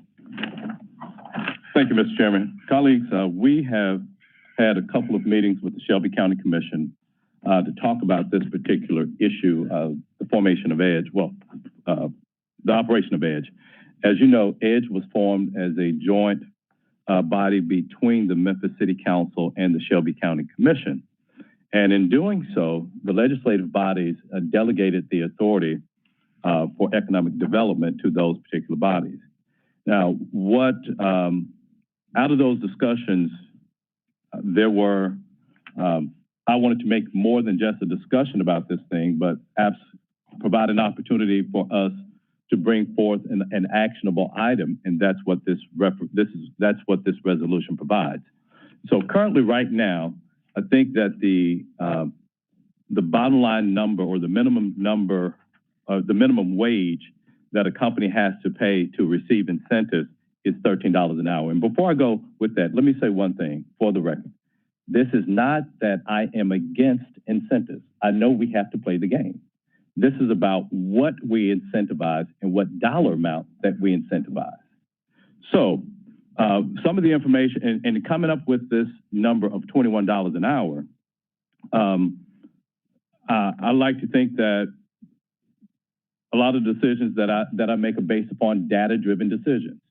So in coming up with this $21 an hour, or let's just go back to the discussion of $13 an hour. $13 an hour is more in line than what you have in front of you is a printout from the MIT, which is the MIT, MIT living wage calculation. So for this upcoming year, the living wage for someone who has no dependents, no children, is $13.28 an hour. So currently, right now, under our current program, we are incentivizing pay for someone to be paid less than what a living wage is. That's what our current model presents.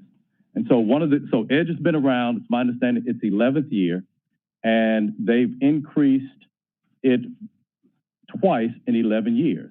And so as we stand today, and I'm open to being corrected if that's not the case, we are at $13 an hour in which we incentivize, which at this point is less than what is a living wage for someone who has no children. But if someone has one child, what is considered a living wage is $26.50. So, in coming up with $21 an hour, you'll also have in front of you a recent story in the Washington Post that says, for the first time, average pay for supermarket and restaurant workers tops $15 an hour.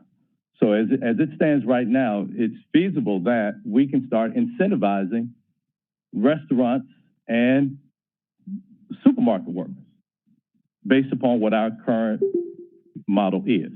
And so what this resolution does, colleagues, is that it recommends that the minimum rate of pay to receive an incentive is set at $21 an hour. Now, there was also some discussion, and this is just one of the recommendations that came out of those discussions. There was, and I would ask for this resolution, two-part of this resolution would be for EDGE to bring back some recommendations, because there was a recommendation of having a sliding scale for incentives, because as it stands right now, if you have an employer that comes in with 10 jobs versus one that comes in with 400 jobs, they both receive that 75% abatement. And so it would be my recommendation and part of this resolution that the EDGE comes back with a recommendation for us to have a graduated scale with that. So, Mr. Chairman, those are the comments that I have for this. May I ask a question, Mr. Chairman? Yes. Chairman. Thank you, Mr. Chairman. All right, Councilman, Have you consulted, it sounds like you have not consulted with Edge on this resolution. Have you, got with the chamber, requesting any information from them on this? Well, sir, the information that I go on is what a living wage is. And so, you know, I feel as the legislative body, we have given up our authority to Edge, the county commission and the city council has done so. So you haven't talked to them? I have not. Well, no, I've been in conversation with Mr. Dolberger as far as how many increases that we've had in the past 11 years. And I was informed that there have been 2 increases. Now, what they're doing now, they are reviewing this every 3 years. But as far as having other discussions about this, no. Thank you, Mr. Chairman. Okay. What I'm gonna do, Mr. Dolberger, I'm gonna want you to explain. I know you saw the resolution and everything. I know you got some comments and all, and then we can go back to the council, please. Okay? Thank you, Mr. Chairman, members of the committee. Appreciate the opportunity. Thank you. Appreciate the opportunity to be with you today. I think from the Edge perspective, our deep concern is that while we all want to see wages increase, this resolution has the realistic probability of hurting the people we say we want to help, hurting the people who have lesser skills, lesser education, or in the lower end of the socioeconomic spectrum. So the current system is a 2-part system. There is a base and there is an incentive. The base is that to be a job has to be at least 1,600 hours a year. The employer must provide a health care plan where the employer is paying at least 50%. And the base, the wage is, as the councilman said, $13 an hour. That's the base. The incentive is that the employer have an average wage of at least $40,400 a year. That's where the incentive starts, and it goes up from there. The purpose of having a 2-part system was to, one, still be creating jobs in our city that help those who need help the most, but because we all share the goal of wanting to see higher paying jobs, to incentivize them more, to encourage companies to pay the higher amount. The way the system works is the councilman is absolutely right. It resets every 3 years. So we are in year 2 of the second reset. The base wage is set at 50% of the Shelby County average annual wage, and it's rounded to the nearest 50 cents. The incentive wage is 75% of the Shelby County annual average wage, and it is rounded to the nearest $100. The unfortunate part is that in our community, based on the latest census data, 45% of us, of Memphians, have a high school diploma or less. So when I talk about the people that we're trying to make sure we have jobs for, that we are competing for jobs for, that's the population that finds it hardest to compete in today's world. And these are competitive jobs. Memphis is the Memphis market is a phenomenal market for a lot of companies and a lot of industries. But being in the Memphis market doesn't mean that you need to be in Memphis. You can access the Memphis International Airport, the rail intermodal facilities, the highway network, any of our business assets by being outside our community. Certainly the same is true of our quality of life. And so when we're dealing with companies, the question is, well, do we care if they're located in our city versus perhaps adjacent to, in an adjoining county, in an adjoining community? Well, we care particularly for these types of jobs, for the jobs that aren't the $50,000, $75,000, $100,000 a year jobs. Because truthfully, people in those jobs more than likely have cars, and they can get wherever they need to go. People who have a high school or less than high school education are less likely to have cars. They're more dependent on Matter, and our friends from Matter are here.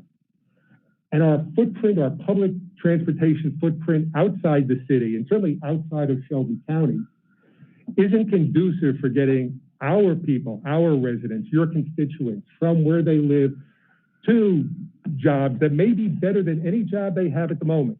But if it's located in an adjoining county, if it's in Fayette County, if it's in Marshall County, if it's in DeSoto County, and they don't have a car, our ability to get them there, for them to get there, is pretty small. And so we have a two-part system, in part to encourage companies to come in and create jobs for those who may not have great skills at the moment, but can build up over time. And we have a system that incentivizes people for having higher paid jobs. And while the base is $13 an hour, I can tell you for every project approved since 2017, so basically the last 5 years, the average wage is $58,000. The median wage was $53,000. So no, we're not really seeing very many at all at the lowest level. And certainly in today's market with wages increasing, we would accept the base will go up. If we were resetting it today as opposed to next June, based on the preliminary 2020 annual Shelby County annual average wage, our base would be 15, and our incentive would start at 46,400, because that's what's going on in our market. People are earning more money, and that's a good thing. Hopefully their wages are going up faster than inflation, so it's a net good for them. But these jobs, these job-generating projects are competitive projects. We compete with our neighboring communities. We offer tax abatement, they offer tax abatement. For larger projects, they offer a reinvestment or rebate, if you will, of state income tax if we're competing with our neighbors to the south. It is a competitive world. We have a wage requirement now our competitors don't have. We have a health insurance requirement now our competitors don't have. We have a requirement that you contract with local MWBEs, city and county certified MWBEs, that our competitors don't have. We all accept the fact that we have created additional thresholds because it makes sense. It's good public policy. At some point, good public policy becomes ineffective public policy because we have set the standards too high. My crystal ball isn't perfect. I'm not arguing for a moment that $13 an hour is exactly perfectly the right wage. I don't know that. I do know we have a system that allows us to be competitive for most of the projects we see, that encourages people to engage and hire Memphians who need that sort of leg up on the job ladder, who get health insurance, or at least the opportunity for employer subsidized health insurance as part of the mix. And then we encourage high paying jobs at the same time. Mr. Chairman, thank you. Any council members? Okay, Ms. Robinson. And Councilman Warren. Thank you, Mr. Delberger. Mr. Jones has provided us with a sliding scale, and his resolution asks that we see that you bring back a sliding scale so that we can see it. I do understand that, we want to make sure that we have something to offer. And council members, we got to be sure that if we raise the minimum wage, we're not paying people but $15 an hour. We got to be able to compensate for whatever we ask anybody else to do as well. So let's think through this. But I would like to see what you're currently doing in a chart that's very similar to this, so that we can have a robust discussion around that. I do believe that we need to give people, encourage them to do more to help our community, because that's why we serve this community. And if they don't want to come here, so be it. It's not, and we want them to make an investment in us. And we have an opportunity to make an investment in them. And in my mind, if you pay $13 an hour, you get 1%. If you pay $14 an hour, we give you 10%. I'm just making up numbers. It doesn't have to be that. I'm just saying that we need to have some kind of sliding scale to encourage people. If you want to come here and get the full pie, this is what we're asking for. And I don't know if $21 an hour is the right number. What I'm saying is that we need to incentivize people to want to participate, but it be a blessing to the people who live in our community. And I'm going to say this, for the next 2 years, we have got to be intentional, council members, about working on poverty in our community. Because if we reduce poverty, we reduce crime, we increase educational rates, all the things that we're trying to work on with all these different programs we have talked about today. If you reduce poverty, you take care of all those other issues. Thank you. Councilman Warren. Thank you, Mr. Chair. I'd like to echo Councilwoman Robinson's comments. And I think there's a right spot here, and I don't know what the sweet spot is. And I think what we're hearing from Councilman Jones is we want to make sure we're at that sweet spot. So as you bring back your information that Councilwoman Robinson asked, show us where that sweet spot is so we can keep recruiting people and not damage it, but increase the pay and help work on poverty as we move forward. Thank you, Mr. Chair. All right, Councilwoman Johnson. Thank you, Chair, for the opportunity. I see the market changing quite a bit. The salaries, we're just not certain how high it's going to go in the environment that we're in. But I do understand Councilman Jones' concern about making certain that if we're bringing people in, we need to make sure they are offering the best salary possible.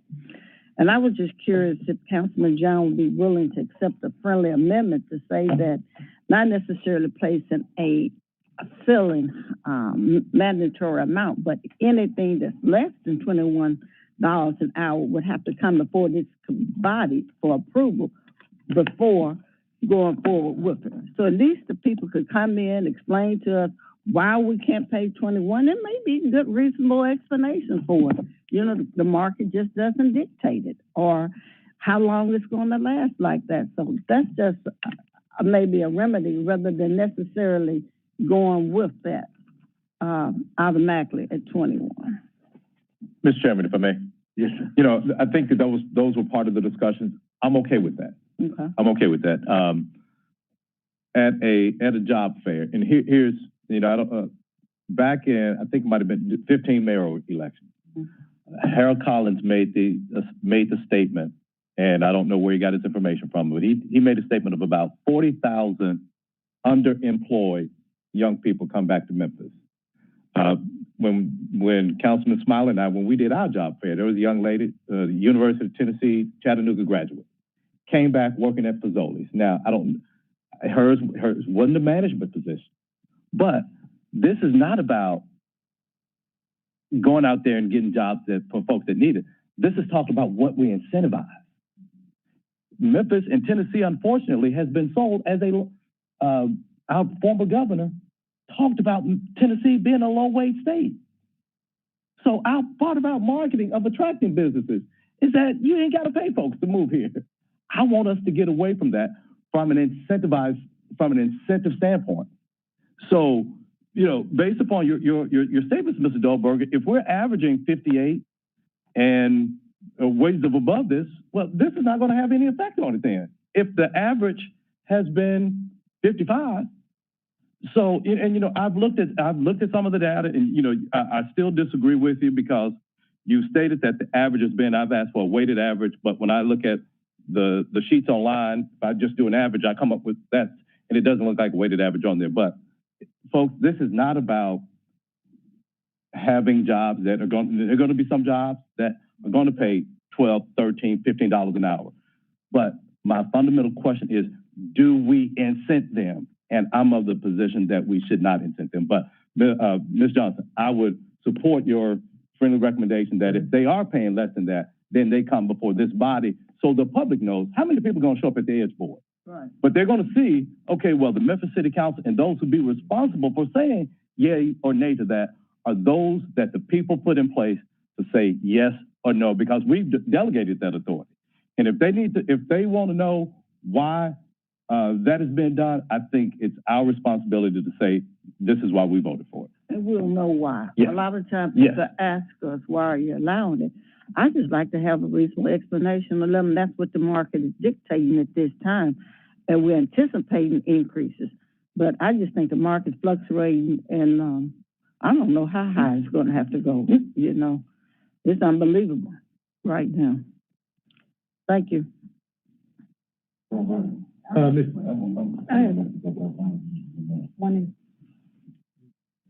Thank you, Mr. Chairman. I'm sorry. To the councilwoman's point, and I absolutely understand what you're saying and where you're going with this, but I do need to say as a practical matter, if we have a $21 an hour standard that a company either has to meet or has to come before council to explain, that project is not coming, unless that project was already coming without the incentive.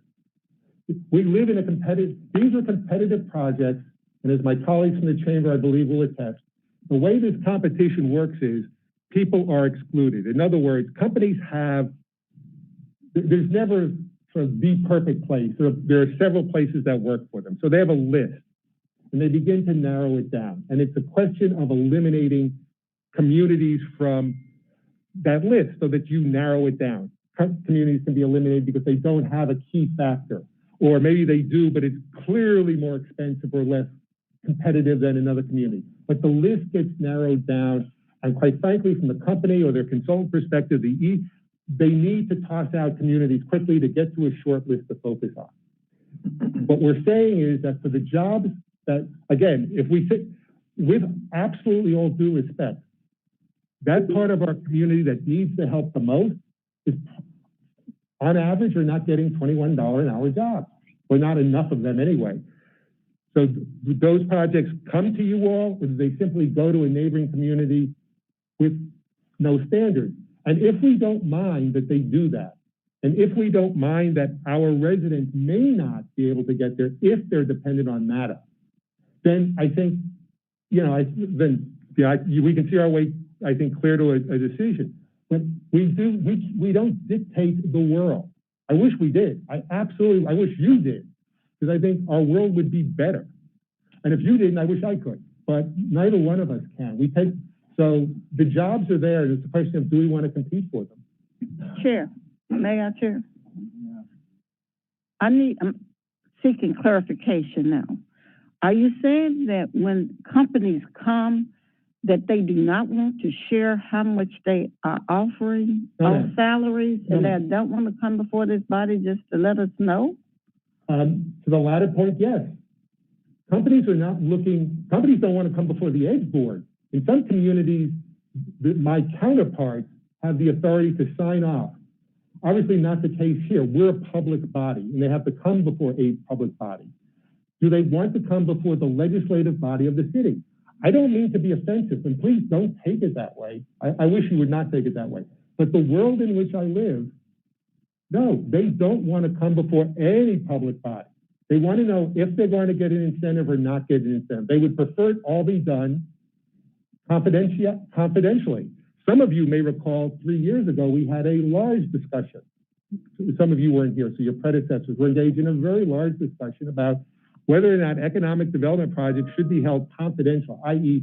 not even say who they are when they come to the EDGE board. And the proponents of that were consultants and economic development and specialists and people who are very committed to this community, who made the point, we, Memphis, will win more projects if we do that than what we're doing, because there are companies out there that we would love to have, with jobs that we would love to have, who don't want that level of exposure. And so to your point, do we know in our current process, do companies make a commitment? Do we have a list of jobs and a list of wages that go with them? Absolutely, yes. That is part of the EDGE application. We know that for all our projects. Do they want to come before either city council or county commission to have to justify and for sort of a final level of approval? They really do not. And that would be a significant hurdle, and I would fear cost us a significant number of projects.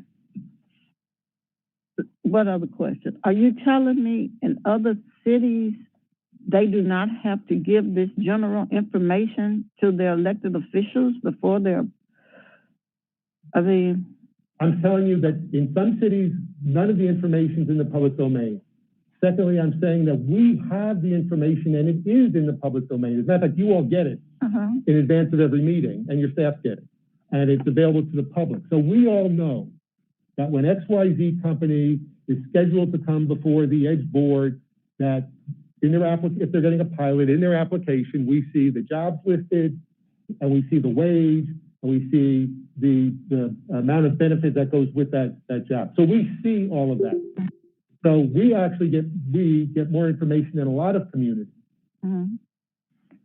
So what would be a problem if the company did want to come, that as the edge, a representative could come over and say, we're recommending this and why? Tell us more about the company and how many jobs it would create for us, and it's worth the while. Councilwoman, I would be glad to come before this body after every EDGE board meeting and talk to you about the projects that we approved or didn't approve and why, and all the detail. I would be absolutely glad to do that.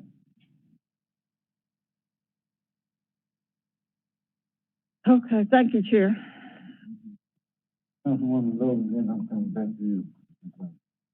Yes, hi, thank you for being here, Mr. Dolberg. Thank you, Chair.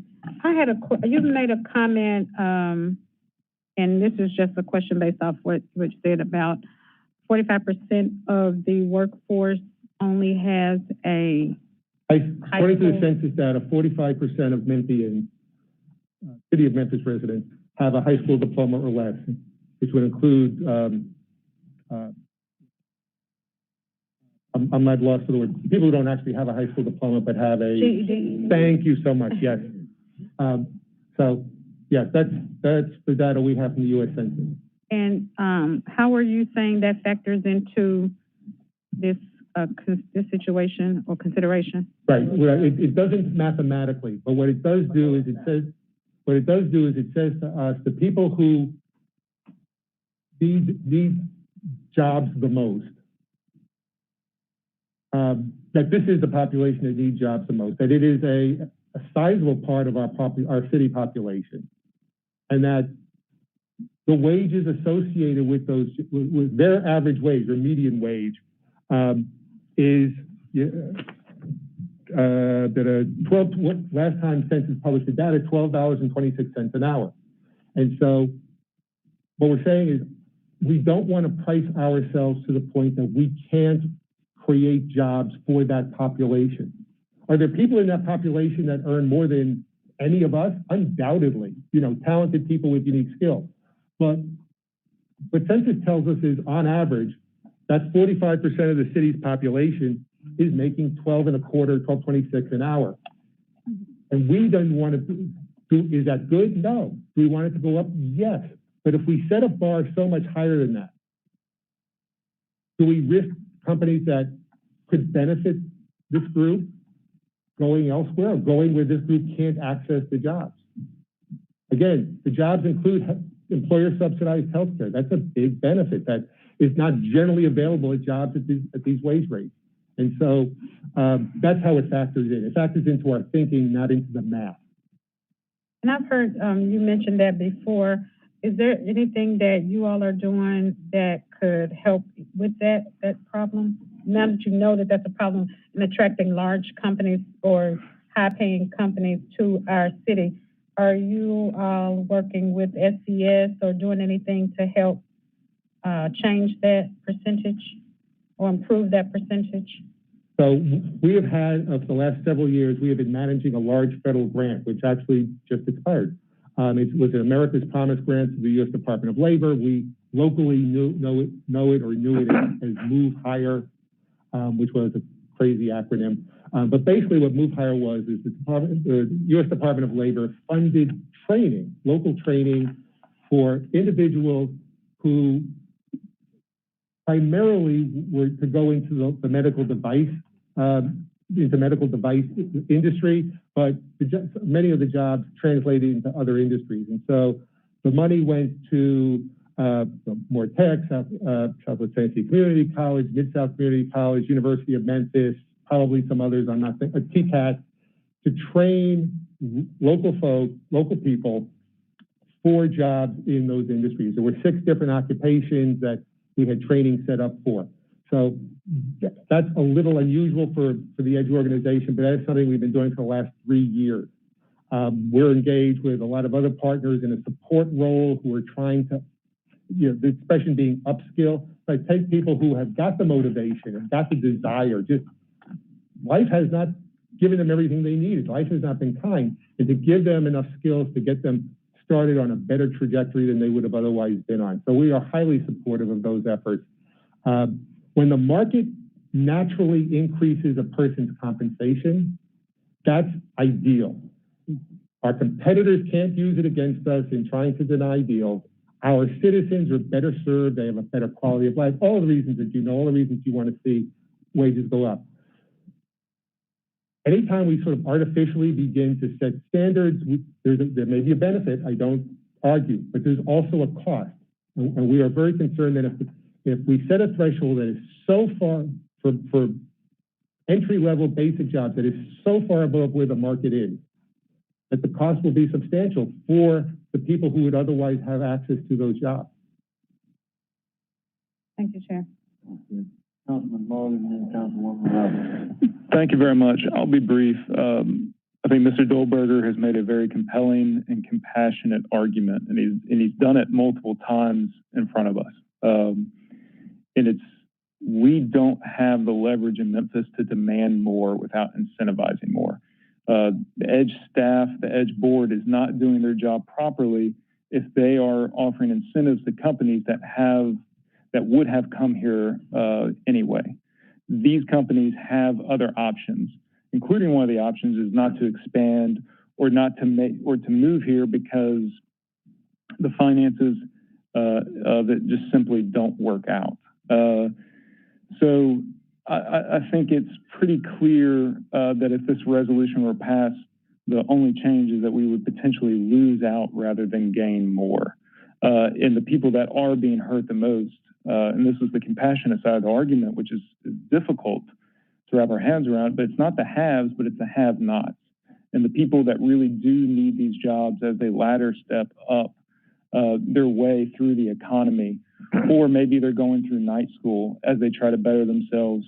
Maybe they're in that 16 to 24-year-old category that's neither in school or neither has a job, and this is an entry-level job where they can get employment and training and move into a bigger and better career or aspirations for themselves. So we've got our economy here in Memphis of employable workforce is a continuum. And there are large parts of our population all throughout that continuum. And if we start losing out and competing for part of that, those people that fall in that range are going to have a difficult time because they're not going to be able to find the jobs for higher incomes go up. And it's going to have them looking for maybe comparable incomes at other places or going back down that economic ladder rung. So I appreciate all their comments today and the ones in the past. And as it's written now, I intend to vote against this resolution. Thank you.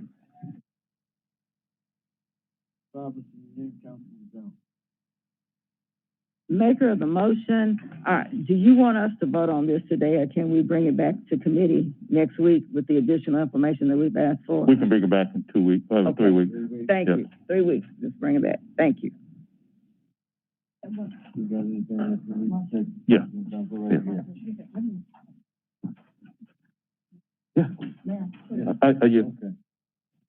I have one other question. You know, I want to make sure you understand too, we're not trying to tell you exactly what amount of salary should be. We just want to be made aware when it does not reach a particular threshold, what's coming in.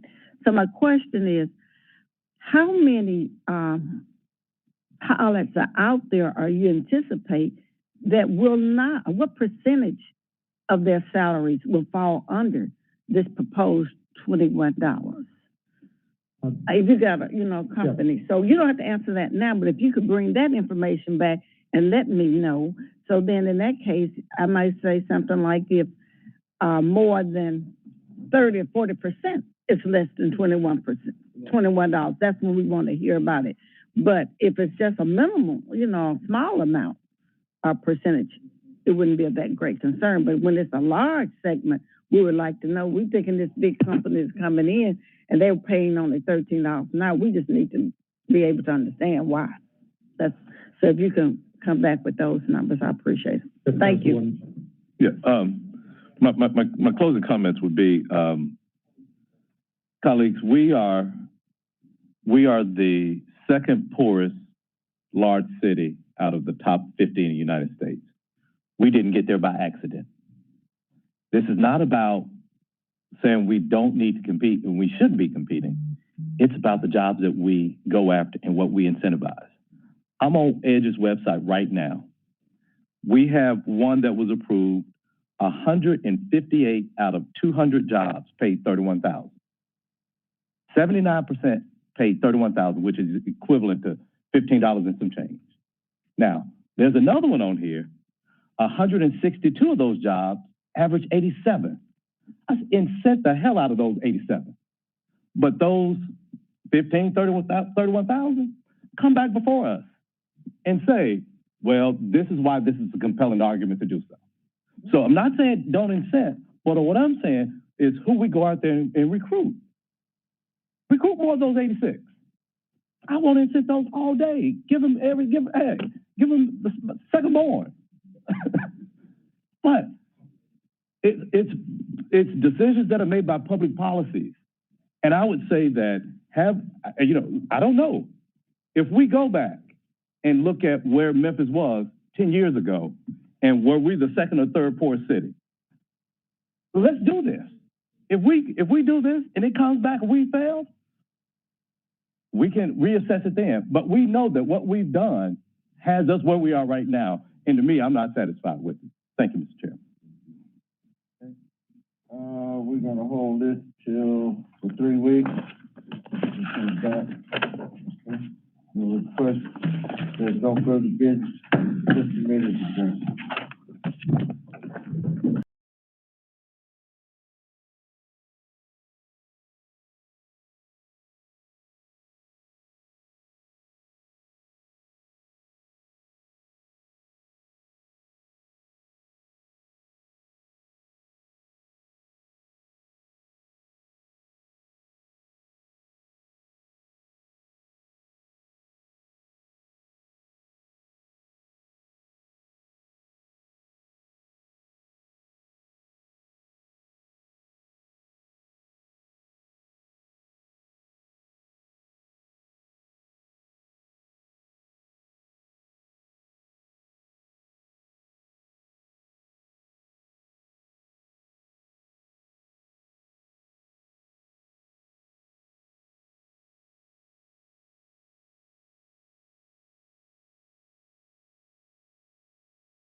Afternoon now. I'd like to call the MLGW committee meeting to order.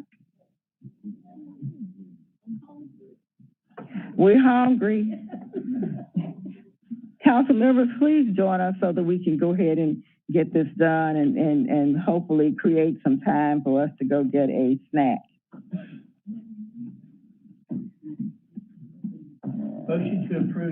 Motion to approve resolution 1. Thank you. We got to call the roll first. Latavia, will you please call the roll? Council members present, Councilwoman Johnson, Councilman Jones, Councilman Warren, Chair Robinson. Present. We have 2 items on our agenda. The first item is a resolution to cease any movement of TBA's proposed plan to relocate coal ash to District 3 and urge TBA to not dump within MLGW's service delivery area. All council districts sponsored by council members Canali, Carlisle, Corbett, Ford, Johnson, Morgan, Robinson, Smiley, and Warren. It has been moved by Dr. Warren. I need a second. Thank you. Madam Chair? Yes, Dr. Warren. I'd like to amend this resolution to where it says not to dump within MLG&W service area, to have it not placed in any landfill within the Mississippi embayment. And I need a second. The Mississippi what? embayment, which means over the, in the area over the, aquifer. I think Mr. Jones, Councilman Jones remembers that graph. Yeah, but now, Didn't we have comment last week that basically said we have no purview of what's outside of our area? We have no purview even to say what we want them to do in our area over the MLG&W area. We don't have the ability to tell them this is a recommendation only. We're asking them to do this. They can still do whatever they want. You know, we can't tell them not to do this. You know, we don't have that authority, I don't believe. Okay. For lack of a second, the motion remains the same. Any questions, concerns? Council members will call a vote. All in favor, say aye. Aye. Any opposals? This motion passes, and we're going to take it downstairs. Madam Chair, could we have our share of the pennies update next meeting?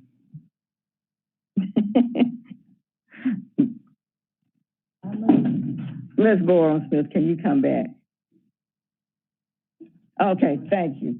We'll do that next meeting. We were gonna be brief because we were gonna be respectful of your time. But you don't have anybody here. You just got four of us. So it'd be nice if everybody heard it. Okay, thank you.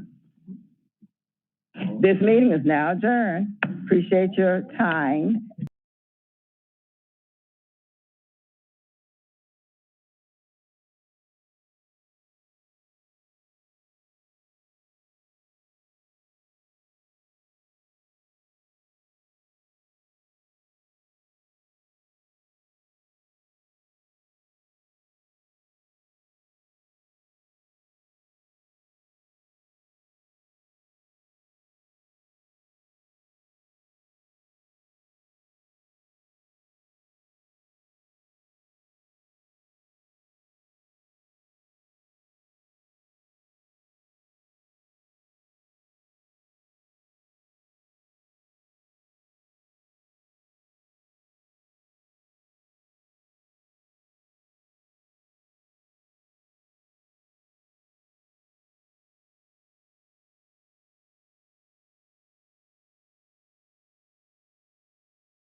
Chief Sweat, can you hear me? Yes. Yeah, I was just letting you know, I had to leave. I'm on remote if you need me. Very good. Thank you, Chief. Public Safety and Homeland Security Committee is called to order. We're going to look at resolution number 2. Item number 2, a resolution appropriating $88,000 in GO bonds for project FS04012, personal protective equipment, self-contained breathing apparatus, all council district, sponsored by administration. Move without recommendation. Yes. We're going to move this without recommendation down for a vote at council chambers in 3 weeks. Okay, and item number 1, a resolution requesting the Tennessee Valley Authority not relocate coal combustible residuals from Allen fossil fuel plant to any landfill within the Mississippi embayment will be held for 3 weeks. This committee is now adjourned. Next up will be Housing and Community Development Committee with Chairwoman Johnson.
Order, it's approximately 1:36. May I have a roll call, please? Councilman Jones? Here.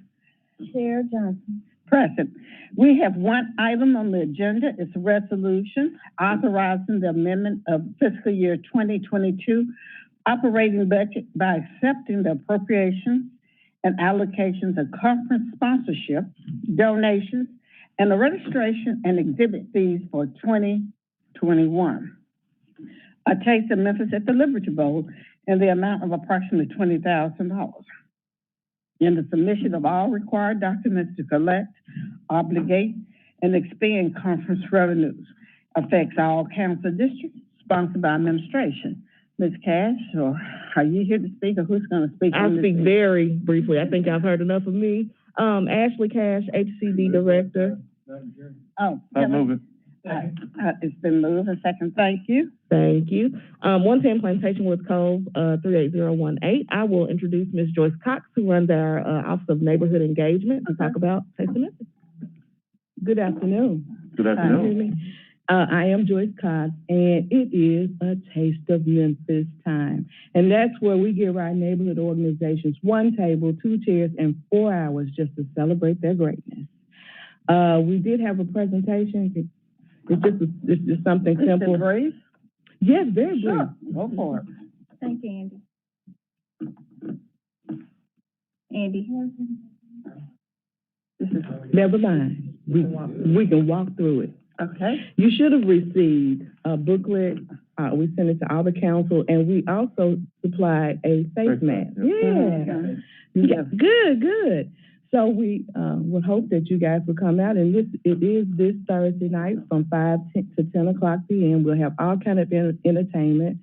We'll have food trucks, neighborhood organizations, nonprofits represented at the Taste of Memphis, and it's just where we try to connect our communities to the city.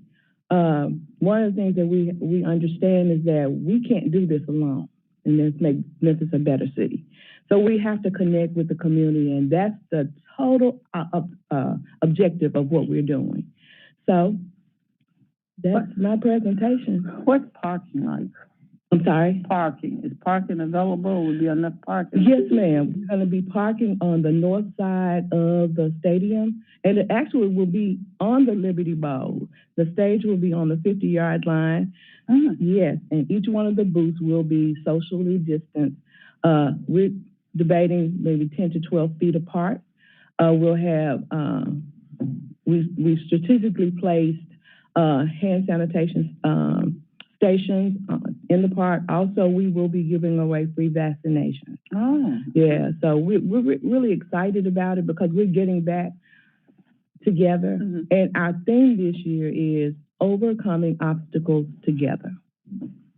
So that, we're just trying to bring us back together, get some sense of normal.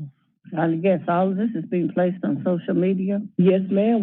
It's on our Facebook page. It's on the city's Facebook page.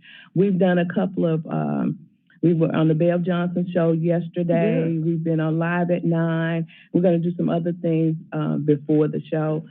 We've done it on the Spanish radio station. We've also marketed to, our marketing is in Swahili as well as Arabic and Spanish. So we're trying to touch everybody in the community because Memphis is diverse and we want to reach the people. So we're excited about it.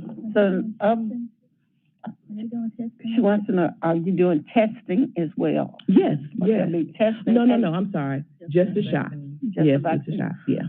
Okay, so in other words, you're going to have all these various nonprofit agencies there, and individuals who might have interest in one of them can actually go up to the booth and find out information about their services and see if it will help them in some form. How many participants are you anticipating? Well, at this point, we've got almost 60 booths. Oh, okay. Our goal typically is 100 every year, but we were thinking, well, everybody doesn't want to get out.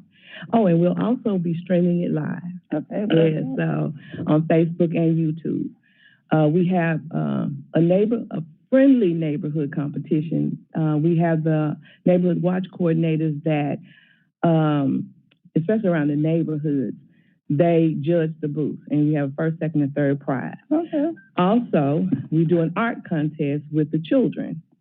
So we've got 6 winners, 3 from last year and the 3 from this year. They'll get first, second, and third prize, plus a trophy or a medallion, plus a couple of the neighborhood people have volunteered, and they'll get a monetary gift. That sounds like an exciting night. Yes, Dr. Warren. Yes, ma'am. Yes, sir. If you somehow could get a testing booth to allow people to do a rapid test, would you like to have that there? Certainly. Let me see what I can do, because I think that might be something people would like. Okay. And with the Delta where it is now, if people could walk up and get a rapid test and all of a sudden they find they're positive, they may want to go home. Exactly. No. Not seeing anyone else, we got a motion and a second. All in favor? Aye. Any opposition? This will receive a favorable response, and we'll take it down this evening. I assume this has to be same night minutes.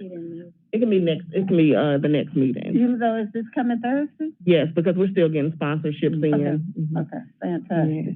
All right, thank you. Looking forward to seeing you on Thursday. I hope you have a fantastic event. Thank you. Thank you. Not having any of the issues before this Housing Community Development Committee is ended. Thank you.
Good afternoon, colleagues, members of the administration, members of the public. Welcome to the August 17th meeting of Planning and Zoning. Ms. Hayes, would you please call the roll? Councilwoman Johnson. Councilman Ford. Councilman Jones. Here. Councilman Warren. Present. Councilman Covette. And Chair Canale. Here. Chair observes a quorum. Colleagues, we have 11 items on the agenda today. At a request from Chairman Covette, we will hear item number 11 first. Item number 11 is 1740 Germantown Parkway Exemption District 2, submitted to the Planning and Zoning Committee. Can I get a motion and a second for this item? Second. Moved by Covette, seconded by Warren. Mr. Administrator. Thank you, Mr. Chairman. Before I hand the floor over to the applicant, Mr. Britnam, I did want to point out that the site in question, located in a shopping center at the corner of Germantown Parkway and Dexter, is zoned CMU1. So if this exemption that Mr. Britnam is about to request is not granted, it will be covered into the legislation we are proposing for smoke shops in a few months. So then it would have to come back to you through a plan development amendment process. And as we go forward with that zoning text amendment, I'll get the temperature from this body on whether that is perhaps a overly strict application of the law, and if we should instead just focus on the distance between schools, parks, and these uses, because that is the primary focus, I think, of the moratorium. Correct. With that, Mr. Chairman, I'll hand the floor back over to you. Thank you, sir. Mr. Britnam, name and address for the record, please. Yes, Mr. Chairman. Dedrick Britnam. Address is 3385 Airways Boulevard, Suite 229, Memphis, Tennessee, zip code 38116.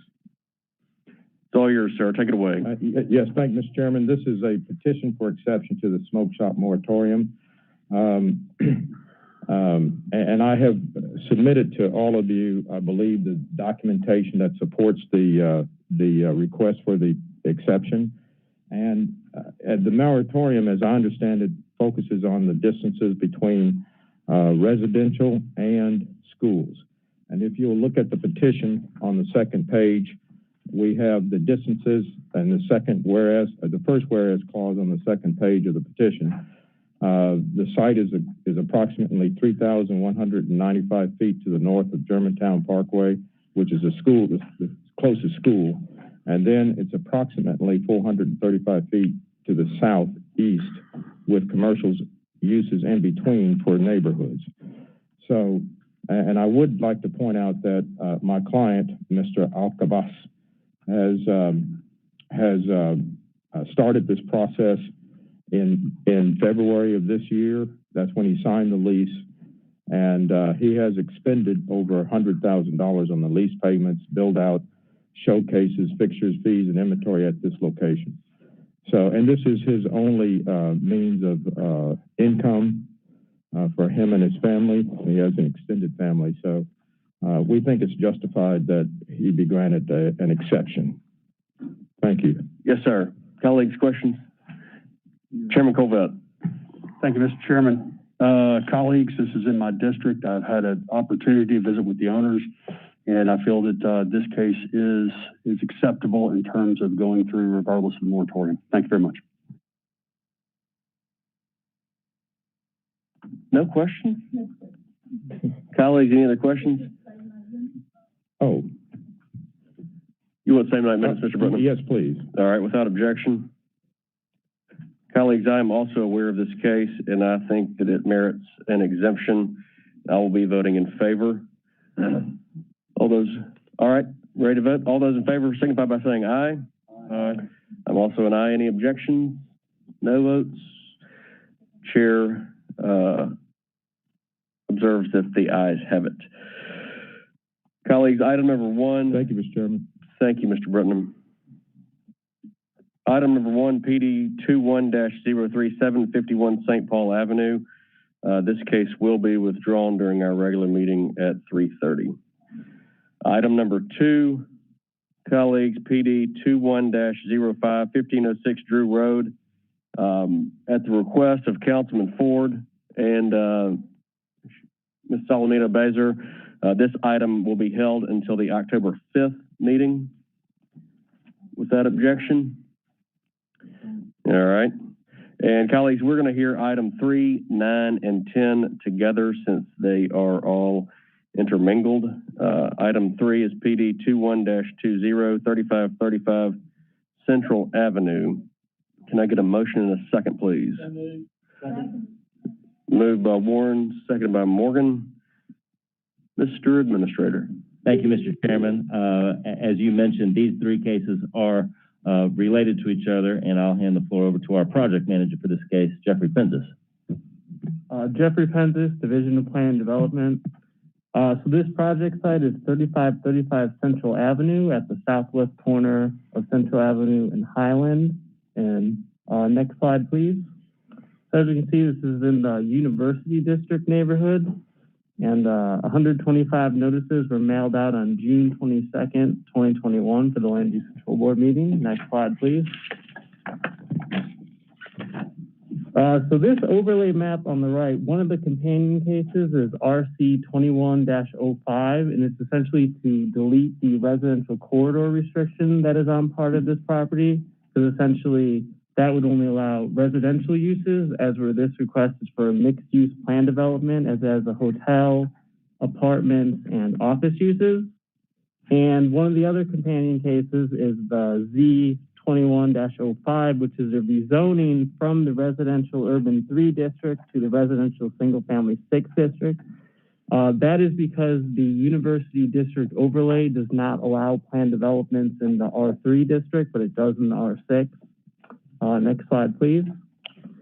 So as we can see, the surrounding land uses are a mixture of institutional, multifamily, and office. Next slide, please.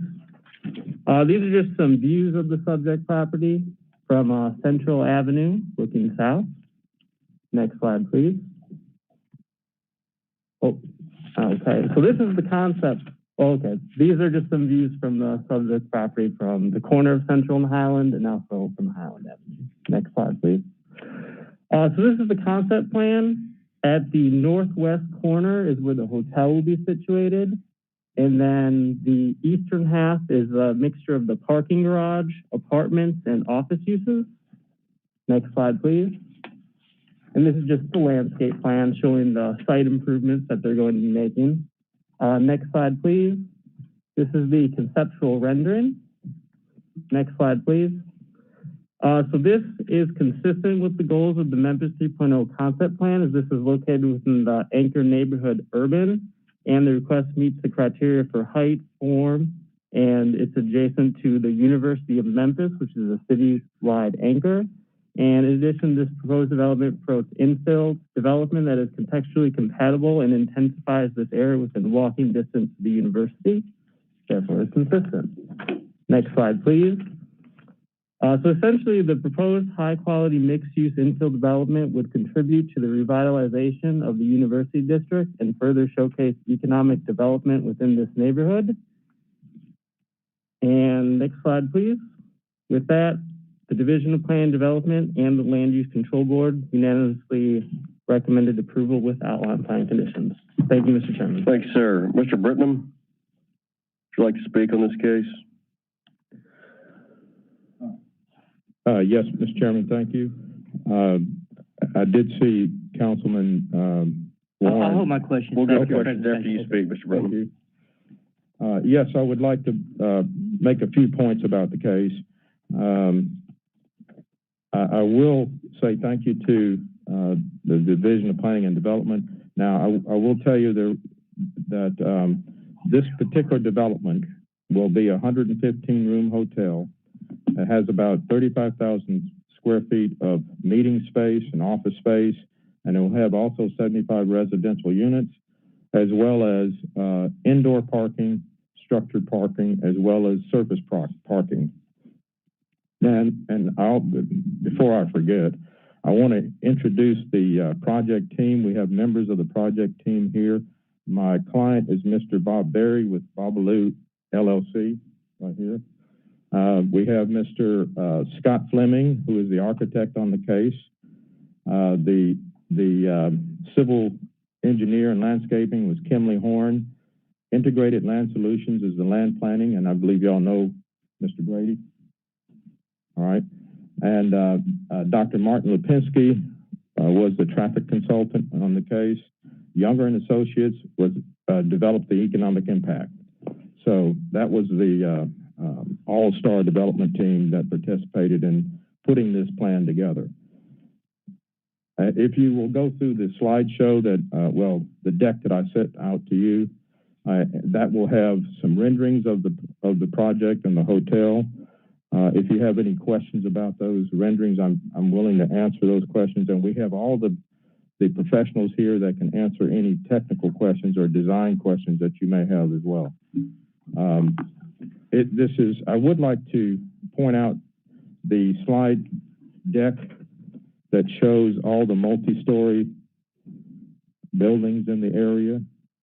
If there's any issues about the height of the building, because it is 7 stories on Highland Street and 6 stories toward the east. And this particular slide shows you that it is surrounded by multi-story buildings. So it is consistent, the design is consistent with the area. And please take a look at the economic impact, the construction impact, the annual impacts, and the 20-year impacts.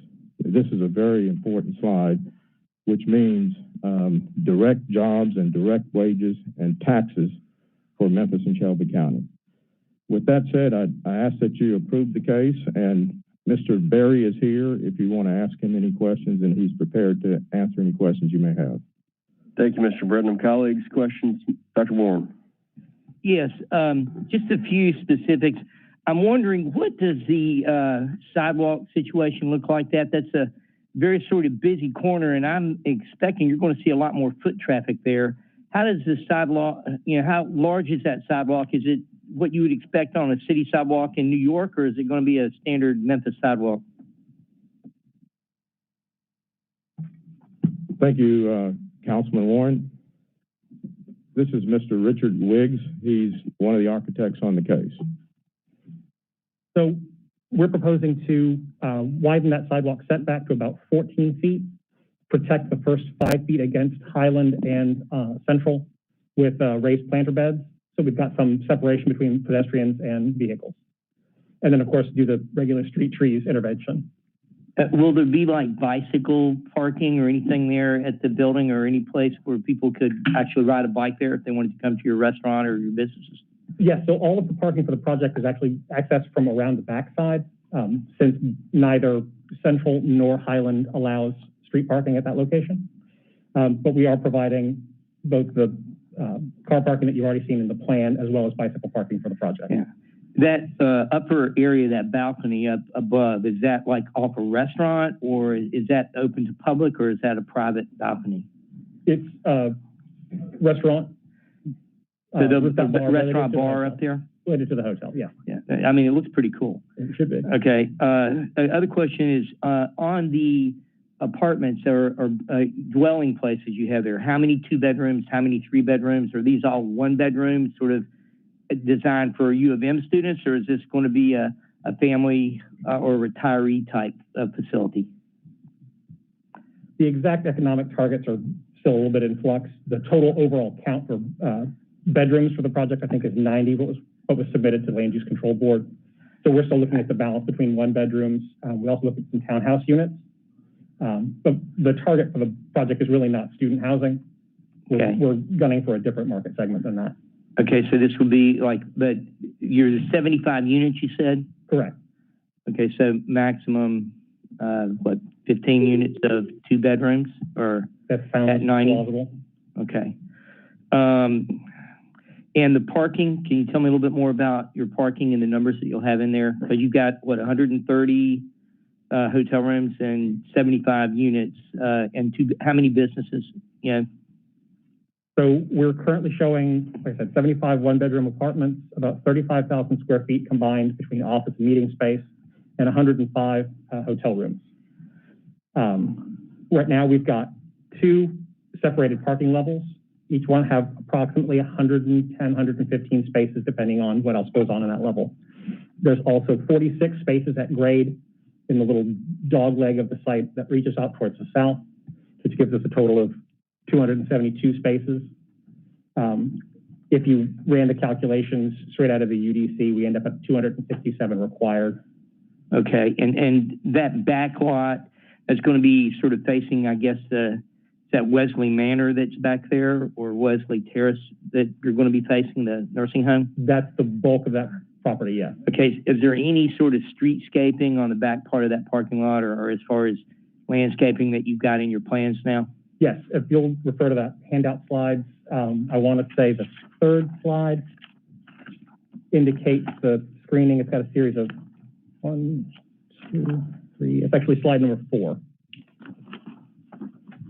The red line along the east site border, right, is a masonry wall and landscaping, and then that green line there along the south borders and the west border is a landscape screen. And can you just explain that metal mesh plant wall? It sounds so cool. What is that? For practical reasons and for safety reasons, we want to make sure that that garage stays open, but we need something that still provides a level of security and doesn't feel monolithic. And so we're looking at, again, doing a planted mesh screen wall. You can see them around town. I think probably the most visible, yeah, I actually think the installation of the Trevure is probably a little bit better grown in. And it gives you a sort of a multi-story approach to that. I didn't do Trevure, but yeah. I just want to say this looks like a fantastic project, and hopefully I've got questions out for the neighbors who had questions about it. I do know that the last time someone wanted to put a high-rise in this neighborhood, there was a huge outcry from people putting a high-rise in just a couple, 3 blocks away from here. So the fact that you've been able to get the neighborhood on board with this, I think, is a really good thing. I yield back, Mr. Chair. Thank you, Councilman Warren. Chair Colvett, you're recognized. Thank you, Mr. Chair. Sorry, I was kind of bouncing around during the presentation. On the height, especially for my colleagues, education and development, when you have a taller building like this going in, you reached out to the neighborhoods, you had public meeting and all the usual things, Mr. Britton? Thank you. Mr. Chairman, yes, we had a neighborhood meeting and there were 40, 50 people there, and we had good comments about the development. As a matter of fact, several expressed an interest in the residential units. So we had a very favorable neighborhood meeting. That the entire development team was there, so we had good comments. Okay, and kind of getting oriented, because if there's Highland and there's Central, I would assume the University of Memphis, that high rise is going to be that's south of there. I think it was a married person's dorm back in the day, but there's a tall high rise. Is that not going to be taller than your facility to the south of that? Well, if you look at slide 7 in the deck, yes. Mr. Chair, I think that facility now is a retirement home that you're talking about. Is that Serenity? Yeah. Okay, my bad. Yes. All right. So, okay, so I see it. So the Monarch is definitely taller than this one. The Terrace looks like to be the same size, but the Monarch is taller than your project, correct? Significantly. Yes. Okay. And if you notice, Centennial Place to the southeast of the site is on the University of Memphis campus, and that's a 5-story building. Okay. Colleagues, this is a fantastic project. Assuming there are no curveballs, I strongly support you. Thank you. Thank you. Councilman Morgan. Thank you very much. I agree with both what my previous colleagues have said. This is an exciting project. It's terrific. I think y'all have taken into consideration a lot of feedback from the neighborhood.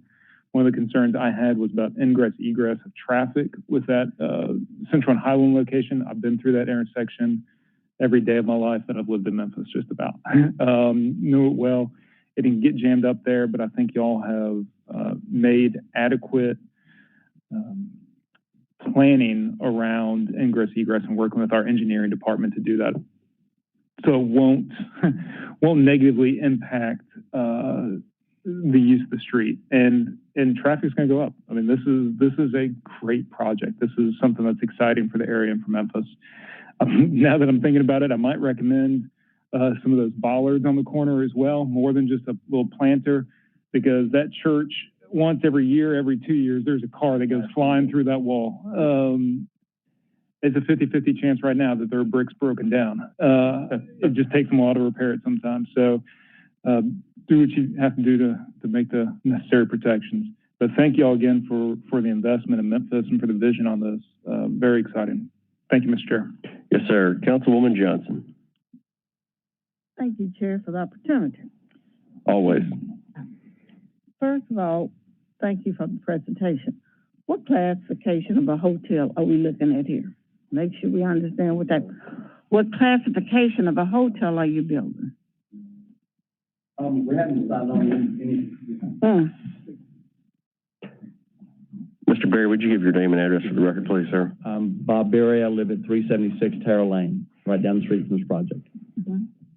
We've not identified an exact occupant yet for the project, but it will be a small boutique type of project, real upscale, that would fit, I think, well within, what we're trying to accomplish there in the neighborhood. Will you be seeking any pilot or edge assistance? I don't think we're seeking a pilot, no. No, I do not think that. Okay. Now, my other concern is for the residents that live on the side there. I think that's Central Hole. How are you going to keep traffic out of their neighborhood? Make sure that that's not a problem for them. I mean, I think the city planners have done a good job of trying to address this, and we'll just kind of lean on them to continue to do a good job that they, are supposed to be doing. That's not. Well, that would be my only concern. I went down there, and it is a small little cold turnaround, and I can see the overflow falling over there if you're not careful. What would it take to put a gate up there and isolate them? Well, I can try and answer that, Madam Johnson. As Mr. Wiggs stated earlier, we have more parking than what is required by the Unified Development Code, and staff has reviewed our parking requirements, and obviously they have approved our parking numbers. So we think that we have adequate parking on site in the structured parking as well as the surface parking. Do you have a reception hall in the building? There is a conference room or meeting room, yes, But ma'am. we don't have any kind of reception hall for reception. I mean, like for a wedding? Oh, yes, ma'am. There's a meeting room. Okay, yes. so when you look at your parking spaces, do you have ample parking spaces in those circumstances? What Well, I'm concerned about. That's a good question, and the development team put their heads together and came up with some suggestions and solutions to that issue. I have it. Mr. Brady?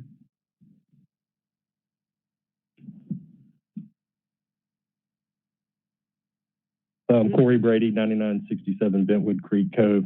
What we have done is looked at available parking area facilities in the area and identified two parking. One is Highland Row and the other is the Terrace, the Serenity Project just to the south of us. Where in events where we have large parking demands that would exceed our capacity, we would have shuttle parking and valet parking to those facilities.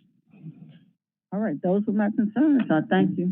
Looks like a fantastic project. Thank you, Councilwoman Johnson. Colleagues, any other questions? Colleagues, I would echo what what you have said. I think it's a great project. I think it's a job well done to everybody on the project team. I look forward to it. It's Councilman Morgan's single member district, but it's part of my super district as well. And I look forward to the completion date. Councilman Warren. I'd like to say that although Mr. Fleming went to third grade with my wife, I'm not going to recuse myself from this vote. Duly noted. Ready for a vote? All those in favor of sending items 3, 9, and 10 down with a favorable recommendation signify by saying aye. Aye. I'm also an aye. Any no votes? Opinion of the chair, that item passes. Thank you, Mr. Chair. Thank you, Mr. Britnam. All the team, great job, guys. Colleagues, item number 4, SUP 21-12, 3521 Lamar Avenue at the request of Vice Chair Swearingen. This will be held for 3 weeks. Colleagues, item number 5, PD 21-25, 3046 Sharp Avenue. Can I get a motion and a second, please?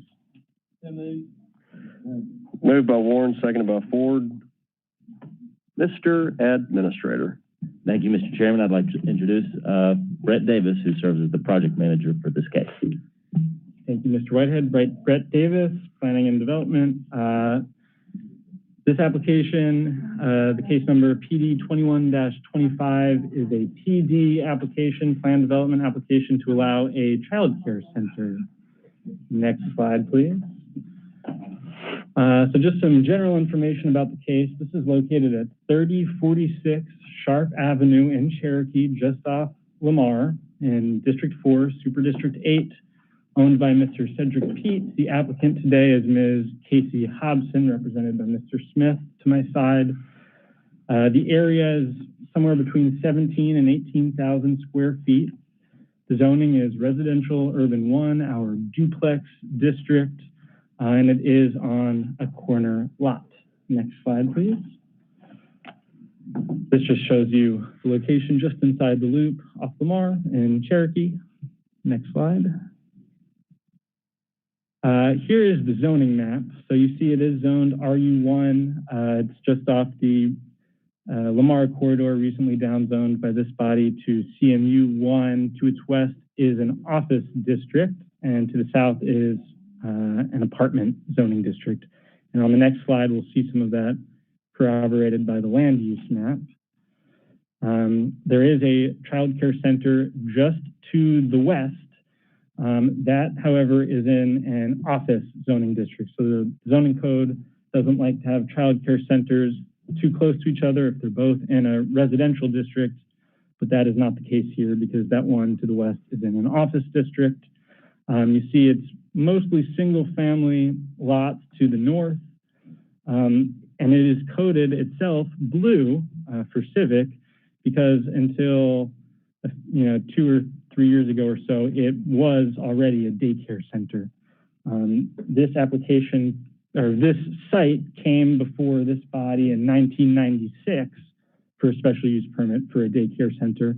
It was approved, but it's expired on 2 counts. One, the council imposed the condition that any change in ownership would require a return to city council, but also just under the general zoning rules, it's gone more than 2 years out of use, which means that the special use permit authorization has expired, which brings us to where we are today. And I'll take the next slide, please. Oh, here's the Memphis 3.0 map. So it is designated as a single family district on Memphis 3.0.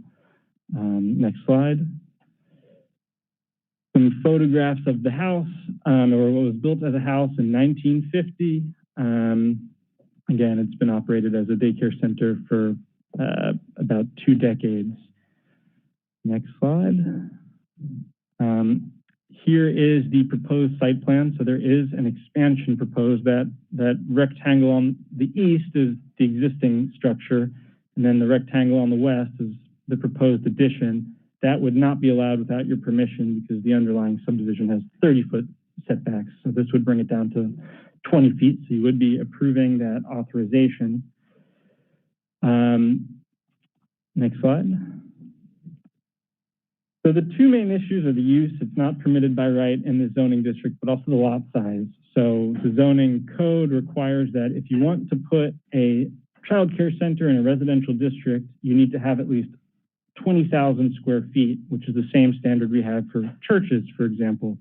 So you would be authorizing the use and also authorizing a reduction in that minimum lot size, which is why it's a PD instead of just a special use permit today.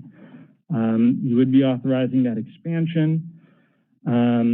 And both staff and the Land Use Control Board are recommending approval with conditions, and staff's rationale was really largely based on the fact that it was already approved for this use in 1996. Was used for that until quite recently. That concludes my presentation. Thank you. Thank you, sir. Mr. Smith, would you like to address this committee before we take questions? Name and address for the record, please, first. Delano Smith, 3831 Lakehurst Drive, Memphis, Tennessee, 3128. Well, thank y'all for having me here today. And the owners, Mr. Pete and his wife, we're going to limit the capacity for the daycare center to about 60 children. And Mr. Pete and his wife have been in the daycare business. Their family have been in the daycare business for years. His sister owns a couple of daycare centers, and his mother's was in daycare business for about 30 or 40 years. So this is their home, and they came back to try to do something for the neighborhood. I just want to thank you for considering this case, and Mr. Brett worked diligently with us and getting it to this point. We had a neighborhood meeting, had two neighborhood meetings. The second neighborhood meeting, we had a chance to meet with some of the homeowners associations and had a good meeting with them. Their main concern was the building next to it. Mr. Pete tried to get that building, but was unable to get it. And we cleaned it up. We spent about $60,000 or $70,000 into the place, getting it back, trying to get it back to where it is. And we're going to make that addition to it, which will create a lot more space inside for the children, so they have ample space to play, move around in. I just want you to please consider it. Thank you for looking at it. Thank you. Thank you, sir. Councilwoman Johnson? Thank you. Question, you said you spent $60,000 or $70,000 on it already? Well, yes, purchasing it, cleaning it up. Okay, because I just passed by there and I didn't see 60 or 70, that's why. Well, really it's about 60, I'm sorry. That's not much That was different. the purchase price as well. Purchase, yes, ma'am. Okay. And, What is going on with the building next door to it? well, it was, I think it went up for, on the tax assessor's site. Mm-hmm. And Mr. Pete bid it on it, and I think someone bid it ahead of him. But Hopefully it's going to be developed soon too, because well, it is in bad shape, and well, I that hate was- for the children have to interact with that piece of property. It's horrible. yeah, the neighborhood association, that was one of their biggest concerns. But the only thing we can hope is that they see that we are doing something over here, and they will follow suit and try to do the same thing as Mr. Pete said. Okay. And that was their biggest concern, is that has been that both of those properties have been a problem. Also, yes. For the commissioner, right? Well, it's good to hear that something's going to take place on one side, and let's see what we can do about getting the other side renovated as well. Well, he's keeping his eye out, and if it comes back up, he will try to get it. Okay. Thank you, Chair. Yes, ma'am. Councilman Warren?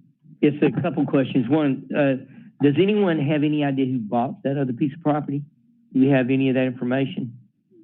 Well, Is not it at this public time. domain information? Not at this time. Okay. It'd be, if we could find out, if you can let us know, that would be interesting. What about, I'm seeing you're putting that larger area for more indoor play. Where will the outdoor play occur? Will you have any outdoor play available? Yes. At the rear yard side, the full length of the building at the rear yard. And also there is some, a green space at the rear of the parking along the rear property. Now, are those already fenced in Yes. or protected? Well, we will improve that fencing and the landscaping along the rear park. So how big would that be? Judging, would it be as big as the size of this room or smaller? Well, it's, what the Department of Human Services requires 50 square feet per child. And we have enough space in the rear of the structure to accommodate 50 or 46 children. And we won't have 46 children out at one time because of the different age groups. But it's ample enough space. Now, I heard you say you're going to have 60 children there? Yes, sir. okay, and you just said 40 or 50 in the back. That's just playing outside at one time. That's what Yes, you're sir. talking about. And they go out in different age groups. They don't all go out at the same time. Okay. And most daycare centers have at least 2 or 3 different play periods. Excellent. And as far as the square area you're building, how long do you think it's going to take you to get that up and get it moving before you can open up? Well, the owner is anxious and ready to go, and financially ready, I'm thinking. As soon as we get the okay from the city council, I'm thinking that will probably take somewhere around 3 to 4 months. And how many parking spaces do you have there for drop-off? Well, they don't, we don't call it drop-off anymore. It used to drop off, but the parents are required to bring the children inside now. And I think we have 13 or 14 spaces. Okay. And so you'd have to, do you schedule how the kids come in so you're not parked all around the community, or how does that work? The owner will have someone at the door ready to pick the children up or bring them to the front as the parents come up. They've got that figured out so to limit the amount of time that the parents will linger in the parking lot. And all the parents don't pick up at the same time. Excellent. Thank you very much. Appreciate it, Mr. Chair. Yes, sir. Colleagues, any other questions? All those in favor of sending this downstairs with favorable recommendation, signify by saying aye. Aye. Also an aye. Anybody opposed? Opinion of the chair, that item passes. Colleagues, thank you, sir. Colleagues, item number 6, PD 21-15, 2977 Broad Avenue. At the request of the applicant, this item will be held for 3 weeks. Item number 7, PD 21-22, Charles Bryan Road and north of Elmore Road. Can I get a motion in a second, please? Moved by Warren, seconded by Logan. Mr. Administrator. Thank you, Mr. Chairman. Here before you again is our project manager for this case, Brian Bacchus. Thank you, Mr. Chairman, members of the committee. Good afternoon to you. And at this time, the applicant is not present. However, he is on his way for the 3:30 meeting. I will yield to your discretion. Why don't you go ahead and go through your presentation, and then we'll vote to send it downstairs without recommendation. They are free to ask questions at the main meeting. Thank you, Mr. Chairman. Brian Bacchus again with the Division of Planning and Development. This is a plan development in the Raleigh area. It's called the VADA Plan Development. It's a development requesting 23 lots of construction for a single side yard homes. This is a new definition for the UDC.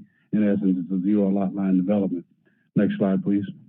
This is an area at Elmore and Charles Bryan. This project is approximately 12.1 miles from where we're sitting today. Next slide, please. This is the zoning of the property is currently R8. I believe the lots in single-family homes to the north and east. This development is primarily consistent with the zoning, except for lot size. Thank you. Next slide. As you can see, the land use map clearly shows single-family homes to the north and east, estate lots to the west of Charles Bryan, and estate lots to the south of Elmore Road. Next slide, please. And this is the design layout. As you can see, to the left of the screen is Charles Bryan Road. This development will be served by a private drive with a landscape entrance. As you can see, the wide area along the Charles Bryan Road is a 40-foot landscape screen. It also has interior common open space. These lots will have deep setbacks. The lots will be deep in depth. The width is approximately 40 feet in width. We serve by a cove and common open space on the interior of the lot, as well as stormwater detention if necessary. Next slide, please. In conclusion, I won't read those for you, but however, we're recommending approval of this development. The planned residential development is in a special overlay district, the Fletcher Creek overlay, which requires finished floor elevations of any new construction to be built within the district to be at least 30 inches above the 100-year base flood elevation. So that is determined at the time of building permit. Next slide, please. And these are typical home elevations to be built. They are front-loaded. However, the applicant has proposed to build these homes as illustrated on this slide for front elevations. The very nice, modest homes, primarily two-story residential development. Next slide, please.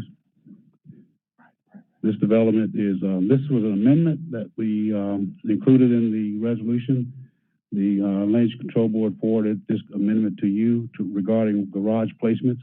This is primarily a variance to the zoning code to allow front-loaded garages, but the elevations will be administratively approved by the Office of Planning and Development, Division of Planning and Development. Thank you. The next slide, please. So we're recommending approval. This development is consistent with the Memphis 3.0 for primarily single unit neighborhood. The division is recommending approval with conditions, and the Land Use Control Board recommended approval with conditions. That's all I have, Mr. Chairman. There was no opposition at Land Use Control Board, and we are recommending approval as stated in the resolution. Thank you, sir. Councilwoman Logan. Thank you, Chair, and thank you for the presentation. Thank you. Can you verify, I'm getting crossways of the location, because where Reese Road, is it where Reese Road ends? So you're saying Raleigh, but it sounds like it's farther Further, out. it's further But east. Reese Road is way Hillshire, maybe. down. Yeah, Hillshire. Yeah, over like Hillshire. Hillshire, Is that where it Trevor- is? Hillshire, Travago Village area. Okay.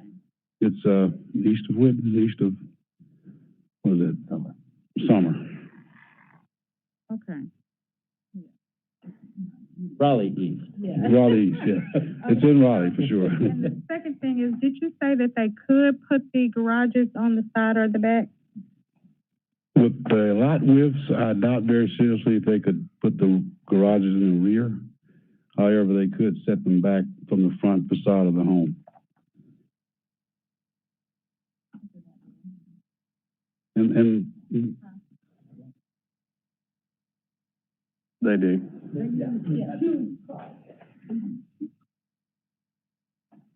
Pardon me? Are you, So moved. What did you say, sir? that they do have garages? Are you done with your question?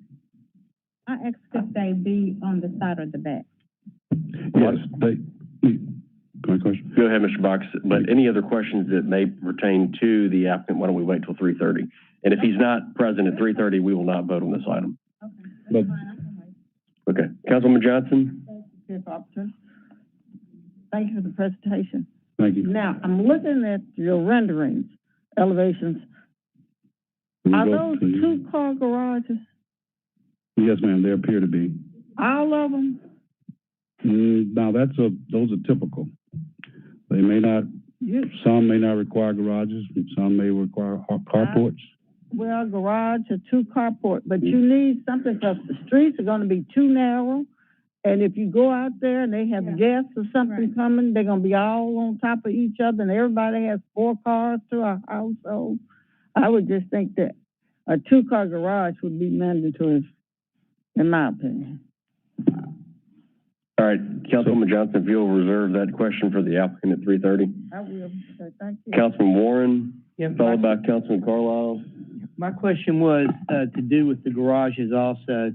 I'm just wondering, is there some code violation about having a building with a garage that does like that? You mentioned, what's that about? Well, keep in mind, this is a plan development. You have the authority to vary that request within the plan development application. However, yes, there is a requirement that if you could go to the slide regarding the amendment. This is the amendment that was placed before the Land Use Control Board that requires elevations are subject to approval by the Division of Planning and Development. So we put that condition in the resolution to protect that sort of thing from happening. However, these typical elevations do not comply with that section of the code. So in essence, The code says if you're building a house, your garage has to be entered from the side or the back. Is that correct? or setback from the front setback facade, from the front. and not as wide as, cannot be 30%. The facade, the total length of the front facade, the width of the garage cannot exceed. So the one on the 30%. left isn't compliant and the one on the right is? Just by looking at it, yeah, I would say so, yes. Okay, thank you. I just appreciate, Mr. Chair, I'm just trying to figure this out. Thank you. Yes, sir. Councilman Carlos? Thank you, Mr. Chair. I've got questions to that degree for we'll ask the applicant, but ultimately, Josh, you and your team will have final approval on the elevation of that at the end of the day, right? Because I'm happy that they're building garages versus just being a strip of pavement, which is the alternative. But there has to be, I mean, I'm not going to design a project, but there's a concern about the balance. One is a single car carriage door, and the other one looks like it's going for either two cars or some storage, which again isn't the end of the world, but we'll dig in with the applicant, but ultimately you guys will have a final say. Okay. Any other pieces of the elevation in which you'll have approval on because it's plan development, or are we really talking about as far as materials? I see one no and one maybe. Well, it depends on what you put in the resolution. You have that authority to change this resolution. Even you can require parking within this development.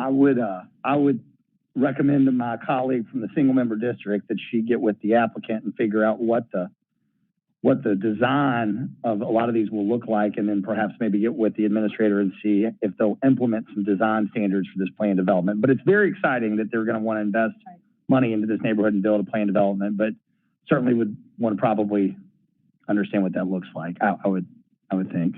Thank you, Chair. I yield back. Yes, sir. And colleagues, remember, if the applicant's not present at 3:30, then this case will be held. Hopefully, the applicant can answer any questions, especially design questions that you may have at that time. All right, colleagues, any other questions? All those in favor of sending this item down with no recommendation at 3:30, please signify by saying aye. I'm also an aye. Any noes? Opinion of the chair, the ayes have it. Colleagues, item number 8, ZTA 21-01 zoning amendments. Can I get a motion and a second, please? Moved by Warren, seconded by Carlisle. Mr. Administrator. Thank you, Mr. Chairman. Josh Whitehead with the Division of Planning and Development. First and foremost, let me do a quick zoning 101. There are 6 individuals and entities that may initiate a zoning text amendment, a amendment to the text of the Unified Development Code. This body, which you did 2 weeks ago with regard to the wellhead, or creating a wellhead provision in the UDC, the County Commission, the City Mayor, the County Mayor, the Land Use Control Board, and me. Okay. So this particular zoning text amendment was initiated by the Office of the County Mayor. Alex Hensley, who's a special assistant to Mayor Harris, is with us. Before I hand the floor over to her, I wanted to focus on some amendments that the County Commission made to this ordinance last Monday. Next slide, please. So we know that the Byhalia pipeline has the people that were proposing it have withdrawn that proposal. On this map, that proposal is shown on the western and southern dashed line. The other line that you see here is an existing crude oil pipeline that serves the airport, FedEx primarily, and then from there it goes south to about exactly the state line, and then east to what's called the Collierville Station, which is not in Collierville, but Marshall County. At the Collierville Station, it hits a north-south pipeline that goes up to Illinois and south to Louisiana. The purpose of that existing pipeline, and presumably the purpose of the proposed pipeline that it will not be, at least as of the moment, is to connect some of our larger pipeline infrastructure throughout the country. The Diamond Pipeline, if you recall, was built through Arkansas under the Mississippi River to Valero not too long ago. And so we have a termination right there at Valero on the left hand of the screen. And so both of the proposed pipeline and the existing pipeline kind of connect the east-west superhighway and the north-south superhighway, one to the west of us, one to the east of us. Next slide. I wanted to focus on that existing pipeline because in anticipation of the county commission meeting last Monday, Ms. Hensley and I met with representatives of Valero and FedEx, as well as representatives of the various groups that are impaneled to quite literally protect the aquifer. And we focused largely on that existing pipeline. So there's 3 sections of the UDC that are proposed to be amended or added to with this proposal. The first is the use table. That's the screen right before you now. Introduce a new use to the use table called oil pipeline, and go ahead and put little solid black boxes in all our zoning districts. What in the world does a solid black box mean? That means it's permitted by right. But wait, if you look at the far right column, there's something called a use standard, and that's where the devil is in the details. Next slide. The other 2 sections were the source of amendments, that came out of our Ms. Hensley and my meeting with both the operators of the pipelines and those concerned about the expansion of pipelines. Section 2.6.2L, and I have hard copies of this, by the way, Mr. Chairman. Thank you, Liza. The red language is new language that was approved as a substitute ordinance by the county commission last week. What does it do?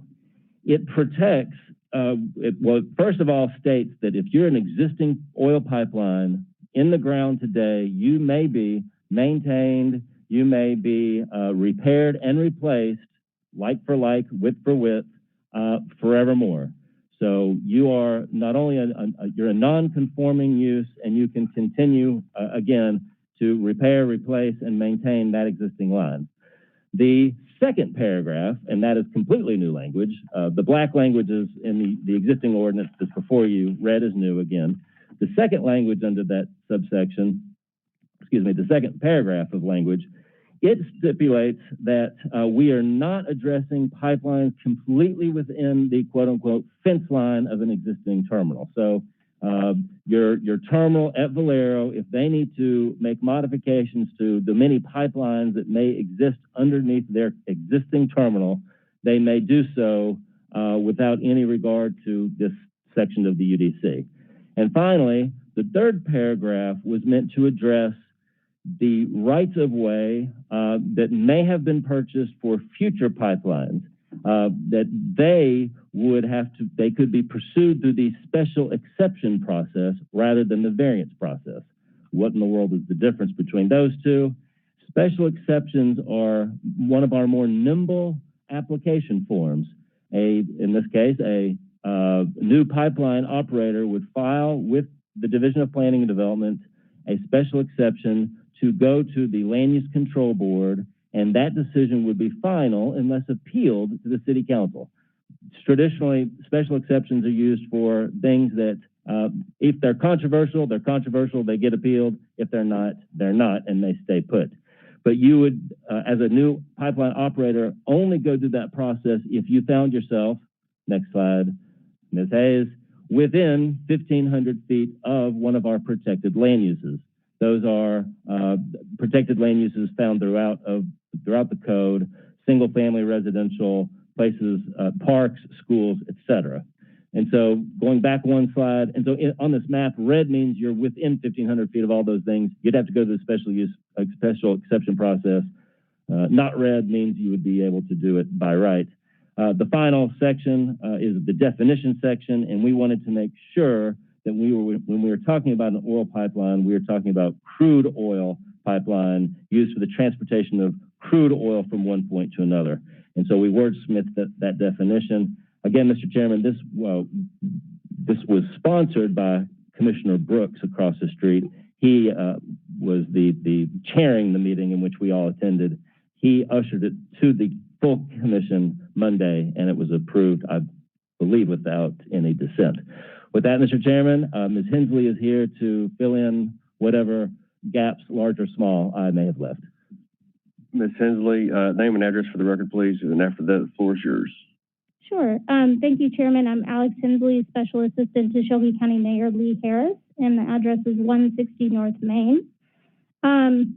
We are pleased to support the amendments to the setback requirement ordinance before the council today.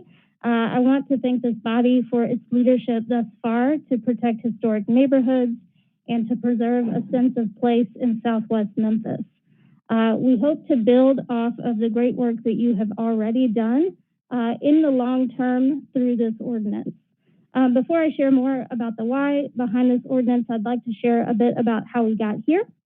And so Administrator Whitehead touched on a bit of this, but earlier this year on April 8th, the 1,500-foot setback requirement was passed by the Land Use Control Board unanimously. And since then, we have been able to meet with Valero, FedEx, Memphis Community Against the Pipeline, Protect Our Aquifer, Southern Environmental Law Center, and more community stakeholders. We are pleased to have the support from all of these parties for the amendments in front of you today. We were also able to meet with Attorney Wade at the request of several counselors and are grateful for his questions and feedback. And Dr. Warren has also been a great collaborator and advocate throughout this whole process. On the county side, the amendments were passed last week by the County Commission on second reading. We are grateful for Commissioner Brooks' leadership, along with Commissioners Van Turner, Tammy Sawyer, Michael Whaley, Reginald Milton, and Mikkel Lowry, who have joined as sponsors. Over the last several months, it's become clear that residents all across Shelby County want a say in the construction of oil pipelines. So we worked closely with Planning and Development and our county attorney's office to put forth the amendments to establish a 1,500-foot setback requirement between new oil pipelines and schools, places of worship, parks, family recreation centers, and homes. And the concerns raised by our constituents are consistent with the data. The U.S. Department of Transportation reports that there have been 300 significant pipeline incidents every year for the last 20 years. And when I say pipeline incidents, these are significant incidents such as damages over $50,000, fires, spills, and explosions. Additionally, the U.S. Department of Transportation defines areas such as schools, places of worship, parks, family recreation centers, and homes, those that we have in this ordinance, as high consequence areas where pipeline spills could have greater consequences to health or the environment. I don't have to tell you that these are dense areas and that they are pillars of our communities. I know that you are all well aware that a couple of our community's top priorities are to reduce blight and maintain property values. An oil spill in any of these areas could create blight like we have never seen before, as oil spills have been known to take years to clean up and have impacted miles of land. For example, the Colonial Pipeline spill in Fairfax, Virginia, reported to spill 63,000 gallons of crude oil that reached 9 miles of land. As far as the impact on property values, Conversations for Responsible Economic Development reports that homes that are directly impacted by oil spills, or even those nearby, but not impacted by an oil spill, those property values decrease up to 40%. That said, we believe that keeping oil pipelines out of neighborhoods and away from our community's greatest assets is one way we can continue to prevent blight and preserve property values for our families. Collaboration with Valero, FedEx, and community members on these amendments have allowed us to both prioritize the needs of our constituents and preserve existing infrastructure. And when we think about oil spills that have reached miles, we believe the 1,500-foot setback requirement, that's about a third of a mile, is a reasonable proposal. So again, we appreciate the council's leadership on this issue, and we are hopeful to gain your support today. I'm happy to answer any questions you might have or hear any feedback. We also have Assistant County Attorney Kelly Hagee here with us, who can answer any questions. Thank you again for your time. Thank you, Ms. Hensley. Councilman Warren? Yes, I just have a question about the special exception process. So based on that, if I want to put a new pipeline through that Colonial right-of-way, I just fill out a simple, easy peasy, request and it comes to you guys, or does that somehow end up in front of the county commission and the city council for final approval? Councilman, I may have misspoke. I said it was our easiest, but not easy. Good. So could you explain what that means for people listening? The special exception process would be you'd file an application, and with that application, you would include mailed notices for a 500-foot radius, or in this case, more of a linear radius of all property owners within the corridor. Then at the Land Use Control Board, well, prior to the Land Use Control Board, we would mail notices to those individuals, which may number into thousands, hold a public hearing, and then the UDC gives any member who attended or wrote in anticipation of that meeting standing to appeal to the city council. The primary reason I believe Valero and FedEx preferred the special exception process over the variance process is key to the approval criteria of special exceptions, namely that the proposal would not injure or damage the use, value, or enjoyment of surrounding property or hinder or prevent the development of surrounding property. That's the standard for special exception, which may be difficult to meet with a pipeline, but it beats, from their perspective, the much higher threshold required for variances, which is showing that there is some peculiar situation with the property that they cannot adhere to the zoning code without imparting a practical difficulty or hardship. So I think they preferred to go this route just because the legal threshold was lower, A, and B, I think Commissioner Brooks preferred it from his perspective because it would go to the elected body, be it the city council or the county commission, versus the appointed body, the Board of Adjustment. In this particular situation, it would go to both. Is that correct? Both the city council and the county commission if the special variance was appealed? No, sir. We at one point did have extraterritorial jurisdiction that crossed, mainly this body had extraterritorial jurisdiction outside of the city. We've gotten rid of that. Well, the General Assembly got rid of that. So if you're in the city, if the pipeline's in the city, it gets appealed to the city council. If it's in the county commission. If it's in both, one line goes both, then it would be a double appeal. They would have to go to you for the appeal inside the city and them for the area outside in the county. So the answer is we still both would hear if someone was trying to use that particular corridor to expand to a 25-inch pipe. Good point. Yes, because we just de-annexed the river bottoms. So yes, that particular corridor would have to go to the county commission and the city council. Yes, sir. Thank you. So I think the take-home point for this is that if someone decides to expand a pipeline within the corridor that's already there, that it's going to come to us to approve or not approve based on the particulars of the case. So I think that y'all have done a great job with this, and I really appreciate all the hard work the county commission did and you did particularly. So thank you so much. Thank you. Councilman Morgan. Thank you, Mr. Chair. Why specifically 1,500 feet versus 500 versus a mile versus other distances that could be considered? Sure, I can take that. So I think that's a great question, Councilman Morgan. So it's already modeled in the UDC, but I think it's modeled in other places across the nation. So in Ventura County, California, is modeled for 1,500 feet in residential areas. The California Department of Education does 1,500 feet for schools and pipelines. And some places have even greater setbacks. So in Colorado, they have setback requirements of 2,500 feet. But I think what is important here is that the oil pipeline spills have been known to reach miles of land. And so when we think about a third of a mile, that's what this is, 1,500 feet. Really, I think that's the bare minimum that we can do to protect our community assets, such as schools and places of worship. So. Okay. Why oil only versus other hazardous materials and waste that we've discussed, or natural gas or any other type of major pipeline that might flow through? Sure.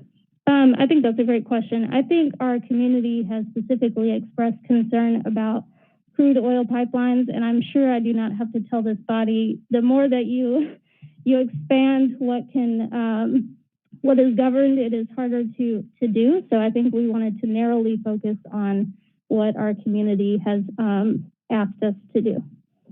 And that's where I'm trying to get to. Administrator Whitehead, is part of the concern that this could be perceived as unduly, I guess, it would be so difficult for any pipeline to be able to come through Shelby County from here on out, that it's unduly prohibitive. And that this is an authority in our zoning that is granted to us through the state. And because of the political nature of oil pipelines in the national conversation, and that it feels like this has gotten fairly political even here, that the state might weigh in their next session and with, pretty much strip us of this authority. That's accurate. There's there are different laws of varying degrees of preemption depending on the kind of liquid the pipeline carries, number one. Number two, we did not want to adversely affect gas lines owned and operated by NLGW, which, are under many of our streets. And number three, Texas Gas operates several natural gas lines that crisscross the community. And to my knowledge, there's been no community concern about those. So we also wanted to make sure we were not trying to address Texas Gas because that had never been raised before. I forget, and people are extremely passionate about this, but I feel like it has taken a turn of more PR than policy. And when we do that here in Shelby County or in Memphis, Nashville and the state legislature has a tendency to do it as well, and that they can hit back with that PR bump. And so as part of the question is, if they were to want to preempt or remove this authority, could they do it on an isolated basis, or would it have to be some larger zoning context where it would be more difficult and they don't want to go through the hassle of removing a broader zoning authority from a local government, but they could specifically talk about this? Well, I might have Ms. Hagee come to the dais because I think there may be both state law potential preemptive language as well as congressional. Okay. Because the easier it is for them to do it and not have it affect any other part of local government and management, I think the more likely they are, and we're just going to be trading or swapping press releases with them. Kelly Hagee, Assistant Shelby County Attorney. Address is 160 North Main Street. In response to that, the Tennessee is actually regulated by the federal government for interstate, so across state lines, gas and hazardous liquids, which is what the crude oil equates to, is a hazardous liquid. And then they also inspect and enforce only intrastate, so in the state, for hazardous liquids. So because the federal government is in charge of that, Tennessee doesn't have any jurisdiction to make any sort of laws or anything in that respect. All of the state laws are made in response to gas lines, so various types of gas, but not for the hazardous liquids.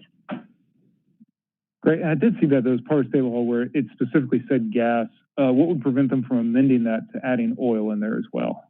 The federal government... Okay, Sure. Okay, so that is it. The federal government has already preempted the state from getting involved. Okay. Well, not exactly, but all states are required to have a certification and some other things that would be very rigorous for states to get approved to then be able to regulate that. And Tennessee hasn't gone through that process, and from what I've found, I don't know that they ever intend to. There are very few states that have certifications for the gas and the hazardous liquids. Okay. And I get it. This is going to be something that's very popular with the public. Nobody wants an oil pipeline going through their backyard, so to speak, or their community, or their neighborhoods. And so I think this is something that will pass, and when we pass it and the county passes it, it'll be interesting to see how it's challenged both in the courts and maybe in the political spheres as well. Because if everybody began acting in this similar fashion, which I don't think there's any community that ever raises their hand and says, we want the oil pipeline to come through us. and then you have every community one by one says that, then you have no oil pipelines across the entire country in terms of new development or production. And everybody can see that down the road that that's not sustainable or not possible. And so then that's when the bigger governments come in and say local municipalities, local counties won't have the authority anymore to say yes or no because we know this is a national, this is a regional infrastructure need. So that's kind of the bigger picture I'm concerned with here of what occurs after this and where this legislation leads. I don't think it's ill-intentioned. I do think there's been a lot of thought and work and collaboration put into this. I hear everybody and all the emails we've received about 1,500-foot setbacks. But I get concerned from a policy point of view, the cause and effect, and what's coming down the metaphorical pipeline, so to speak. So thank you, Mr. Chair. Thank you, Councilman Morgan. Councilman Johnson, we're going to go to you, and then I've asked our attorney to speak about this issue before we close it out. Thank you. I have a question, it's a clarification, Mr. Whitehead. When you talked about special permits, you said that they would fill out the easy form and then take it to your Office of Planning and Development, and then would go to the Land Use and Control. If they approved it, it wouldn't have to come to us. That is correct, but We did not see it. Well, in a perfect environment, they would find a route for the pipeline that generated no opposition. And so in that very narrow scenario, that is correct. There would be no appeal to the city council or the county commission. But if there was any opposition, we grant standing to any individual who either speaks at or sends a writing to the Land Use Control Board. We give that person standing to appeal to this body. So the likelihood of there being opposition and there not being an appeal up to this body is pretty low. But we are, in a sense, giving that authority to the Land Use Control Board, because I've heard of situations where everybody didn't get proper notification or somebody didn't know about something, and there it is. It slipped right on through the Land Use and Control Board. So, and my question here is, now I know they're pretty good about basic structure, but who's on the Land Use and Control Board now that's familiar with this pipeline and with the water and the aqua level and all that? Who's on the board now to talk and address those issues? Well, before I answer that, the fix, if the body is seeking a fix, would be to change the term special exception to special use permit. So let me just put that out there. If this body would like to hear, because special use permits come to y'all regardless. So that's the fix. Who's on the Land Use Control Board? Largely engineers, architects, a couple lawyers. So the staff would be responsible for producing the report and doing the research. Are they oil experts? Mm-hmm. I'm just asking questions. Well, we had one here earlier, Scott Fleming. He's left. But he's an oil expert? I don't think, no, he is a Land Use Control Board member. Right, but I don't think any of them, nor myself or my staff for that matter, are oil experts. Right, that's what I'm saying. So I see it are for us giving up that power to the Land Use Control Board. And that's where we possibly could happen. And talking about political, that's one political setting that could easily work its way out. So I have questions about it. I mean, because of that.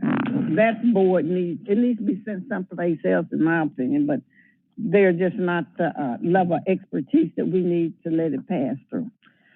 That was fine. Thank you. That was for clarification. I received it. Thank you. Thank you, Councilwoman Johnson. Attorney Wade, would you please enlighten us? First of all, this has not been typically my advice to this body. That hasn't happened. That is correct. You had a map. Oh, is it? Ms. Hayes, the red map. Wade, could you use the microphone? Sure. Thank you. Thank you. Okay. It looks like, based on this map, there is literally nowhere for a pipeline to go in Shelby County. Would you agree with that? Oh, there are very narrow corridors, but virtually. I mean, it looks like one of them opens up for the existing pipeline, but it blocks it at a certain juncture. But the truth of the matter is, excuse me? That goes straight across. That's all is connected, right, in that little area. Okay, so they can do a pipeline there without any issue. Is that what you're saying, Dr. Warren? I think if they can buy all that property. They can't buy that property. There's no way for a pipeline to go through this maze. I mean, you can just look at it and tell. So I had a conversation with the mayor's assistant, and I had some concerns about the 1,500-foot buffer and the rational basis for it. And I think you heard today that she based that on what's happened in California, Colorado, and some other locale. I don't know that we have any foundational basis to justify 1,500 buffer here. I haven't seen it. It's not in the record, but I didn't hear it today. So that's one concern that I have. Has TDAC weighed in on this ordinance? Have y'all presented it to TDAC? That has preliminary power over protection of drinking water in the state? No, we have not, but this ordinance does not address the protecting the drinking water at all. This addresses protecting schools, places of worship, parks, family recreation centers, and that's the goal here. That is the foundational basis. Okay. So that goes to my next question. If that's the target, how is this protecting the aquifer? I mean, that's not the object of this particular ordinance, and I thought that's what you kept saying, your people want you to protect the aquifer. So the foundation of it seems to be something different than... Attorney Wade, so the community part of the community that is working for this, as you know, there are a couple of ordinances on the table. The ordinance that we have put before you all today does not specifically address protecting the aquifer. It addresses keeping oil pipelines out of neighborhoods and away from schools and community pillars where they are highly dense and have a large population of people. And if something were to happen, such as an oil spill, there would be greater consequences because those are dense areas. So this is addressing a different piece of how an oil pipeline spill could be harmful to a community. Okay, and remember we talked, and I said an underground pipeline that spills goes down, right? How is that affecting buildings above surface? I mean, I don't think that's in the record either. Is there some safety issue with it? I think if you search an oil pipeline and you see the pictures, you're going to see the oil is above ground. And when it's coming out potentially at 1,500 PSI, as the Byhalia pipeline was planned to, that is coming out at the speed of a pressure washer from a 24-inch pipe. Okay. And so we could say that it could protect the water. That's not the goal here. But I do think that by proxy, it could also protect our aquifer. But I think if it's coming out of an oil pipeline that's not that far underground, it could certainly reach schools. And if there's an oil pipeline incident, I don't think it's limited to a spill. It could be an explosion. It could be a fire. And so I think that's where it gets a little bit nuanced in how it could affect these areas. Okay, thank you. So you mentioned that where there are pipelines, there have been some empirical data that shows that property values go down by how much percent? Up to 40%. Okay, so what about these existing ones? What has happened to the property values in the existing pipelines that already are there? Have property values in Orange Mound gone down as a result of these pipelines? I don't think there is a pipeline in Orange Mound. Yes, there is. So I think even still, I think the data tells us that it could go down 40%. And I think the questions that we have to ask ourselves are, what are the risks to our communities, and is it worth the risk? Okay, so my final question, looking at this map, and you know, we have two ordinances also on the table, one authored, sponsored by the environmentalist and Dr. Warren, that prohibits pipelines unless you get some special permit. And then we have a wellhead protection pipeline that follows TDEC's regulations. But why would we do either of those if you have basically blocked any pipelines throughout the city? I can only speak for our ordinance, and this is the work that we are trying to do to be responsive to our community. So we are hopeful that this council will pass some measures to protect our community, protect our neighborhoods, and that is the goal here. All right, so I'm not going to, I mean, I'm just having the same conversation I've already had with you, so it's not a secret. Josh was on the phone. So I think we've always recommended that we wait until after the county commission acts before we act, first of all. Secondly, I thought where we were, we had this one on the table, Warren's ordinance on the table, and the wellhead protection on the table, and I thought we were waiting to line them all up so the council would decide if they conflict and what options that we would, whether we could do all of them, any of them, one of them, or whatever. I don't think we're there yet, but it's up to this body to go forward with all of them, any of them, anytime you so choose, but that would be my recommendation, that we tee them up together, consider them, compare them, and make the decision.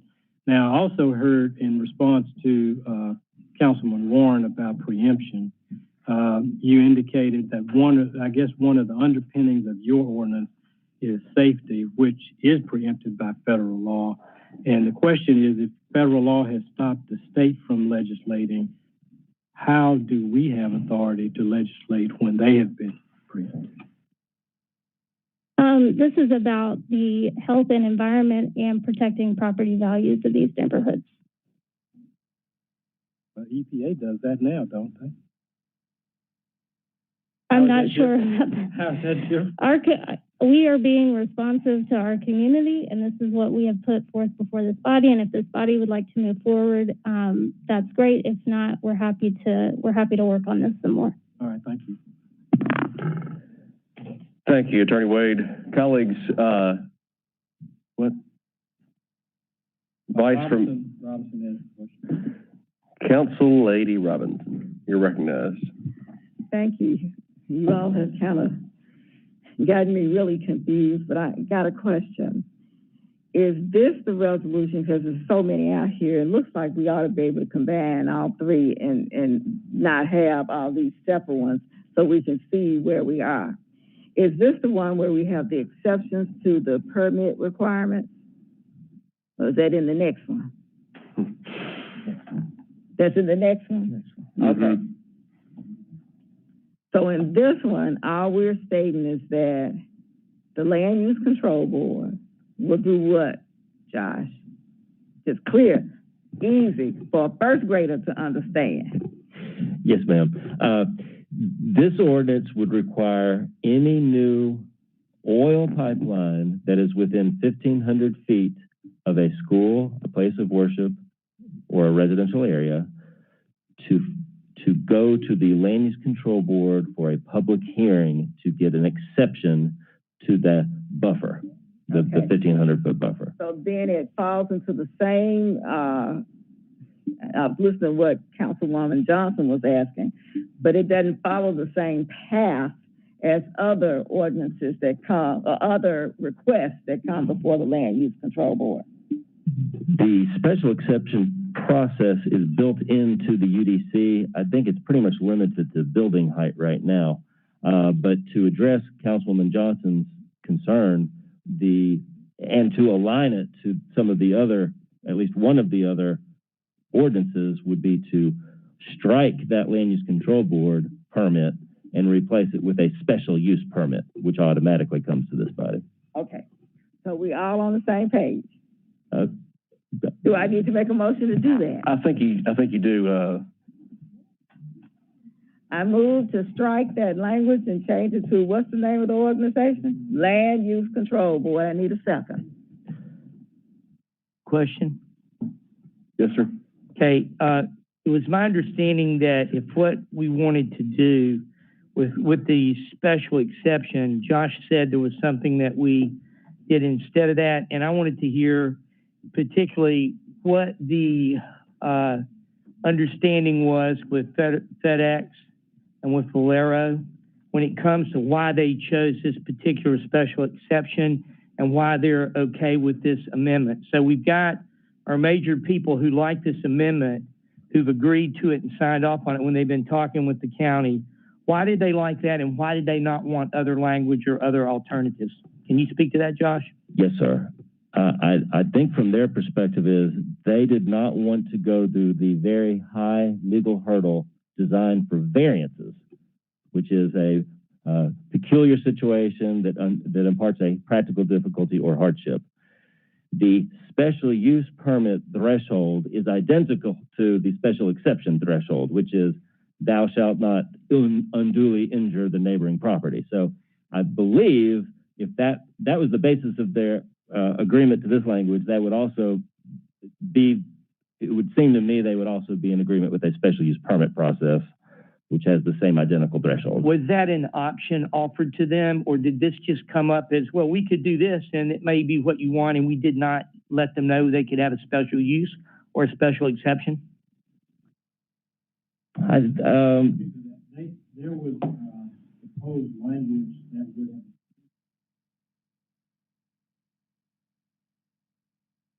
then that was changed to eliminate that, and then it was modified to allow a release that.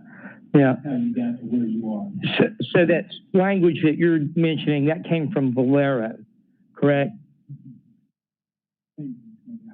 I don't think so. It came from Valero. Valero wanted the exemption. Right. Councilman Warren, I don't want to interrupt you. I'm sorry. Colleagues, there's still a lot of confusion on this body about what we're voting on and what we need to vote on and what we don't need to vote on. So without objection, I'd like to hold this item for another 3 weeks. We start our main meeting in 18 minutes. I have an objection. We have not had executive session yet. What's your objection, Councilman Warren? My objection is that I have invited a lawyer, Herman Morris, to be here to talk to us about this. And I want us to have the ability to hear from the ex-president of MLGNW and city attorney. So I would think we would be able to do that. And he was going to talk to us in our main meeting. And he come back just like he asked him about the Thank you, Mr. Chairman. That is item 9 and 24 on our agenda, and I intend to call those cases, so you will have your chance to present. I apologize, colleagues. I was figuring some things out. I think you are correct. Let's hold this for 3 weeks. We'll come back to it, but we'll hear those items downstairs, and you'll have your chance to present. Thank you very much, Mr. Chair. And we stand adjourned, and we'll do executive session. Without objection, this item will be moved downstairs with no recommendation. Any other information or questions before planning and zoning? We are adjourned. And it is Commissioner Ford Jr.'s birthday today. Happy birthday.